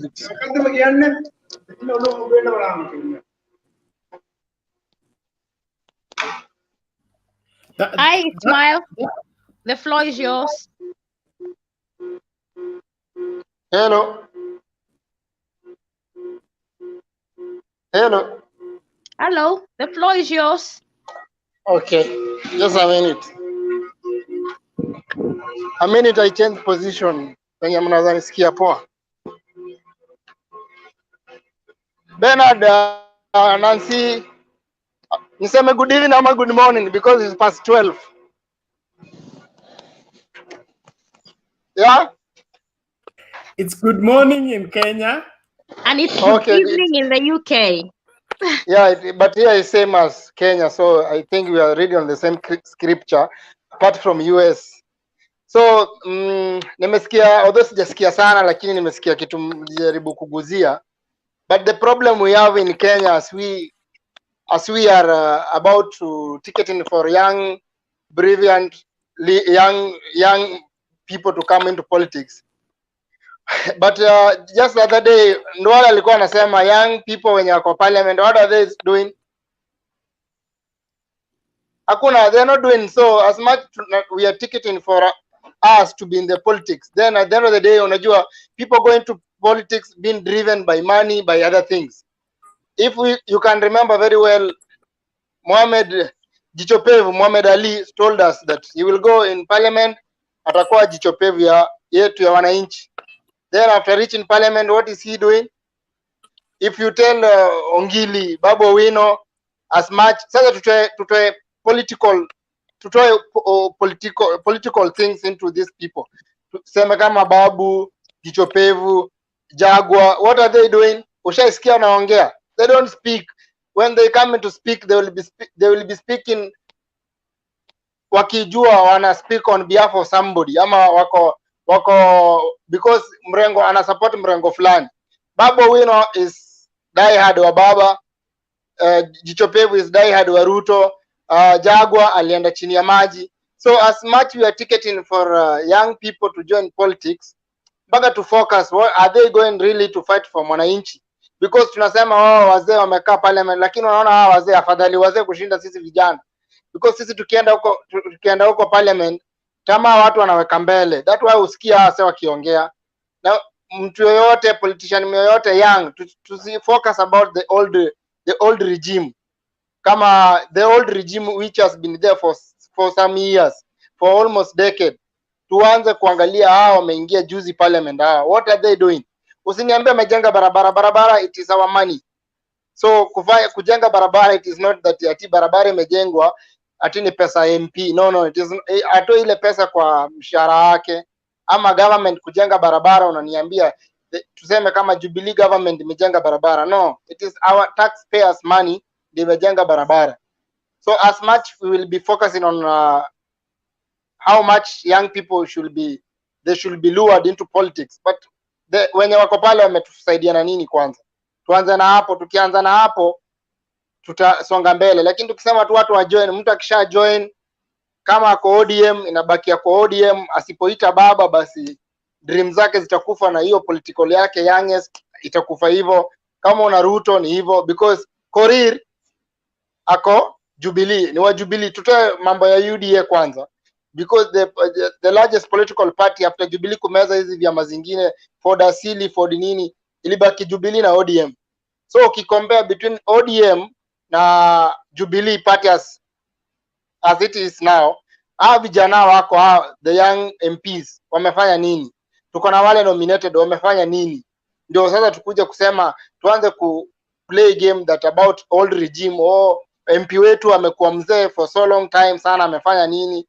Hizo pesa wanapewa na national government, wanatumia hizo pesa kufanya nini? Because at the end of the day hata basari inakuanga na issue. Unapata basari, wale watu wanafaa wasaidiwe na basari, hawasomeshwi na basari. Wale watu exactly, yani unajua huyu maybe ni orphan, hana baba hana mama. Watu kama hao kupata basari inakuanga ngumu. As much utaniambia Babu Owino huko kwake Embakasi amejaribu kusaidia watu na basari, lakini the rest of them hatutaki young MP akuje. Last time when ilikuwa so hot, ulikuwa unaona hata wanataka kupigana, wanatoana mashati nini, kimeumana because huyu ana support baba, huyu ana support Jubilee. Lakini when ile time ni self interest. Sasa ikikuja kwa mwananchi, yani nataka tushikane mashati hivyo, ikikuja sasa to the issue ya mwananchi, tukiweka mwananchi mbele, vile tuko side na political party zetu, vile tuna support hawa wanasiasa wangekuwa na support mashinani hivyo, because tuna some places hakuna maji, na hiyo ni kitu tunafaa tukubaliane kila mtu, na pia tuna hospitali zingine hazina madawa. So tukipata young leaders wenye wanaweza kuwa na fight on behalf of mwananchi, vile tuna fightingi on political alignments na political lines, itakuwa better sana. Itakuwa better in the future. Okay. Can I ask you, Ismail, where did you say you are? Is it Dubai or? No, I'm Saudi. Oh, you're in Saudi Arabia. Okay. Yes. I hear you. I hear what you've said, and I totally agree that at the moment the young people have let our country down. But what we were talking about is we start gradually changing. You know, when we go to vote, we have people who are young. The first quality that we were saying, because we know what our problem is as a society, and you've talked about many of those problems that we know they're the problems. You've talked about Jaguar, you've talked about Jichopevu, you talked about all the other young leaders. But for me, I think that we gradually, we need to start looking for someone who is ready to become a servant for the person rather than them going to enrich themselves. And because if we continue saying what we are saying, that parties and these guys will always be at the top and we cannot push up our own young people, then we are defeated by everything that we want to do. So for me, we shouldn't give up. We are able to see people from the grassroots. Let's support them. It will not happen overnight. Everything happens as a matter of time. And even if someone becomes an independent, and we can see, and that's what I was saying, it starts with the mind and our attitude towards things. And rather than electing people because they are under Jubilee and whoever, the Kenyan people can actually vote for an MCA who is an independent. They can actually take somebody who stands and say, these are my ideology. I don't have a party. I'm independent. I am not under Jubilee and I'm not under ODM because I don't believe in their policies. And that's what I was saying. Could we start thinking differently and seeing things differently? And when we have young people who are willing as independent to vie for these seats, then we can support them. I don't know what you think about that. Yeah, I get your point and your ideas. But the issue is, if you say, for instance, that we support independent, vibrant, young men and young leaders who are featuring into politics, in the future politics, I don't have a problem with that. You know, for example, you are in USA now, somebody else is a Benadako Malipake, mimi niko hapa. For example, if you go now in Kenya tukiwa na election, useme sasa, because at the end of the day, uko back at home wanakujua mzuri sana. As much you are not having that big thing, but the smaller you do, people recognize you with the small thing you do. So now ukisema Nancy, unakuja sasa mtaa unasema nataka kusimama kama MCA independent, huko Jubilee huko, you know, few will support you. And this goes back to the other issue we had the other day. Few will support you because few feel that you are not aligned to a certain political party, uko poa. But the moment unaingia pale, people change mind. Sasa me, I think we should start vuguvugu ya kuonyesha ya kuelimisha watu ya kwamba when people goes to parliament ama when people vie for seats, they are not going to enrich themselves. Unaona? They are going there to provide services kwa wananchi. So to get that point, then kila mtu ataelewa the direction we are ticketing for. Okay, can we hear ENM Fighter? Yeah. Wow, thank you so much, Nancy, Bernard, Ismail, and Isaiah. I'm happy that you have at least voted for us to have a chance to be here. I have been waiting for a long time. I have heard you guys speak so much, and I was really eager to also come in and at least throw something.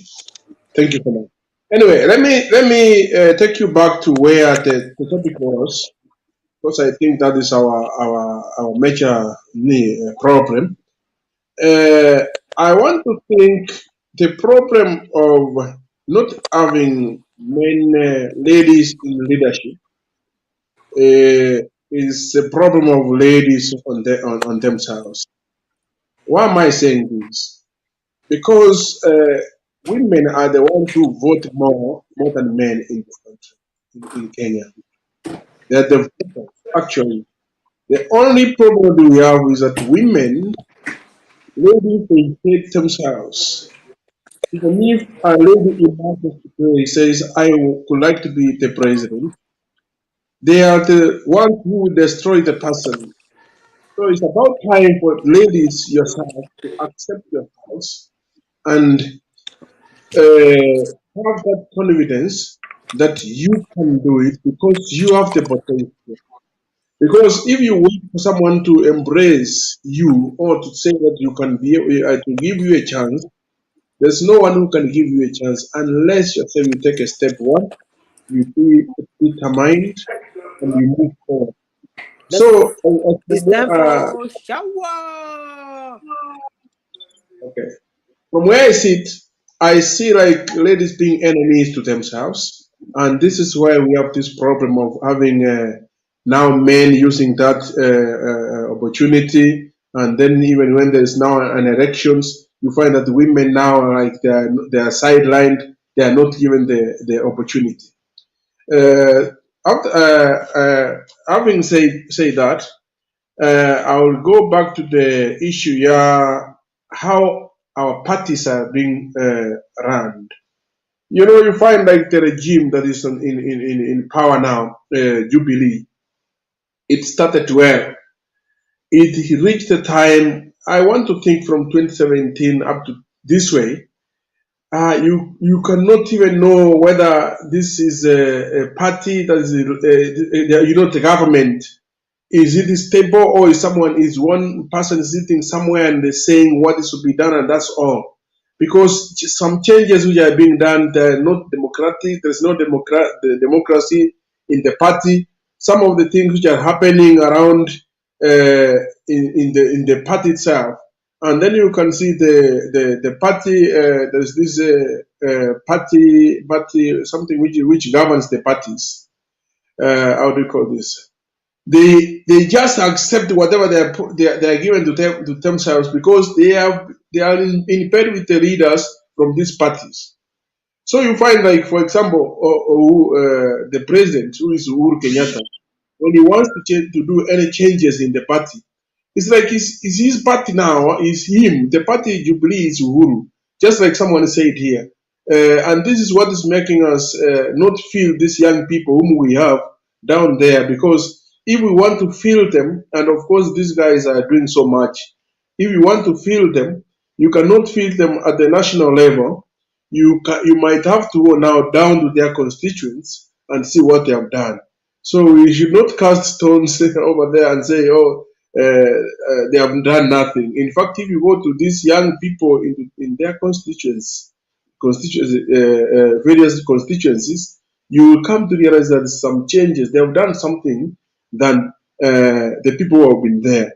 I'm not trying to defend anyone here because I don't have any relative or whoever I'm defending, but I'm trying to say the truth.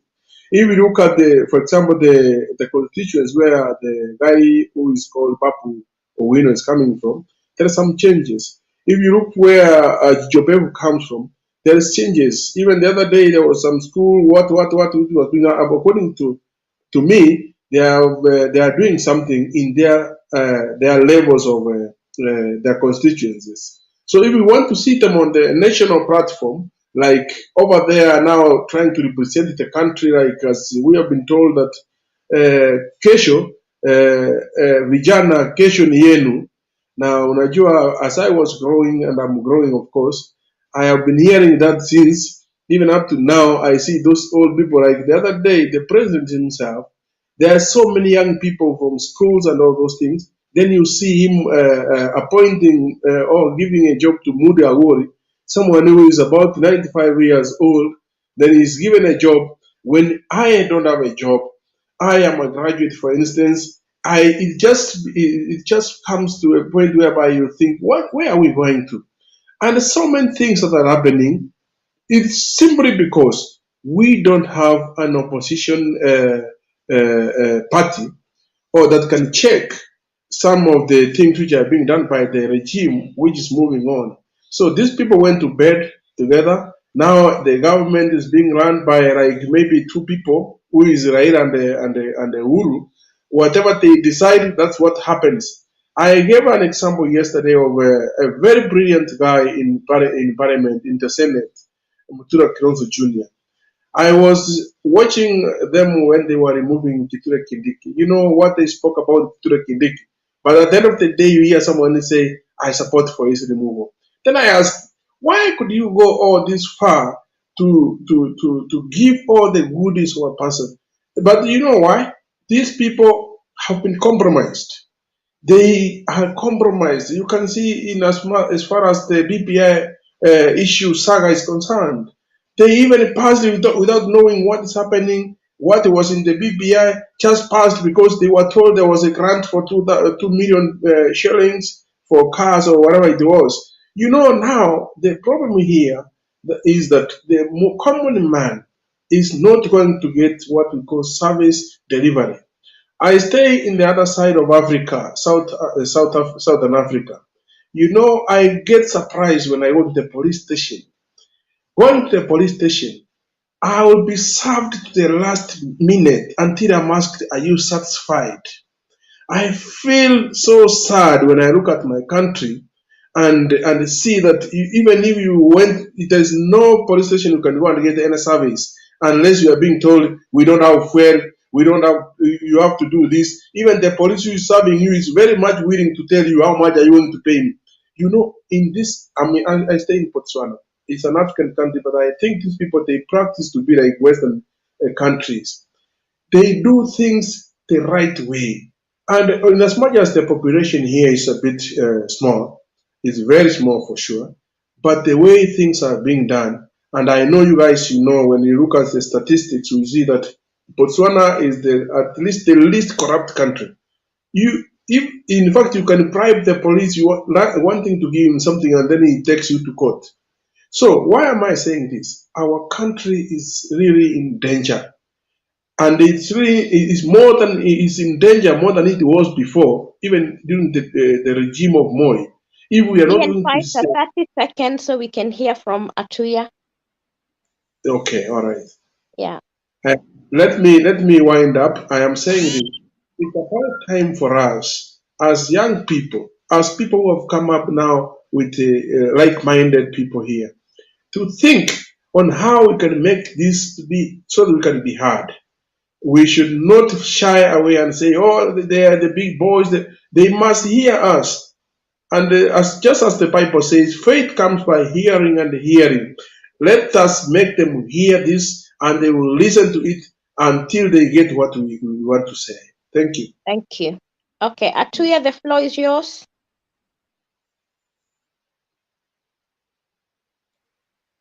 Oh, thank you. Hope each and everyone can get me. Yes, we can Right? hear you. We can hear you. I came in a little bit. I really don't have the flow of the debate, but are you speaking about women in politics and the So youth? yeah, so we were talking about women in leadership and what you think about them in at the moment, and do they influence a young girl in the village thinking, I would like to be a politician? And also, how can we go about changing the minds of the young people and start seeing things differently away from the big boys? Oh, perfectly. I think I belong to a different school of thought that believes that leadership should never be judged from the point of age or even gender. I strongly believe that women in leadership, we have really lots of women in Kenya who are in leadership, and I strongly believe that being a woman should not be a reason why you should be uh, treated negatively in politics, or it should never be a reason as to why you will want to be treated in a more fair way or get favors in a political field. Uh, uh, I did join politics immediately. I graduated back in 2017. I vied for some small post, and I'll tell you for free that I was getting fair and equal competition from women and girls. We were competing on ideologies, and they had some could speak better, could challenge me, and I felt like it was a good competition. You know, some people could try and throw in jabs that these are women and they should never get these seats, but I want to encourage any person who wants to join politics. Don't join politics in the name of that I'm now a woman, I want to get favors. That's why I'm against the creation of seats for women. We have very strong women who are in politics. The Susan Kihikas, the Millie Adhiambo. Those women are in politics because they have fought for their space. And if you want to be a real leader in this country, you have to fight for your space. Politics should never be given. The Prime Minister, the former Prime Minister of the UK, Theresa May, and we have Angela Merkel in Germany. Those, they have earned their positions. It has never been given to them.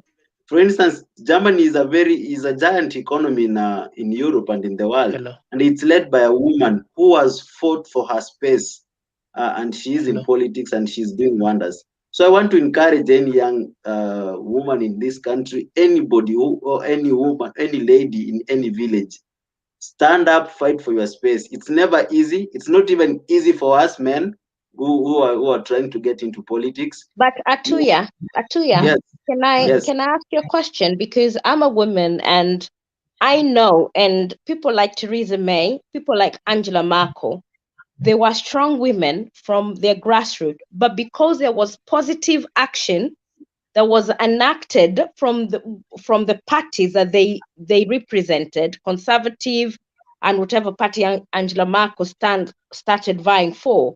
So because of remember, we cannot deny our history, and that history is not only in Kenya, it's everywhere.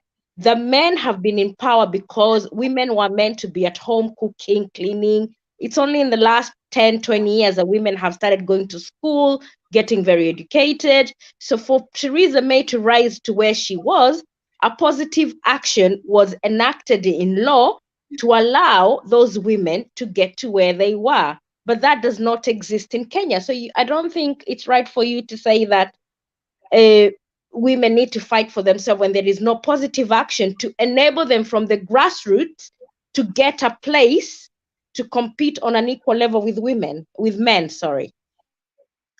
Fairly put, but I'll also answer you with a question. The likes of Martha Karua have been in politics. The likes of Susan Kihika, we have Governor Anne Waiguru. They are in politics. You're saying we are living in an unfair society with no legal boundings to support women, but we still have strong women who are in politics already.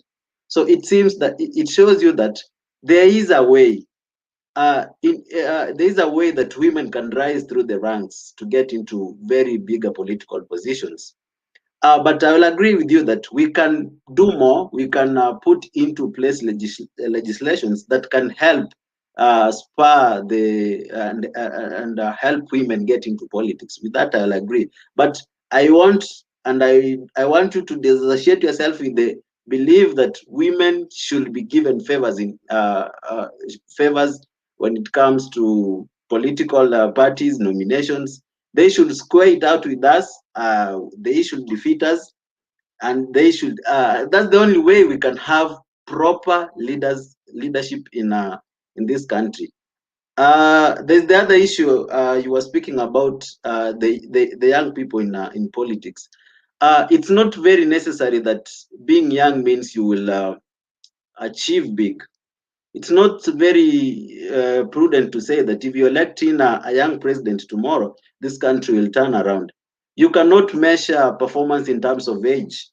And in fact, I was asking myself, I as a young guy now going into politics, how will people measure my performance by my performance? I've never been given a duty in the society to do. How will they measure my performance? Nancy was saying that we should be looking at young men and how, based on their performances and their capabilities. I don't know if we have in the country we have measures or we have ways that we can determine that this guy is gonna perform while in office. It's down to common mwananchi.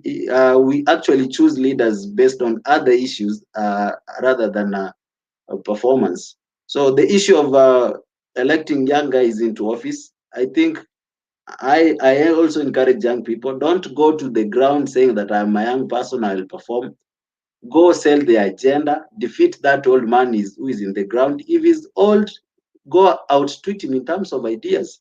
Don't sell the idea that you are a young guy. It's not something that should be on your manifesto. Thank you. Thank you, Tuya. And as I said, we were saying that it's how we try and change the attitude towards how people present themselves when they go to the ballot. Isaiah, you've been there for a while. Isaiah, would you like to take the floor? Isaiah, are you still there? Okay, Ayaga. I don't think Isaiah is there. Ayaga, go on.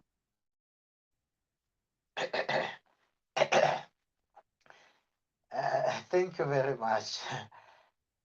In fact, I wanted to inform my friend the fighter. There is something he mentioned yesterday by mistake, and he repeated today.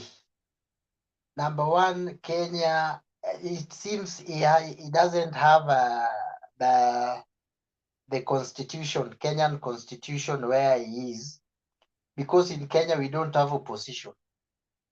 We don't have opposition. By saying opposition went to the bed with the government, I don't know which opposition that went to the bed with the government. We don't have opposition in Kenya. The people we have that should check the government is one majority leader, minority leaders in parliament. All of them are there. He should not look for somebody who hold no office, a villager who should be looking after his cows in the village for you, the government, while the people who are there to check the government are sleeping on their job. Number one is majority leader is Amos Kimunya. In Senate is Pogisho, for your information. And if by chance number two automatically become the leader of opposition, Akuro Aukot is very quiet, and he was number two declared by IEBC constitutionally, the constitutional body that is mandated by conducting elections in Kenya. Akuro Aukot was number two. In the issue of removal of Kindiki, it's so painful for you, brother. Thank you, you're back. Kindiki was not removed because of integrity. Kindiki was removed because he was disloyal to the party that nominates him to that position. Yeah.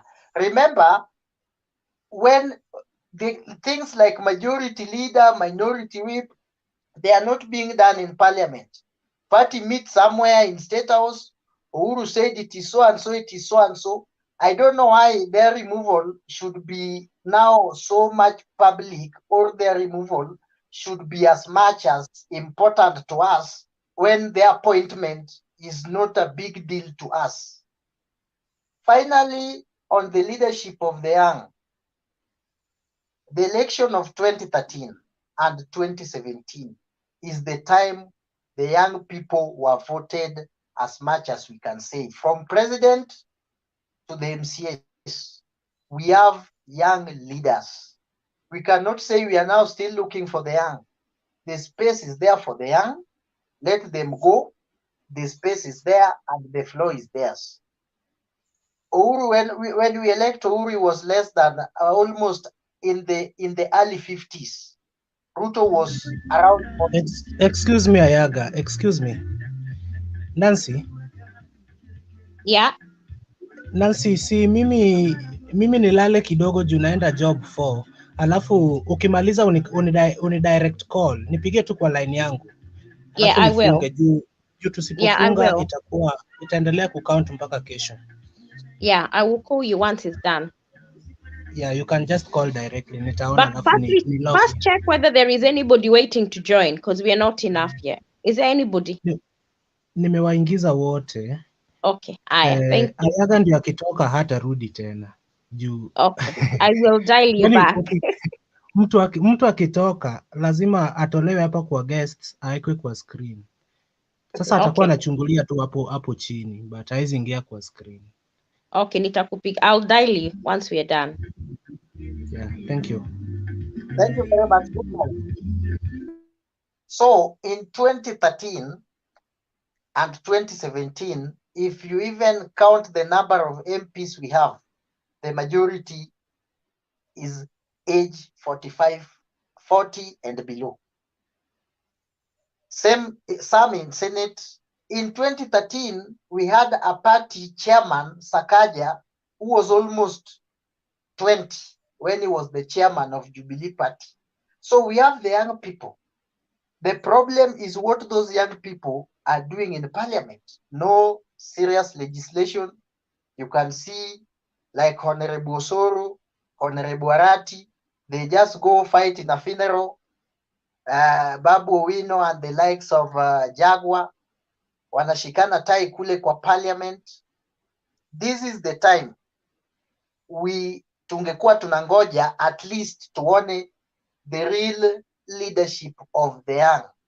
So if somebody is telling us today, let us vote the young, we But voted. Ayaga, let me say this.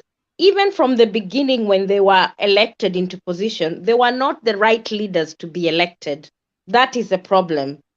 So we need to start digging on people's character before they're elected into position. And that's why I say to Bernard earlier, I was saying to Bernard that it's time that we stop electing people because they associate with the big parties, because it's about us changing gradually. I know it's hard and I know it will take time, but when we see a leader, for example, let's say come 2022, if Bob Owino is on the ticket, given that he shot somebody when he's still an MP, whether he's under ODM, I would be so surprised if he's actually elected as an MP again in Embakasi.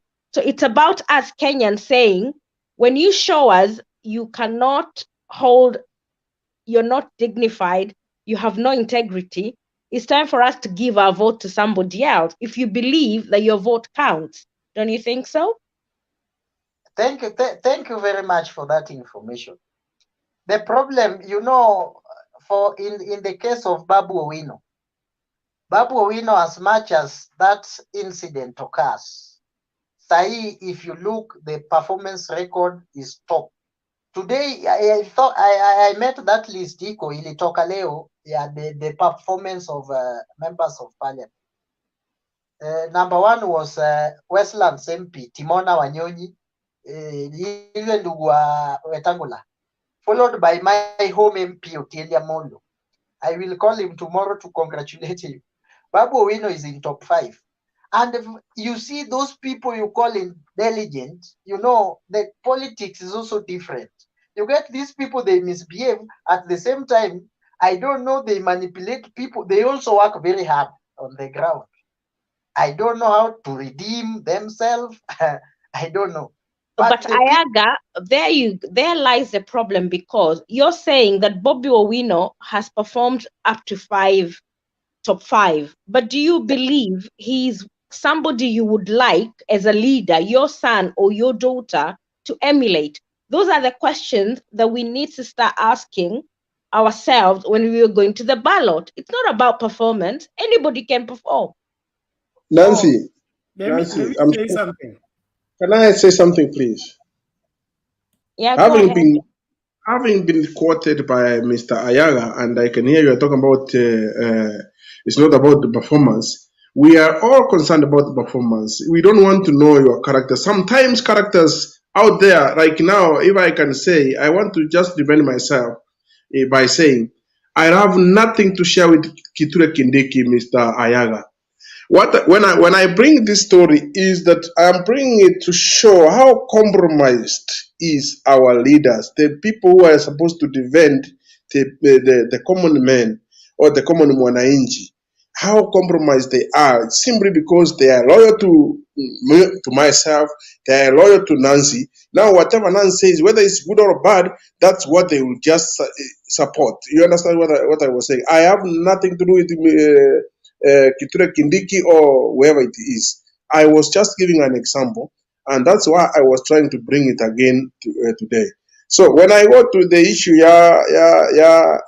leadership as in the young people, as we are saying about, we have taken on Papa Wino. You know, the most important thing that you can do to the people who elected you is not to laugh to them, because people have been laughing to others. We don't have any benefit on that. Is to do what we call development. And this is what I said earlier on here, that these guys who we were saying they are not doing much because you cannot see them on the national platform, in their constituencies, they are doing something. So that's enough. These other things, they are seen to be rude or whatever. The law will take its course, and like whoever has the case or whatever. That's my opinion, please. So, Ismail, do you have anything to say to Ayaga's contribution or mine, and then we have Bernard speak? Yes, I would like to inform first on you, that come to you, about integrity. In Kenya, you don't elect people based on integrity, because integrity, that is the first event. So Ayaga said that Baba Win is performing, is good on that. On performance, we cannot compromise about his performance. But Ayaga Nancy asked about if next election you will be elected based on whatever happened. But regarding that issue, I thought Baba Win apologized, then he agreed to take the bills. He cleared the bills and they had the agreement within the family. So let not be issue, because he agreed, he not say that I didn't do anything. He agreed, they talk with the family, they agree. So, and you know, Kenyans, you may be a thief today, tomorrow they may not even, if you say, oh, this so and so was a thief, come in 2022, they will not even believe you. They will go with the person. So in Kenya, mostly we based on political party, because it depends on which political party are you in and who is endorsing you. So if for example, Babu is being endorsed by Raila, and being that Raila and Uhuru are one thing, are brothers compared to some years ago, I don't think if he has a lot of competition there. You don't have a competitor there.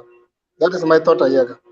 So Baba Wino, Otienda Molo, Timothy Wanyonyi, those are guys, okay, Simbarati, they are doing well. The only person I don't see in the scene is Jaguar. So can somebody, okay, Jichopevu is also doing well. He has been able to build some schools in Nyali, so he's doing okay. But we cannot say that he's doing, that is a taxpayer money.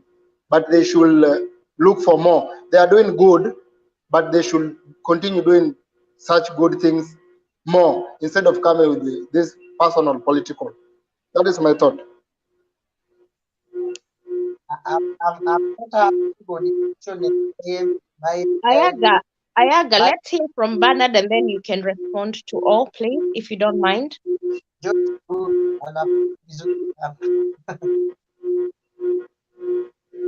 Okay, I just wanted to say one thing about the election of people with questionable characters. Maybe on a lighter note, from the biblical point of view, we trust a limping prophet than a prophet that is spotless. There is how people with questionable character perform better because of what is haunting them, not necessarily that they are offering the desired service. And in Kenyan politics, many things come at play. One of it is sanctifying the people, or rather cleaning the people that had question marks on them because they have a stake in whatever that they are fighting for. Now, that does not mean that we throw away integrity or asking right questions. But we have a diverse society that has different scales in different places on weighing who becomes a leader. For example, if Babu runs against somebody who is worse than him, he becomes the best among the people that are competing. So if you don't have a better choice and that's all you have left, you end up choosing the same person, even if he's not likable by the society. Ayaga, do you want to say your last point before you go? Bernard, can I ask a question? Okay, go ahead. Atuya, Yes, go you ahead. can ask the question. Sorry, Nancy. Like how now should we measure like the capabilities of leaders before they're in office? For instance, we have Babu, we have Bernard, we have Nancy. How should I now measure performance or capabilities? These are fresh guys, for instance, in politics. For me to have a better advised choice. Everybody has a history.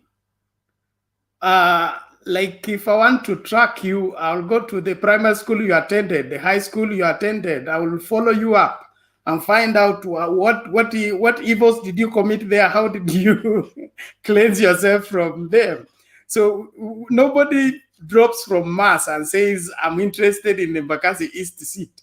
These are our brothers. We have lived with them. We have grown together. It only comes in when we look on the other side, okay? We know this person, it cannot be trusted. We know this person is looking for an opportunity to go and eat. We have all the facts, but we choose to look the other side. That's what is punishing us today. We know these people cannot perform, but because the wind is blowing in this direction, we all go in that direction. And then we generally get punished, just like we're being punished now. Thank you very much. Ishmael, wacha juu natoka, tafadhali, dakika kama mbili. Please. I hope you are okay with it, eh?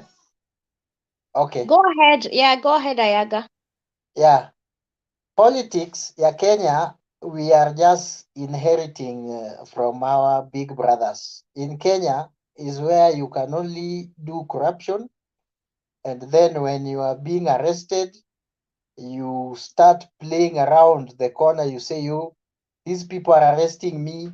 Then you get popular because of unnecessary thing. You start defend yourself and then call that now our community is being targeted, or my clan, or where I come from.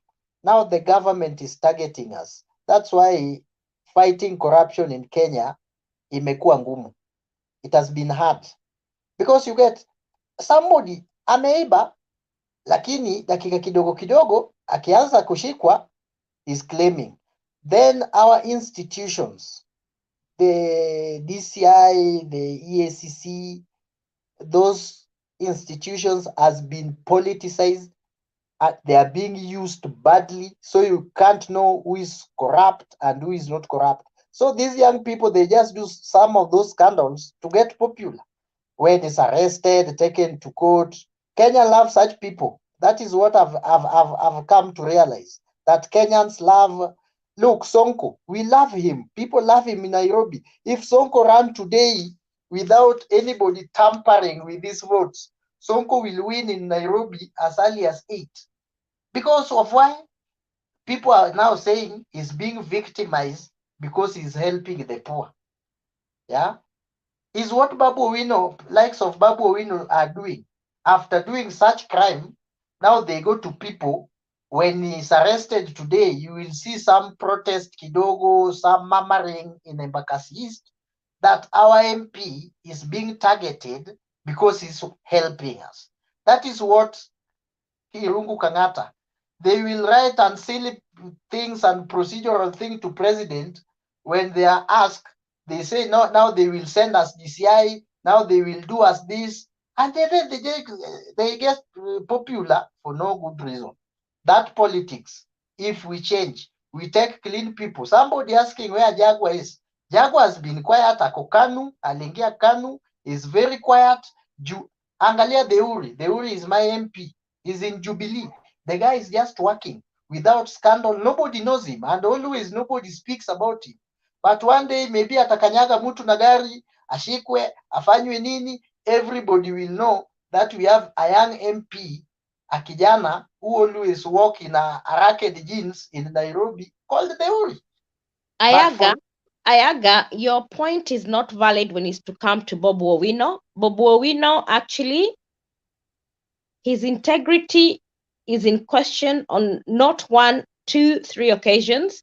So you cannot defend the indefensible. So, and that's why I said, mine. Nancy, that's what the people in Kenya love. They love such person. They will vote such a human being as 100 times. Ayaga, we said that we are looking at, you are a young person. I'm sure there are people who look up to you. It's about education and educating people why we shouldn't be voting for people like Bobu Owino. But when you sit here and say the things you're saying, then being on this kind of a panel is a defeatist position to be. So I don't expect to hear that from you. What we're trying to do is provide a platform that shows other people what way to lead. And we said it's a big ask and it's an uphill battle. But unless you're willing to sacrifice and go on that uphill battle, we shall remain where we are. Thank you very much. Thank you very much. But it will take time. I don't support it. But I'm saying that is what mentally the majority of, mostly in Nairobi. Nairobi, they always say they elect bad boys. Nairobi, you Ayaga, cannot please. Ayaga, we said if we are going to make a difference, we have to stop making such statements because somebody is listening. They want to see leadership from you. You cannot be coming here to debate on a position of accepting the status quo. Nancy, we are not accepting the status quo, but there's a general rule out there that good girls love bad boys. Nancy, you are just being ideologistic and I'm becoming realistic. That is the reality on the ground. Let us face the problem when we know the problem. But let us, if we face that problem pretending ati hatuijui, italeta shida. Mimi nimeenda. Good night. Ismail, go on.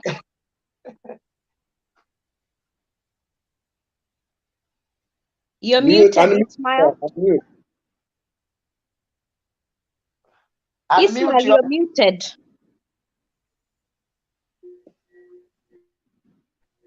Anajaribu Ayaga kidogo tu. Ayaga anajaribu kusema as much tusema babu Ayaga is not a problem, although yeye anajuanga. Najua yeye anasema, tunasemanga kwa Kijaluo ng'atu ni ng'atu, yani mtu wenyu. So hakuna vile utakuja leo uambie Ayaga umejua Babu Owino, no. So namuelewa, lakini yeye kitu anajaribu kusema kwa hii panelist tuko hapa sasa, tukisema Babu Owino ni mbaya italeta sense, lakini Babu Owino akirudi kwa ground watu watakumbuka make anything mbaya, watakumbuka CDF, watakumbuka barabara. So Wakenya in general wanajaribu kusifia vitu vibaya, so ukienda na kitu mzuri hakuna mtu atakusikiza. I think that is a bigger point. Yes. Alafu Atunya, nilikuwa nataka kuambia wewe umesema tutameshaje capability ya leaders, young leaders. Atuya, not Atunya. Junior, acha nikuite Junior, I think. Sitaki kungoa. So Junior, nilikuwa nataka kuambia, unaona Babu Owino akiwa chairman, Sonu chairman university alikuwa anafanya poa. So I think watu waliona from that perspective ndio wakampatia leadership. From my instance. Yes, maoni yangu na nani Jicho Pevu vile alikuwa na ile makala yake ya Jicho Pevu vile alikuwa anafanya, anatibua majipu yenye watu hawajui. So watu wakaona tukimpa aende parliament anaweza fanya good thing and more thing.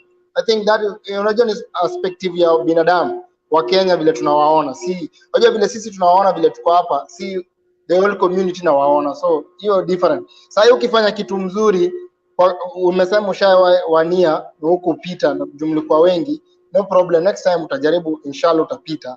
But ukifanya kitu ya maana hakuna mtu atasema ulifanya, lakini ule MCA ama MP akakuja kufanya kitu fulani watasema amefanya. So unajua binadamu bogo wa convinced to an extent that we could believe. That is my opinion. But Ismail, you don't believe that we shouldn't have leaders like Babu Owino in our society? And forget about what he's done, character-wise, and the person who he is. Do you think he's a leader that should be on? What example is he setting for the young people?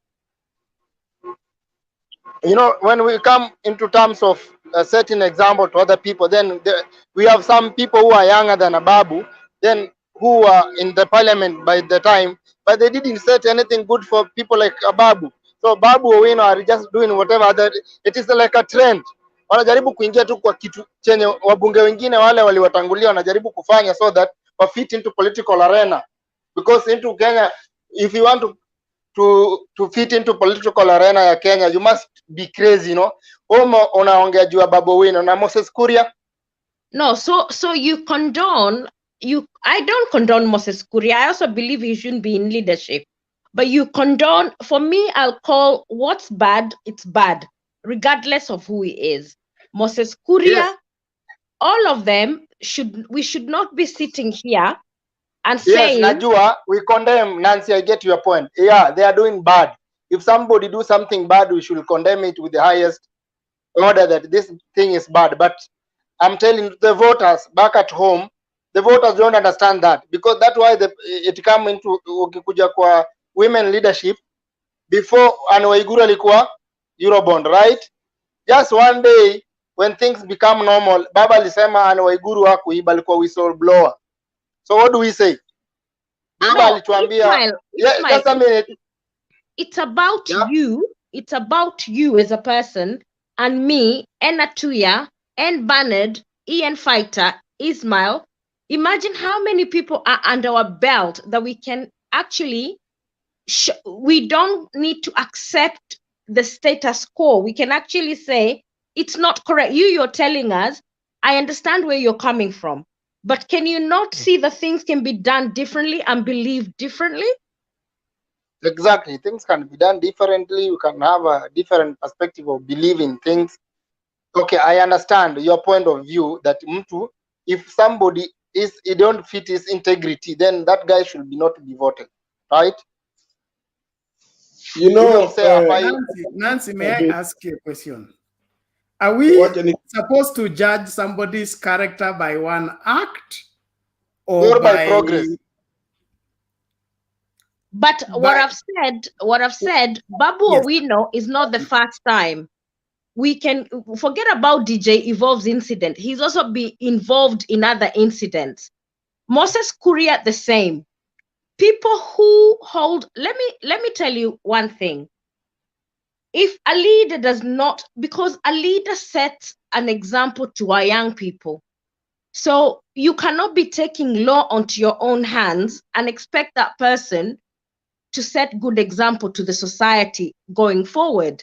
So forget about performance. He's performing because we've given him money. As Ismail said, you build your roads, we don't give you credit. We've given you our CDF money to do that. We are not asking a favor. That's what we are paying you and elected you to do. But if we've given you the money, we've elected you to do our job, but in your extracurricular activity, you do not uphold the morals of our society. And even as a community, you do not uphold what we stand for. Those are two different things. I agree with you, Nancy, but I want us to draw a line between somebody's misbehavior and somebody's performance. The person can be at fault to some degree, but that does not write him off in terms of him being whole, completely wrong number for everything.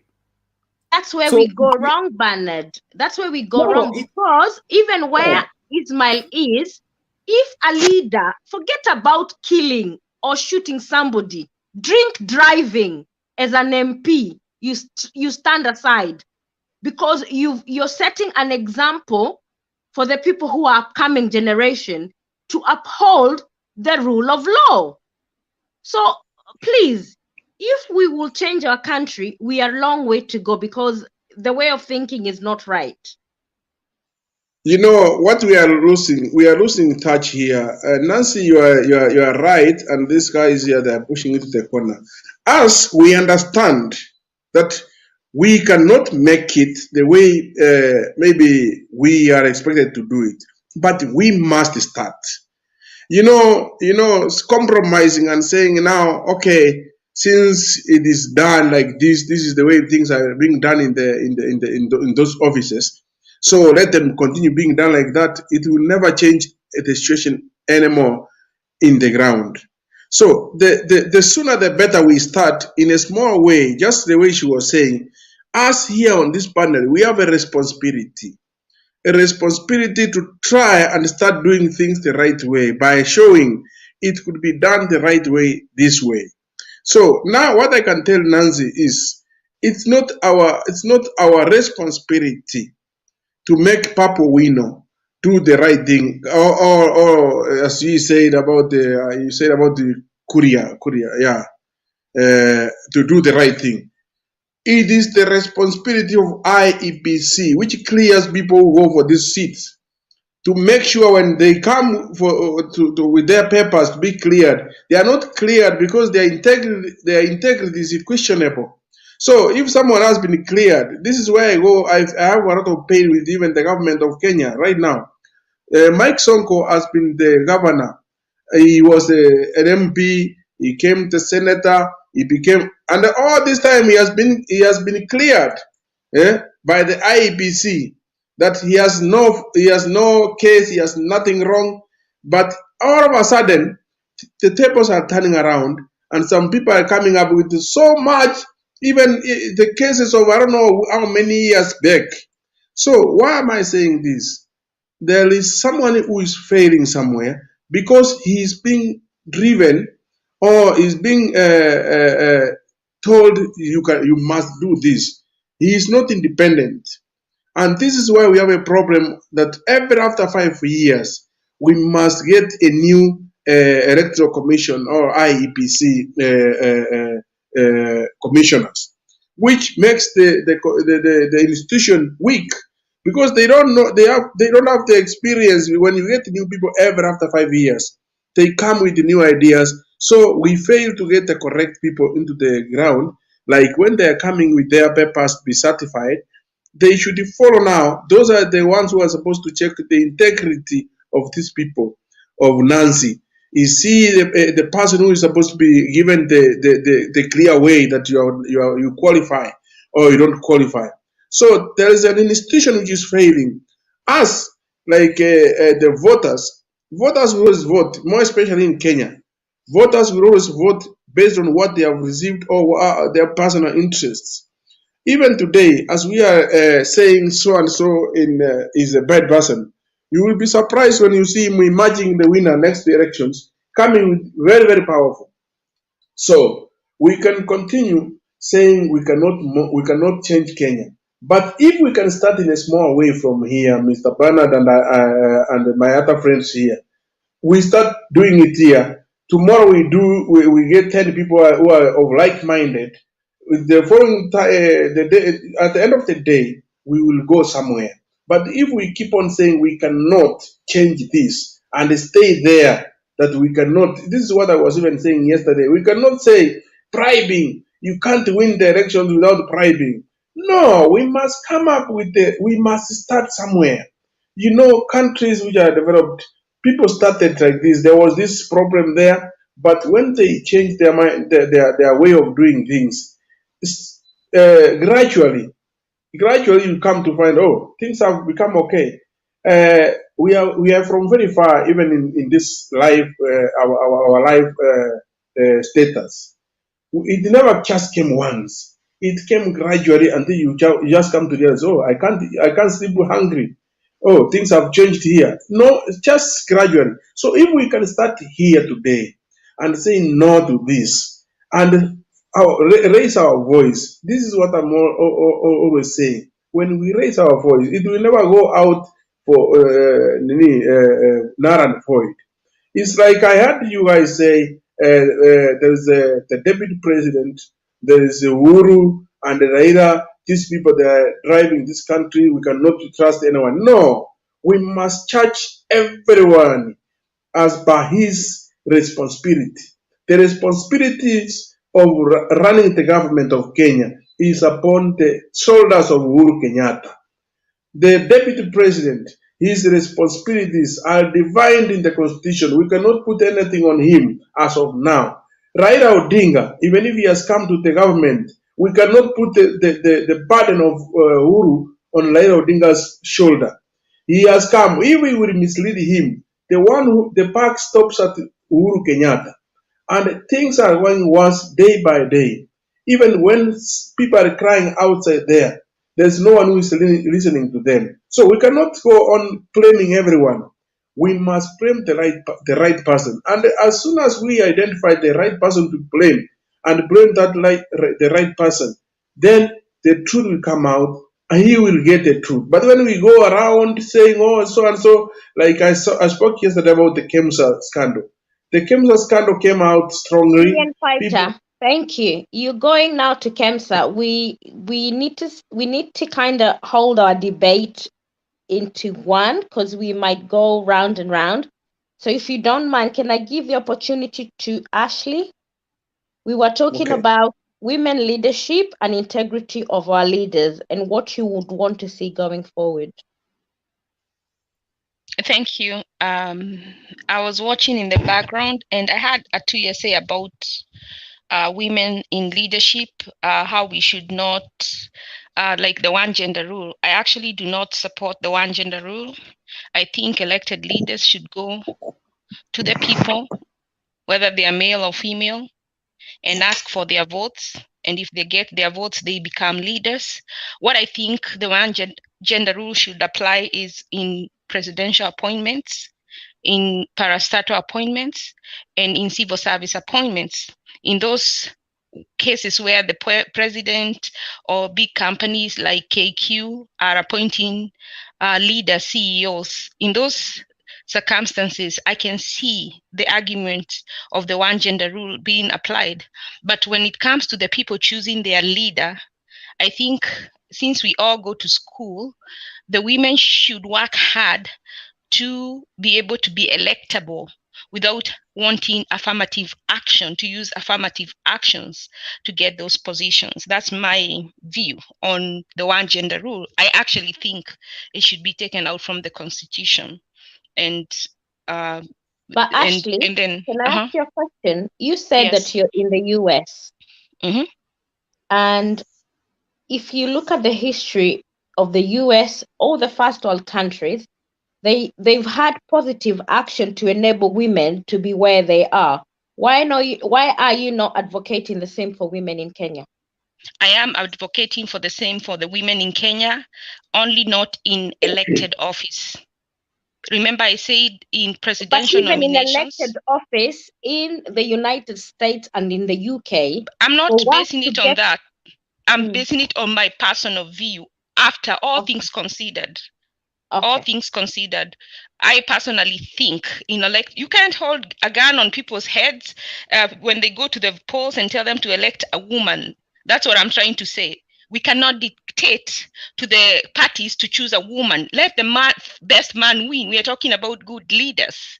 So in elected office, let the person go and present their case like Susan Kihika has successfully done, like Mother Karua has successfully done, and what's her name in Machakos or in Cumberland.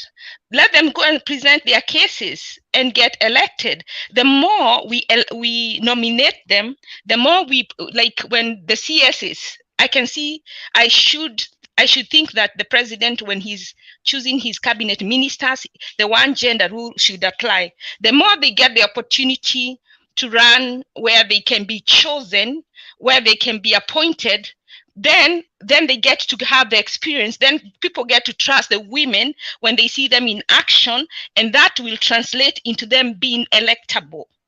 But I think it should not be in the elected office where we should dictate that the one gender rule applies, because then we are diluting our democracy. That's what I think. That's my personal view. Not because of any democracy, but all things considered, that's what I think. Now, on the issue of integrity, I think Baba Owino should not be in office. He should be in jail. And then after jail, he can come and do all the good he can to repay his. There is he crossed a red line.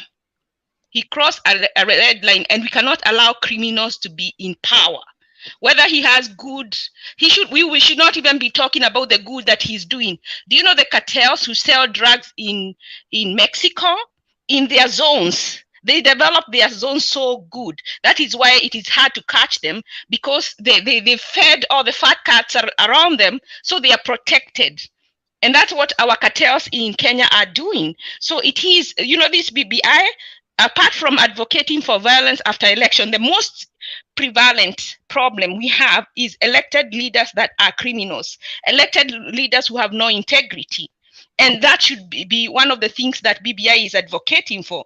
It should be in the constitution that a leader has to have integrity. If they have to spell out what integrity means, they need to do it, so that when someone goes to IBC for nomination, they have to pass the integrity test. Then once you pass the integrity test with the government, they cannot come behind you like they did in Sonko and tell him he is guilty, because he has already gone through the checks. Unless then someone comes and unless he used fraud to get nominated. But I think there are checks and balances that we should go through.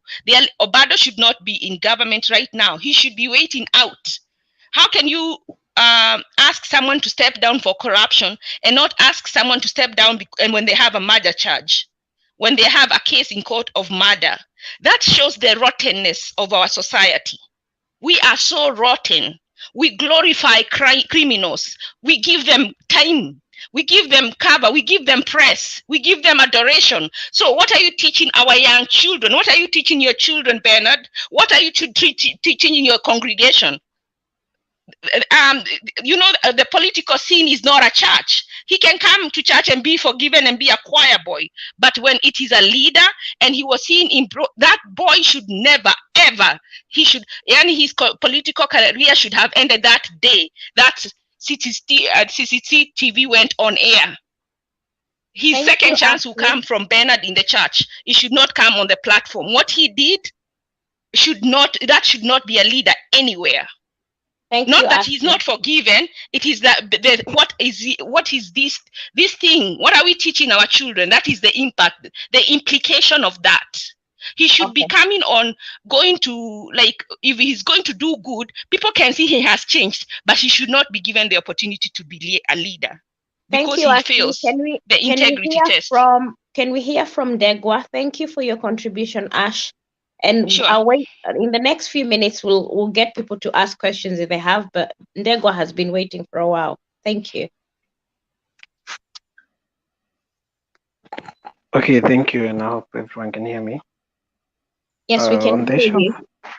Thank you. On the issues of ladies on women in leadership, well, I still subscribe to the school of thought that we should have an equal ground, but again, not at the expense of one gender. Because, for instance, now we're talking about the men being dominant in the political class, but again, the world is dynamic, and the next time we have like ladies or the women are now dominant in the political class or that kind of stuff. So at that point, you say, okay, we need to have a fair ground. That is what I subscribe to, but not at the expense of the other gender.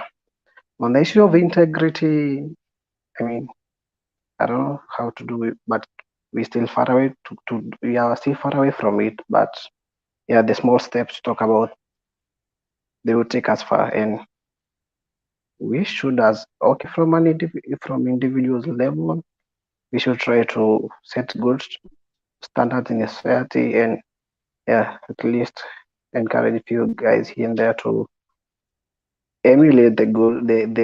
We have a good number of politicians who are of high moral integrity, but again, there are some others who should not be appear anywhere in the political class. But unfortunately, these are the guys that we want, and these slogans in huko mtaani that tunajua wenye mnataka but sisi ndio tuko, so unfortunate, but those kind of guys we shouldn't have them at totally in the political class.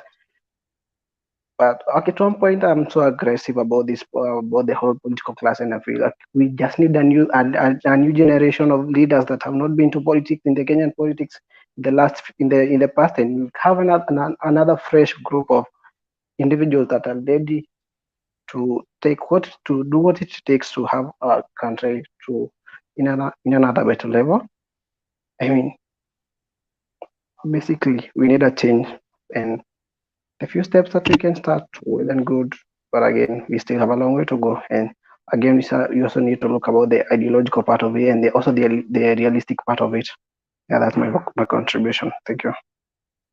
Thank you, Ndegwa. Anybody who wants to ask Ashley a question or comment, or even to what ENM fighter said, and then we'll have 1 minute to go around, and then we can call it a night. I think I just want to add on to what Ashley said. I don't think we should give up on Babu Owino not being a leader. I think as we speak, he should be in jail.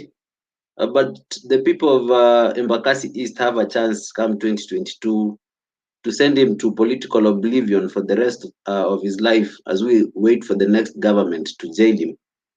Because we cannot have a criminal in court, a criminal in parliament making laws for us. It's uncalled for. It's not something that should be ever be tolerated in any democracy. I'm not speaking being from the other political side, but it's very wrong that we have an MP shooting a person live on camera, and he's still he has bail, while we have thieves of phones and chicken in jail. It's uncalled for. So there was another issue which was raised that I think Nancy was strongly trying to say that we those of us who are in this forum, we should never ever try to portray the narrative of the defeatist mental place of being that these are the kind of leaders we have, so that we have to accept them.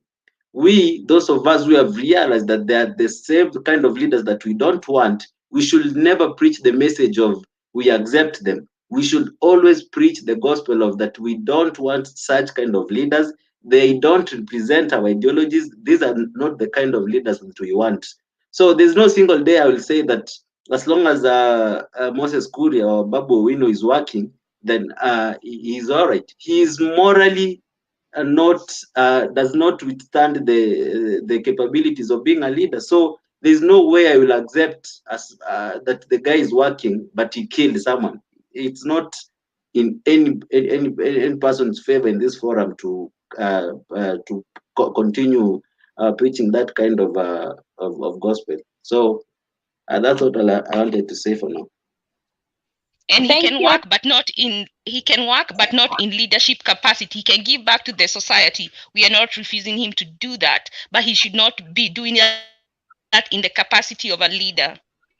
Thank you, Atuya. Today I'll sleep a happy girl because at least someone sees the trajectory where we're going. So kudos. Convert many of the young people who are around you. Let them see things in that manner. And gradually we can make a difference. Ismail, the last minute round.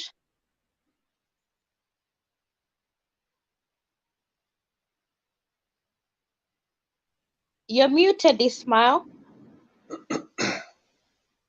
I heard the fighter trying to endorse your point, of which I got Junior also point and Ashley. So, but I will say the top stop by integrity, because the body which clears all of these people to vie for different seats in Kenya, it is AIBC and the EACC. So this body, they should be at a position of kama mtu amefanya such kind of alikuwa na such kind of scene during his political serving people, he should not vie for coming next election, because me and you and other panelists who are here now, we cannot be able to judge, to say that Babu Owino should not vie. The only body which is mandate, which has been given power to monitor that or to rule about that, it is IBC, because after EACC ni IBC, because IBC kiona that kulikuwa na makosa, Babu Owino asigombee tena ubunge Embakasi East kama 2022, sisi kama wananchi ama mimi kama mimi, I don't have problem, but you will end up in Kenya the same IBC clearing who Babu Owino to vie for member of parliament. So it is I said before the other day, the problem in Kenya is these bodies tumeweka, hizi body tumeweka, EACC, IBC, DPP, unaona hizo body, that's the problem, because the DPP the other day alikuwa anasema that if yeye ameshika mtu, amepeleka mtu kotini, judiciary wanamwachilia na alipa bond, so hakuna kitu DP anaona okay, kazi yangu, yeye kazi yake ni kushika mtu, anapeleka judiciary wanaachilia yule msee kwa bond. So if in case DP alikuwa na haja pesa wananchi meibiwa, ule mtu atalipa, atatoa bond, then case atasikizwa. Such kind of things Babu alifanya. DP alileta mashtaka, akaleta evidence that this and this was wrong, but Babu Owino, who make Babu Owino, give Babu Owino relief, is judiciary. So at least to go at a position of making these bodies work without favor, without fear or favor, or favoring somebody because I'm talking in this political party. So when we start with that integrity, then we can be able to say, you did this, no, this time round we don't care whether which party you come in, who is behind you, but we cannot elect you based on that your integrity, it is being compromised on the ground, because watoto wetu hawezi kuwa na mtu yeye kama leader alishoot mtu then ako in a position of leadership, then what about ikiape na mwananchi wa kawaida atashikwa? But at the end of the day, unajua koti za Kenya ziko kwa mwananchi wa chini, kwa wale wana pesa zao, court does not know about that. So that is my opinion based on IBC and EACC, because IBC do it work well and EACC do it work well. I don't think if these people can come back and vie, but if they clear them 2022, yes. Ismail, you know, when it comes to the judiciary, we enacted the 2010 constitution. I'm just saying this, maybe this might change the way your last point. We enacted the 2010 constitution because people were being locked up in jail for months and then they're released and they were not guilty in the first place. So it's until at the point of being, remember Moi regime, Moi would lock you for 10 years, you're following your case, no bail, you're there for 10 years, and then at the end of your case, you're found not guilty. So why have you served the 10 years? So I think the Constitution 2010 is to protect for people who are convicted at the beginning. I mean, people who are taken to court, there is no enough evidence, and then they end up in prison. So the courts are not wrong to give bail. Babu Owino is entitled to bail, and even Obado, they're entitled to bail, they can be out. But once they're convicted, from the point of conviction, because it was about the burden of proving guiltiness, then you go to jail. And remember, even in Western world and First World, remember the person who killed George Floyd, he was out on bail. But when he was proven to be guilty in court, he actually did not leave. They handcuffed him, put him behind bars. So we were protecting the rights of people. That's why we give bail, rather than the judiciary being corrupt. Okay, Nancy, just a minute before Bena intervene. I agree with you. We give people bills because due to the lack of evidence. Kama ile kesi ya yule kijana George, yule mwenye aliuliwa US, kamera zenyewe zinaonyesha. The case of Baba Wino, camera were there, they reveal everything. So that's why nakwambia the system is not working perfectly. Ishmael, no, they are not given bail because of lack of evidence. They are given bail while the case is in process, so that they can go to trial. So it is not because there is no judgment yet. Everybody is proven. You have to prove someone guilty, so someone has the benefit of staying out until they can argue that they were not guilty or guilty. So the bail is not because there is no evidence. The bail is because they are in the process of getting tried, and then once they get tried, they either go to jail or they get freedom. Yeah, and it's about not punishing people for crimes that have not been proven be guilty. Go ahead, Ismail. So my point is, in one point, you and Ashley are trying to say this is wrong. But when it comes to another side, you are saying, no, this is right. It should be done like this. My point is, like the case of Baba Wino, he did something which is wrong. So come in 2022, which body is at a place of clearing Baba Wino or not clearing Baba Wino for election? It is IBC. So my point is that IBC should do its work, whether Baba Wino is convicted or not. But the issue is IBC should do its work. If IBC does its work well, Baba Wino will not be able to vie for 2022 election. That's my opinion. Okay, so can we have Atuya answer, and then EM Fighter, and then we each have, then Bernard, and then we kind of give our closing argument. I don't even think it's an issue of Baba Wino vying for 2022. It's an issue of Baba Wino being jailed for over 100 years to come. For me, the issue of him being allowed by ABC to vie, it should never even reach there. He's a criminal. He has attempted murder. He almost killed that guy. So it's not an issue of that guy going to elections again. That one it's a non-issue for me. And also, Atuya, for me, the Bobo Owino case, even if the family withdraws the case, it's a case for public interest. Yeah, the prosecution should take him all through and get him jailed. It's a public interest case. So if there is any justice, Bobo Owino should not be out. In the next few years, he should be in jail. That's where he needs to be. And I think I should say this. I'm not speaking this being belonging to the other side of the political divide. We are saying this on the moral principles of humanity. He should be jailed. Yes, Bernard, it's your floor. Thank you very much. I think we need to go slow on the aspect of matters that are before the court. Not holding brief for misbehavior or breaking the law. Just like Nancy, you have said, what is it called? You are not guilty until you're proven you are guilty.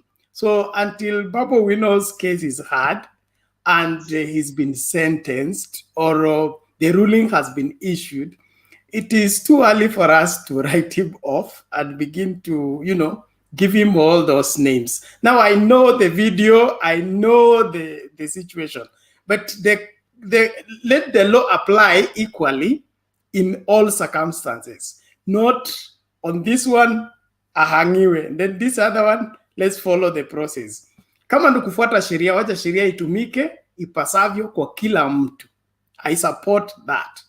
But let's not be too harsh in terms of writing off somebody. He should be this, he should be this, should be this. Let the process go on. And Babu is he's not new in this thing. Him being a student leader in University of Nairobi, all this confrontation with police, confrontation with being in clubs and all that was all over. So how we ended up even getting him to be a member of parliament is a mystery in terms of nobody thought about that, just got carried away, and he like it is said that he ferried the students in the university to go and register in the Embakasi East, and they ended up voting him in. But all in all, we have a nation to stand for and protect. And as young people, I think we need to wake up and embrace the sense of responsibility, not for our individual comfort, but for the entire nation. My concern is for the entire nation. Do we have young people that shoulder this country on their shoulders as it ought to be? Revisiting on the history, the people who led the fight for independence, they were in their late 20s and early 30s, and they did it well for the country. What is wrong with us? Why are we still looking for who to blame other than shoulder the responsibility of bringing the change we desire, including our ambassadors that we send ahead of time? The young Turks that were voted in, they all went in and were swallowed up. They are now dancing what the system wants them to do. And that becomes a big letdown, but all is not lost. Let us do taking one step at a time in the right direction, keep moving, things will pick up. The shakings and the squabbles, those ones, you can't rule them out in politics. And the pull and push will always be there. But do we have a clear vision of this is what we want? That even if it gets smoky and gets cloudy, we still don't lose the sight of the goal, that we must all end up with a Kenya that is free of corruption, free of all this public misconduct, and we have a Kenya we can hand over to our children and be proud of it, that we fought and produced this Kenya for our children to be comfortable in. I think we need to do that. Thank you, Bernard. And as you do that, stop the bat, because you have great ideas. And as a person who is a church leader, you have a lot of souls to convert. Stop the excuses. And I think we are getting somewhere, and I can see you shifting a bit. So well done. And this debate will take, I think us talking will help us all change the way we see things. So I think we can give Ian Fighter a chance. Yes, thank you so much. I would want to start with the issue here, these institutions that are mandated to clear persons who should maybe go to these offices. One, like IEPC, they truly rely on the outcome of the judiciary. If you have not been found guilty and then sentenced, even if he did what he did, whoever did what he did, he cannot be barred from filing for this. In as much as you want to say, oh, IEBC has to check on your integrity and all those things. Like now, when I look at the case of Babu Wino, the witnesses have already been compromised. As I had one of us saying, oh, he took responsibility, paid for whatever it is. You know, this is now an issue of dealing with money. At the end of the day, we are not going to get the justice that the public expected. And that is going to clear him from being barred from filing for anything, because he has not been found guilty in the court of law. So he might be as bad as he is, and at the end of the day, it's cleared by the judiciary, which is the court, and you will not say he cannot fire for anything. And for sure, the institutions like this DCI, is it Criminal Investigation Department? Those ones are the ones who also do what we call this the fingerprints and track your records. So as soon as you come with the certified certificate from their office or from that department saying that you are as clean as silver, IBIS has nothing to do with. They don't interrogate. They don't do any investigations. So we have a very big job to do. But what we want to do as these panelists, as we are here, and we are agreeing in one word, like we are going to keep on telling them that whoever has a responsibility to do the right thing must do it. Otherwise, we are looking at them and we are watching them.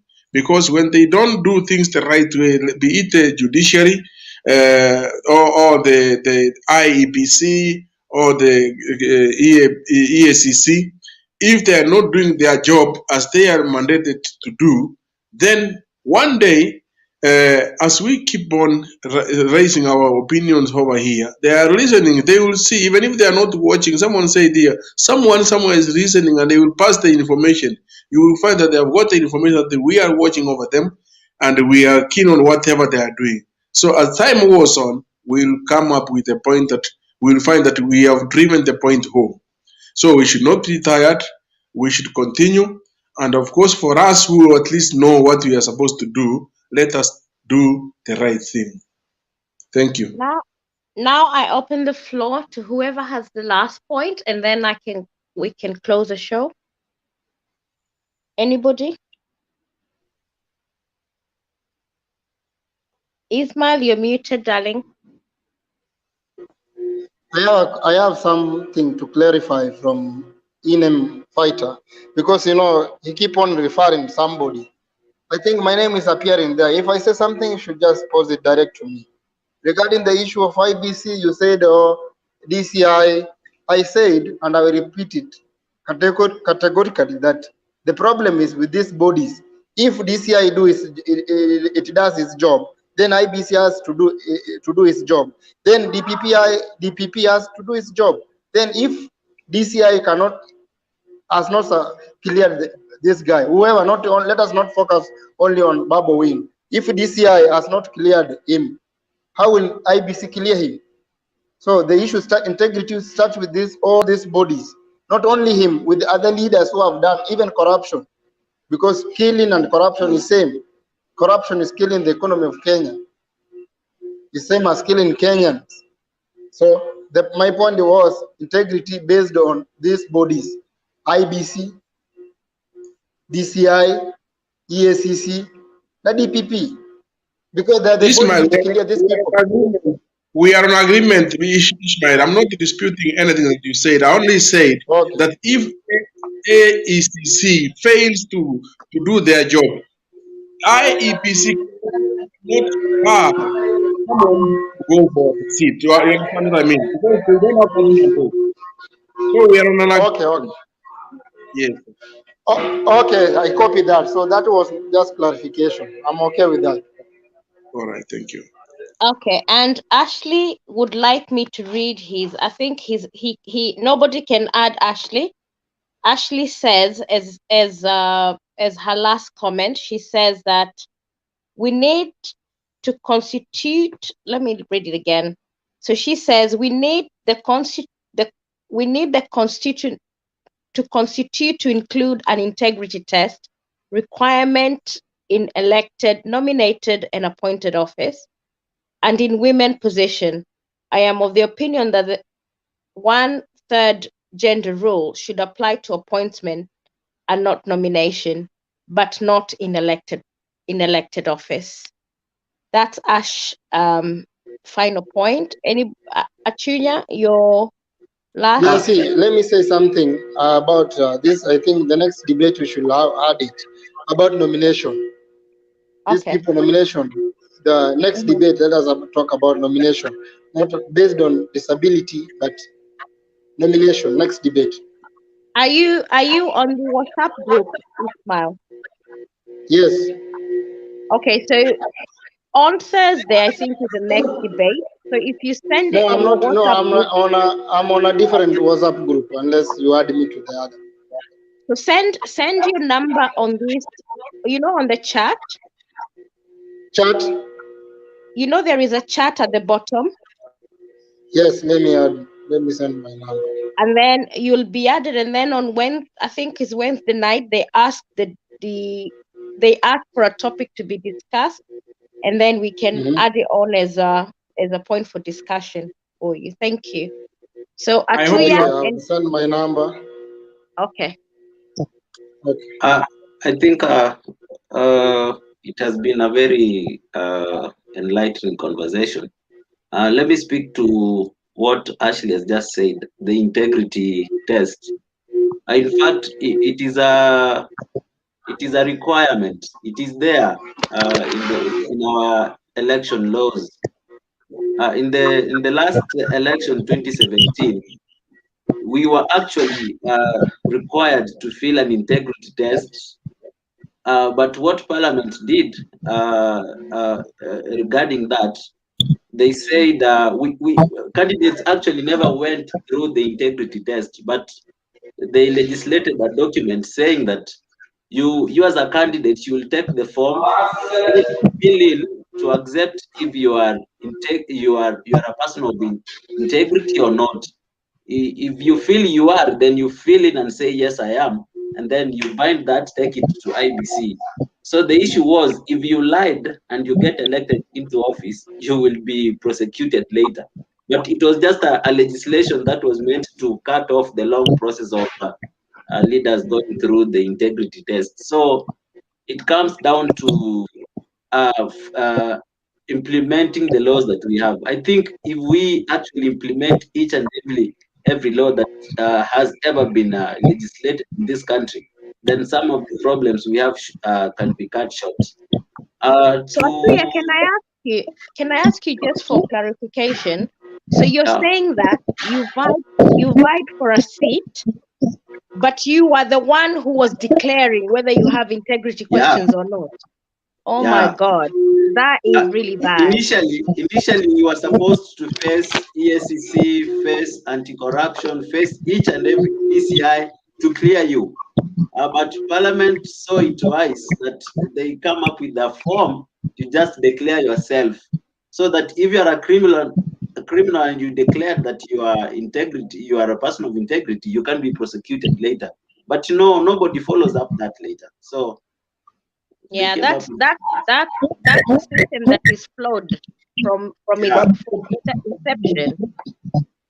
That's why we are saying we are dealing with the crooks in Parliament who make the laws that favor them. When you bypass something simply because you want to favor yourself, this is what actually happens. And to do away with these things, we must speak on this platform that the right thing must be done, and they will live to hear that they failed us from the word go. So when we have wrong people in the public sub providers, we must blame the people who are supposed to do this test, because why do they have to say that it's the wrong process? What is the help for? They start as errors this time to that. Ismail, could you mute it? Thank you. Okay, Ian Fighter, go on. I was wanting Ismail to mute because we could hear his noise. Okay. I think just like Ashley said, and my friend Atuya said it here on the right note, because the next year he has the information. We should now, this is where we say things must be, we must, if we can implement the law, the constitution fully, then all these shortcomings will be dealt with. The problem is that we don't have people at the top there with goodwill to implement, because they like now, for example, we have some orders which even the government cannot respect the court orders. If you cannot respect your court orders, you cannot tell me to respect the court orders. So this is where the problem starts from. But let us keep on telling them. Maybe one day we'll get a good person, the leader over there, who thinks about the problems which we are facing down here, and they will implement the laws, and they will be followed to the letter, then we'll be okay. Thank you. Bernard, do you have your closing remarks? Yeah, to appreciate every one of us for the contributions we have made to the building of our nation. And just to say that our parliament, you know, if you are an interested party, then you are given the responsibility to make the law to regulate you. You will always make laws that favor you. So we are flawed from that, from the word go. Like Bernard, for Bernard, example, I don't know why you are an excuser of all the bad manners. I in am not Kenya. I'm really excusing sorry. anything. I'm simply saying, even if you have a court case, Nancy, and your sister is a judge, she should excuse herself from the case because she's an interested party. When we allow such things to happen, like for example, the commissioners of anti-corruption are vetted by the parliament. Okay, then the parliament approves them, and then they go to office. Then they need to come and catch parliamentarians for flouting integrity issues. We seem to have a system that give with one hand and take with another. That's my point. And we need to work around that to ensure that going forward, things that are flawed should be changed in the right place. Like, I don't support the aspect of the police being the arrester, the police being the prosecutor, the police being the person to prove the case that he has arrested you for. He will help you along the way so that you don't arrive where you're supposed to go. So we have a very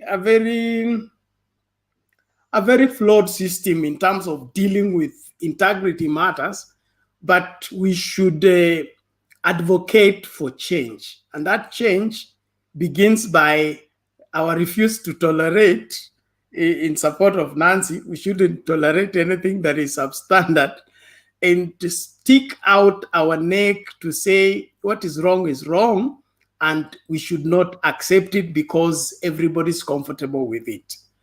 And voice for the voiceless. If we as the people will speak loudly on this matter, the people that shout us down will shout until they are tired, but our voice will be heard. So we shouldn't, like Ayaga brought up the issue of calling in your tribe name so that they come to shield you from the evils you committed as an individual. Now, that is a very practical aspect of how Kenyan politicians respond. They are caught stealing, and then when the matter comes up, they will say, we are the ones being targeted, it is our tribe. So we should also move away from that tribal thing of being pulled into going to protect somebody because it's from your village, on the premise when the person is really the enemy of the people, is the enemy of the country, and is the enemy of progress. So let's call a spade and not a big spoon. But Kenya can rise again. Kenya can be the best example that it's supposed to be. I believe that.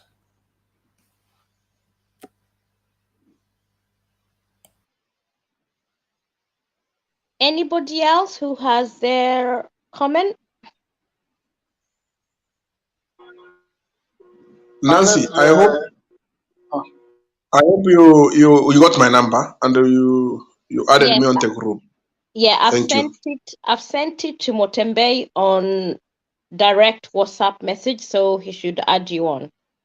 Thank you so much. And Thank you. also That's what I want. Ismail's number. I've sent it, so you should be on there tomorrow maybe when he wakes up. All right, no problem. I would like to say this. I'm really sorry. I can see guys who are commenting on the chat. I'm really sorry that we can't add you on because Clinton, Cowell, and Motembe, I think they're not online.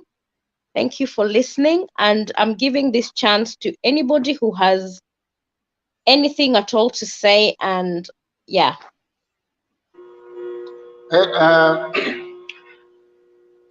Unless it's closing remarks. yeah. So the discussion is so good. Let us come into our senses to be able to identify the wrongs and the good things, you know. We are not, let us not be judgmental, you know, because let us embrace each and every person's opinion, because each and every person's opinion matters also a lot.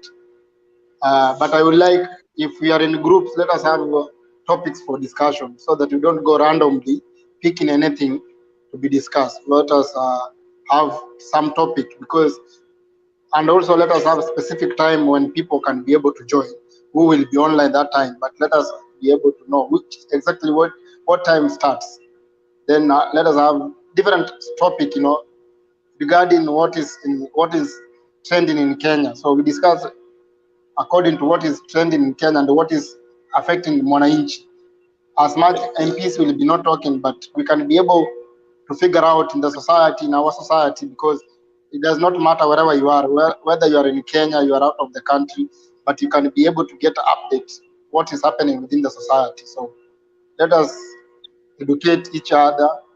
Then let us add more people. You know, if this panelist could be like 20 people, no, it will be very interesting. So let us be more people. You know, when you are more people, you get more other ideas, new ideas, where you cannot speak good, you can be able to speak tomorrow well.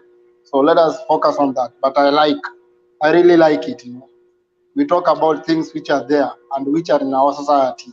So let us change that narrative, the belief which in the society, we can be able to change it if we stand together. You know, if we come up together, we can be able to defeat that thinking capacity of how people think.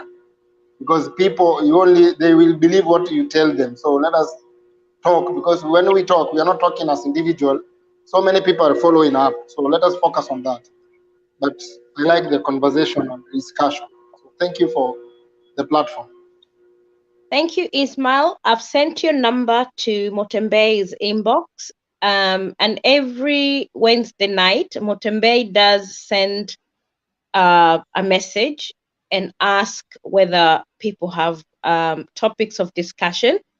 And he always sends a reply if you provide a point of discussion you'd like to discuss from Thursday. I think it's from Thursday, Friday, Saturday, Sunday.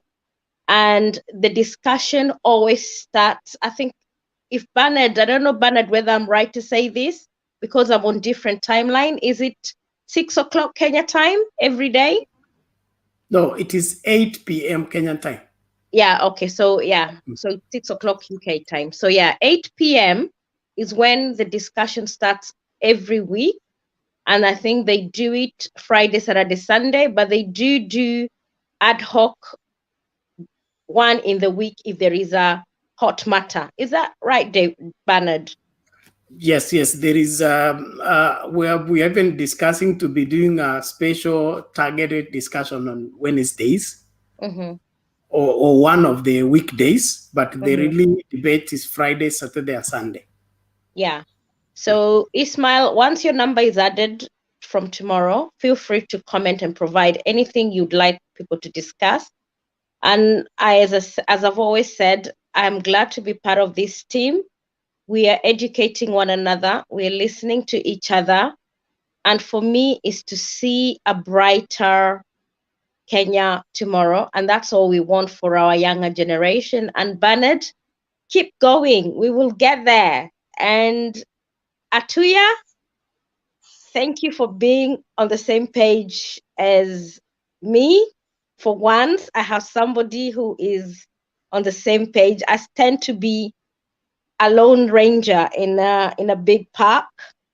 Yeah, so thank you. And I'll open this for anybody who has any last comment to make. I think I'll say good night. And Nancy, I'm a believer in reality and good governance. So Thank you. And I'm also a dreamer. I dream big things, and I hope, because I see so much potential in my country. I can't tell you. When I come home, I'm mesmerized by what I see. Kenyans are innovative. Kenyans are thoughtful. Kenyans are, they are go-getters, and even people make life from very little. So when I see that, it makes me even dream bigger for my country. So yeah, this panel has been a good place to start.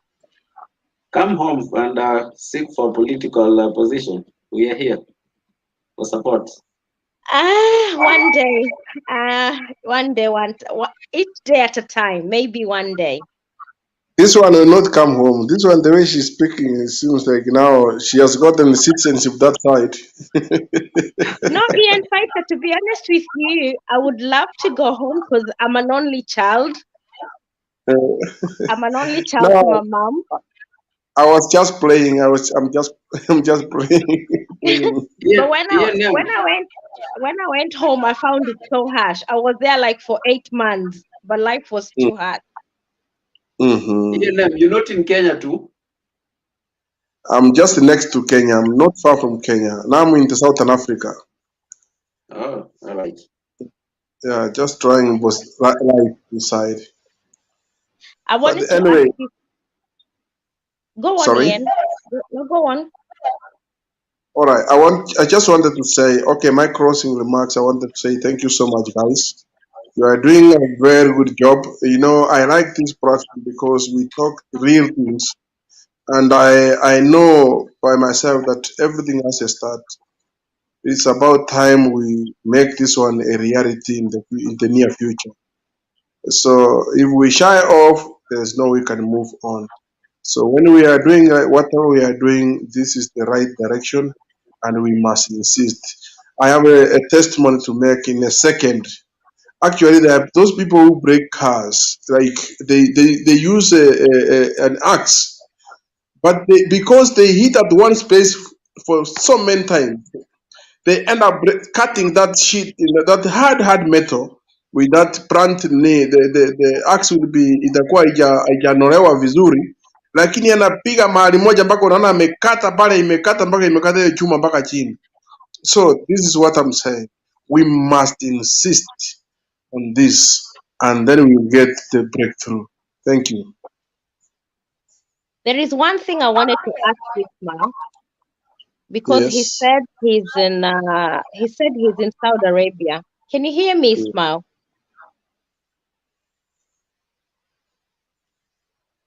Unmute Ismail. Yeah. Yep. I don't know, I hope you don't take this question wrongly. It's just a question that I've always asked myself.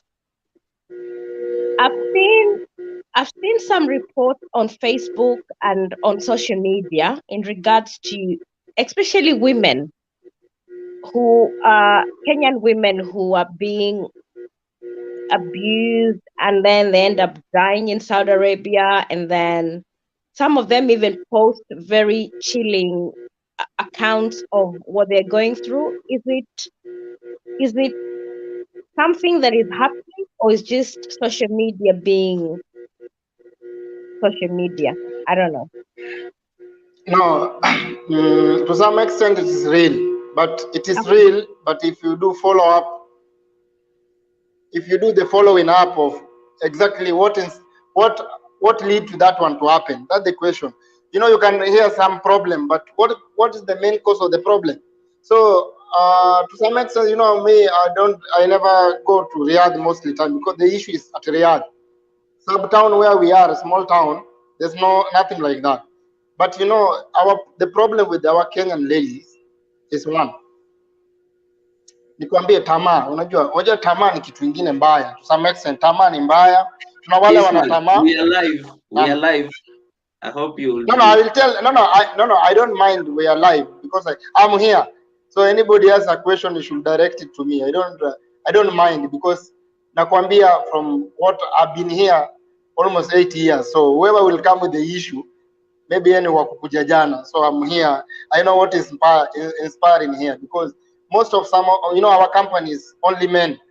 Wale tunafanya now, they used to go there before Corona. So I'm telling you to the point of view that some people ni job alipelekwa ikakuwa mbaya, so akaona atoroke aende nje. So unajua always ukiwa ndani unaona nje ni kuzuri, ukiwa nje unaona ndani ni kuzuri. So saa zingine unaweza dem anaweza letwa kufanya kazi ya nyumba, then anapata maybe mwajiri wake ni mbaya, so at the end of the day huyu akitoroka no problem. Lakini sasa unajua tuna wale tu anaanza kuconvince aje, wewe toroka, kuja huku nje ni kupoa, kila kitu iko sawa, nini utapata dem nini, you get the point. So wewe ni chali, unaacha job kwa kampuni unaenda nje, when you get outside things are not the way you think. Ukiwa dem uko kazi kwa nyumba, job yoyote iko na challenge. Nancy atakwambia penye yako, kila job ina challenge. Hata hapo Kenya kila job kuna challenge, so you must be patient in everything. But ukiweka ati wewe unataka tu kila kitu kuje poa, you know, you don't wake up early morning, you don't dream during the day, you dream during the night. So wezi niambia moja, some people want to dream during the day, ndio maana unapata wengine wana mashida, wengine wanakula raha huko Riyadh hata kushinda bila wewe unafikiria. Tuna wale wanapata shida sawa, lakini tuna wale wanakula tu raha hapa Riyadh, na kama wananisikia wanajua wanakula tu raha hapa Riyadh. Mtu huko nyumbani alikuwa na bwana alimwacha ameolewa hapa, mwingine alioa bibi alimwacha Kenya ameoa hapa. So what do we talk about those? Unakumbuka last year 2 years ago tuna kijana aliruka kutoka kwa window akaanguka, demu wake alimsukuma akaanguka kutoka kwa window na akakufa. So wewe tutasema aje? Wale wanasumbuliwa, wale yeah? No, I was asking because I've seen quite some chilling stories about our girls in Saudi Arabia. So it's good to hear from somebody who is there, because read. Nancy, there's some question. Wait, just a minute. There's some extent kuna makosa, hata embassy wanajua makosa yako. Siwezi sema ati wote, hapana, kuna makosa. Unajua tuna wale wametoka mashambani, at least wa Nairobi wanajua kusurvive huko, lakini wale wametoka mashambani, kupanda ndege is not an issue, when your destination is matter. So maybe hao wanapata mashida, ndio maana saa zingine wanaona wanapost, but for the last 4 years ime reduce, si kama pale kitambo. Unajua pale kitambo ilikuwa kama, but Saudi Arabia is good. It's good when you behave. If you misbehave, ukiwa mwanaume ukiwa kijana ama mwana msichana, you will face the consequences. That is my opinion. Nancy, I was trying to say I have a number of friends who are in Saudi Arabia, because we have a group which we are maybe chatting together. These things are there, they're happening. Knows, they call them, some of them, the people who are vulnerable, they are the ones whom they call Kemboi. He knows what I mean when I say Kemboi. He tried to say Kemboi in another way. He knows what I'm saying about. When you go, yes, unaenda kutoka kampuni fulani alafu unakimbia unaenda nje huko, na saa nyingine hata una mabarua. Sasa vitabu zako zilipaki kwa ile mwajiri, unaona sasa hapo you are vulnerable. Lakini hiyo inafanyika sana, watu wengi wanalia, wale wamekuwa na hiyo mambo, kwa sababu ya kukimbia kule ulienda kwanza. Ama sana sana watu wakienda mambo, uende kuwa na macho yenye haijaoshwa vizuri, naingia kwa boma ya mtu naanza mambo fulani pale. Hiyo mambo iko katika hii dunia, lakini unafaa uwe pole. Ngawa hiyo nchi sio kama vile Kenya ama kama vile hapa tuko, unaona ndio tofauti. Historia yake sio nzuri sana, nayo sio watu wote mbaya, lakini historia ya Saudi Arabia sio nzuri sana. Unajua makosa tunafanya hata hapa tuko, lakini tuko Afrika, we are free. Unafanya makosa kama mtu yeyote, unaona unapitia tu hapo unaenda, lakini pale unaona wale watu ni wana imani yao tofauti sana na Waafrika, sio vile tunaamini. So iko hivyo mambo, sio pale, sio kawaida pale. Mimi nasikia na marafiki wale niko na watu wengi sasa, niko na about more than 100 friends, because we are in a group whom we share, and most of them they are easy where I come from. So I have so much about what is happening there. You can hear, I know even the name they call themselves there. But anyway, ya Mungu ni mengi. Okay. Ni hivyo. Thank you so much. Anybody? Last calls? Anybody who want to say something? Junior, naona Junior anaangalia, maybe ana kitu ya kusema. No. I think I should just say good night to everyone. You know, I always want to know somebody's background. This is my in. I know we say we should be Kenyans, as we say, but Atuya, you come across like somebody from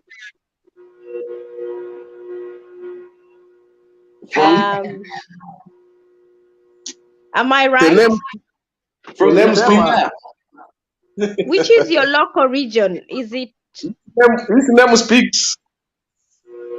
My name is there for the taking. It really speaks. Yeah. I don't know. I can't get with the name. So where is Atunya already? I understand. You know, I understand. You should understand background.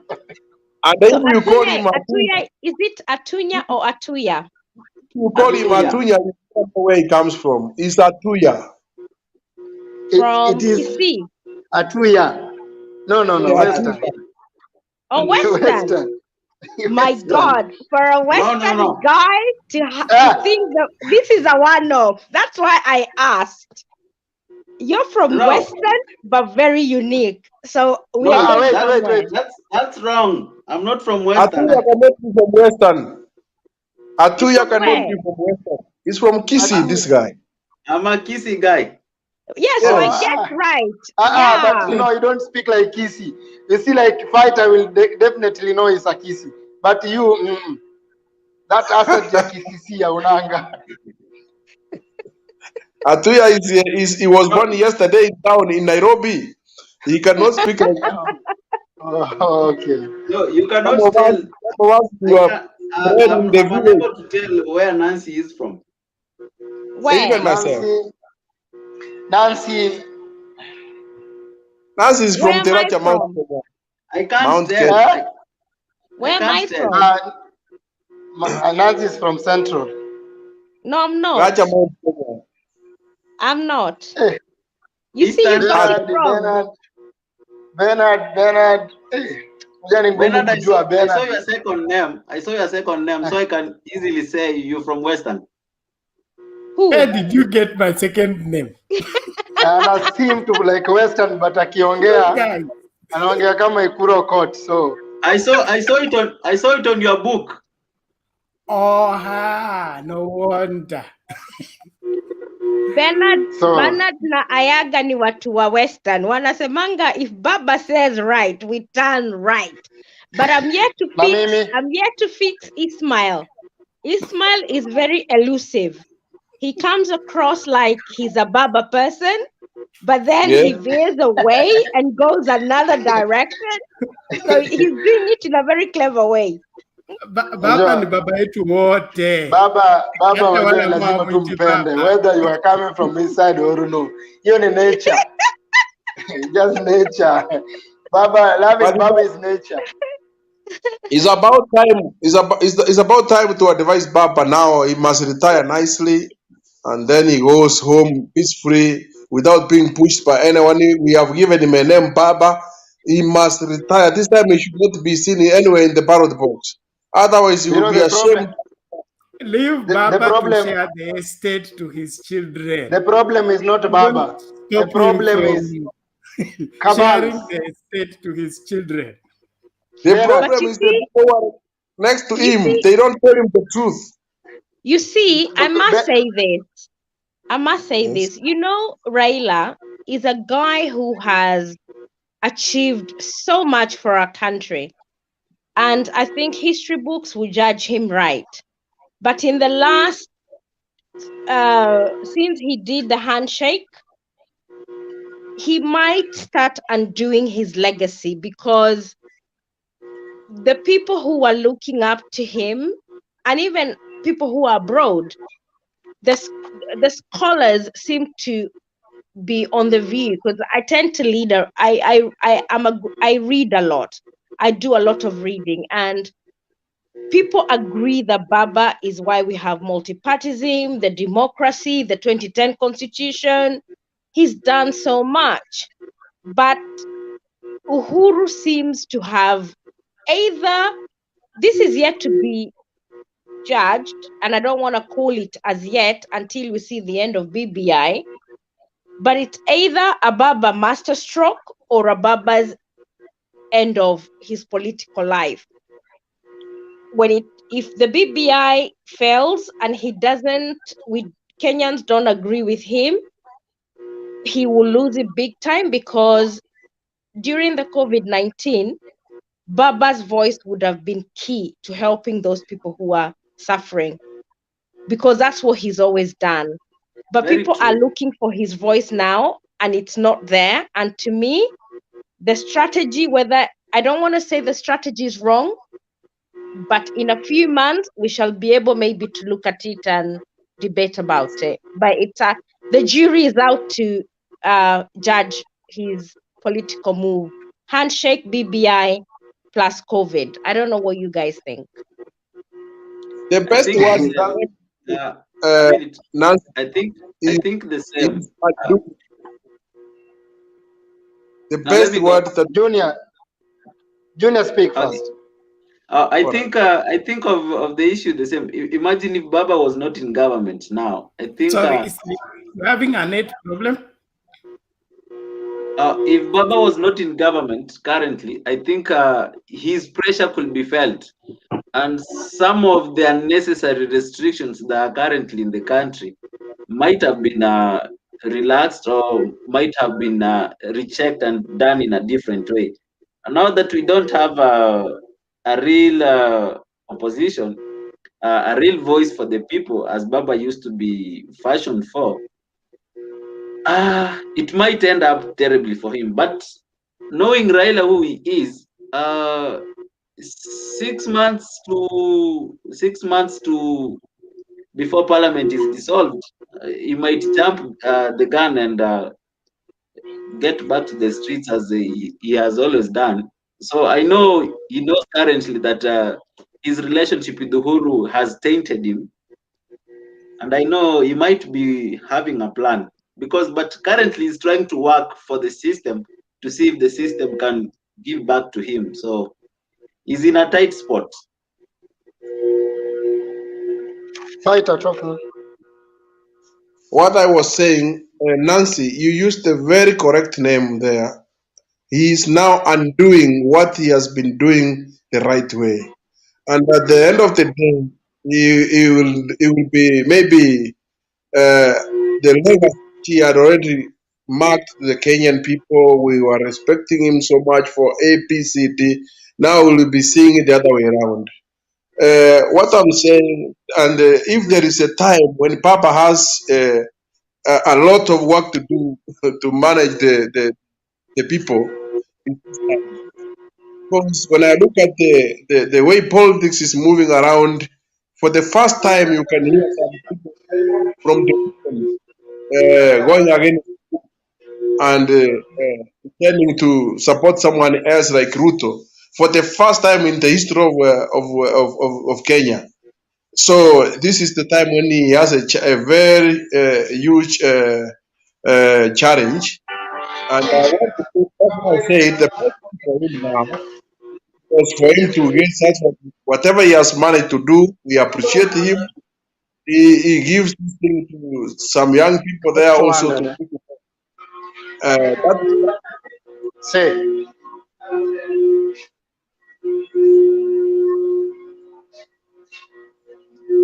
Hello.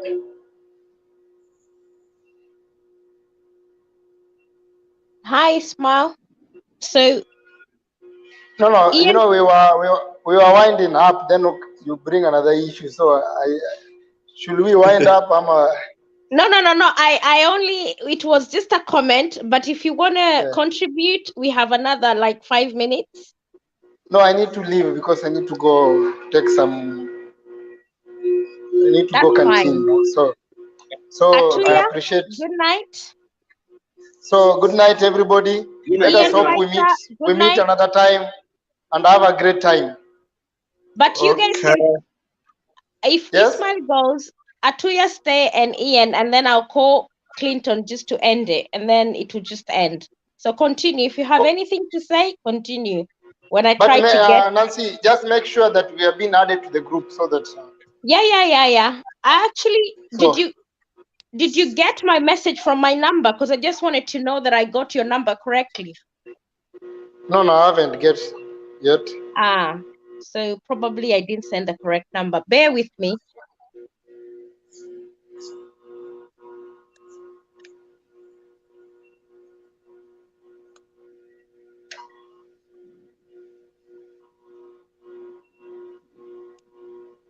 I'll actually take a picture of it. Yeah. Yeah, I've taken a picture of the chat, so I should send it Okay. to Mutembe, and he will add you up in the morning. So, guys, it was a lovely chat. Yes. Let's keep fighting. Let's keep going. One day it might give way. That's true. Very true. Yeah. And Okay, and you know, these young people who join, we need to, Atuya, you have a lot of work to convert them to get to where you are and your level of thinking. It's work in progress. We will get there. I know. Anyway, good night, guys.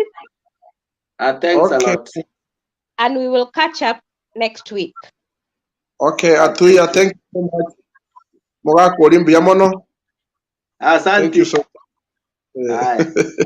Umeongea lugha ile ambao Nancy would not hear. Nancy, you didn't disclose where you are coming from. You want me to be calling you wewe? Clinton, you can end the debate. We are done. Okay. Mimi ni nusu Masai na nusu Mkikuyu. Kenya. Okay. I was almost there. But Who is Masai? Your mom or your dad? My dad. Oh, so you in Kenya we will call you Masai. Yeah. All right. Yeah, no, it's fine. I'll find you on the group. Okay. Enjoy. I Good think night. I think I'll look for your number that side. Okay, thank you. This is the name you are using side, Agir. Yeah. Okay, no Clinton, problem. Yes. you've got it. We're done. Good night. Okay, thank you, guys. Okay, thank you, bye. Clinton. Thank you, bye. Okay, bye. Bye.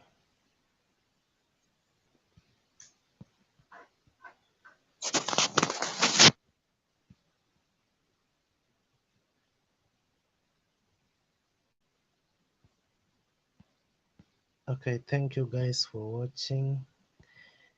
Na muwe na usiku mwema, usiku mwanana, Waswahili husema hivyo. Tuonane kesho. Acha ifike na okay. Good night. How do I close here?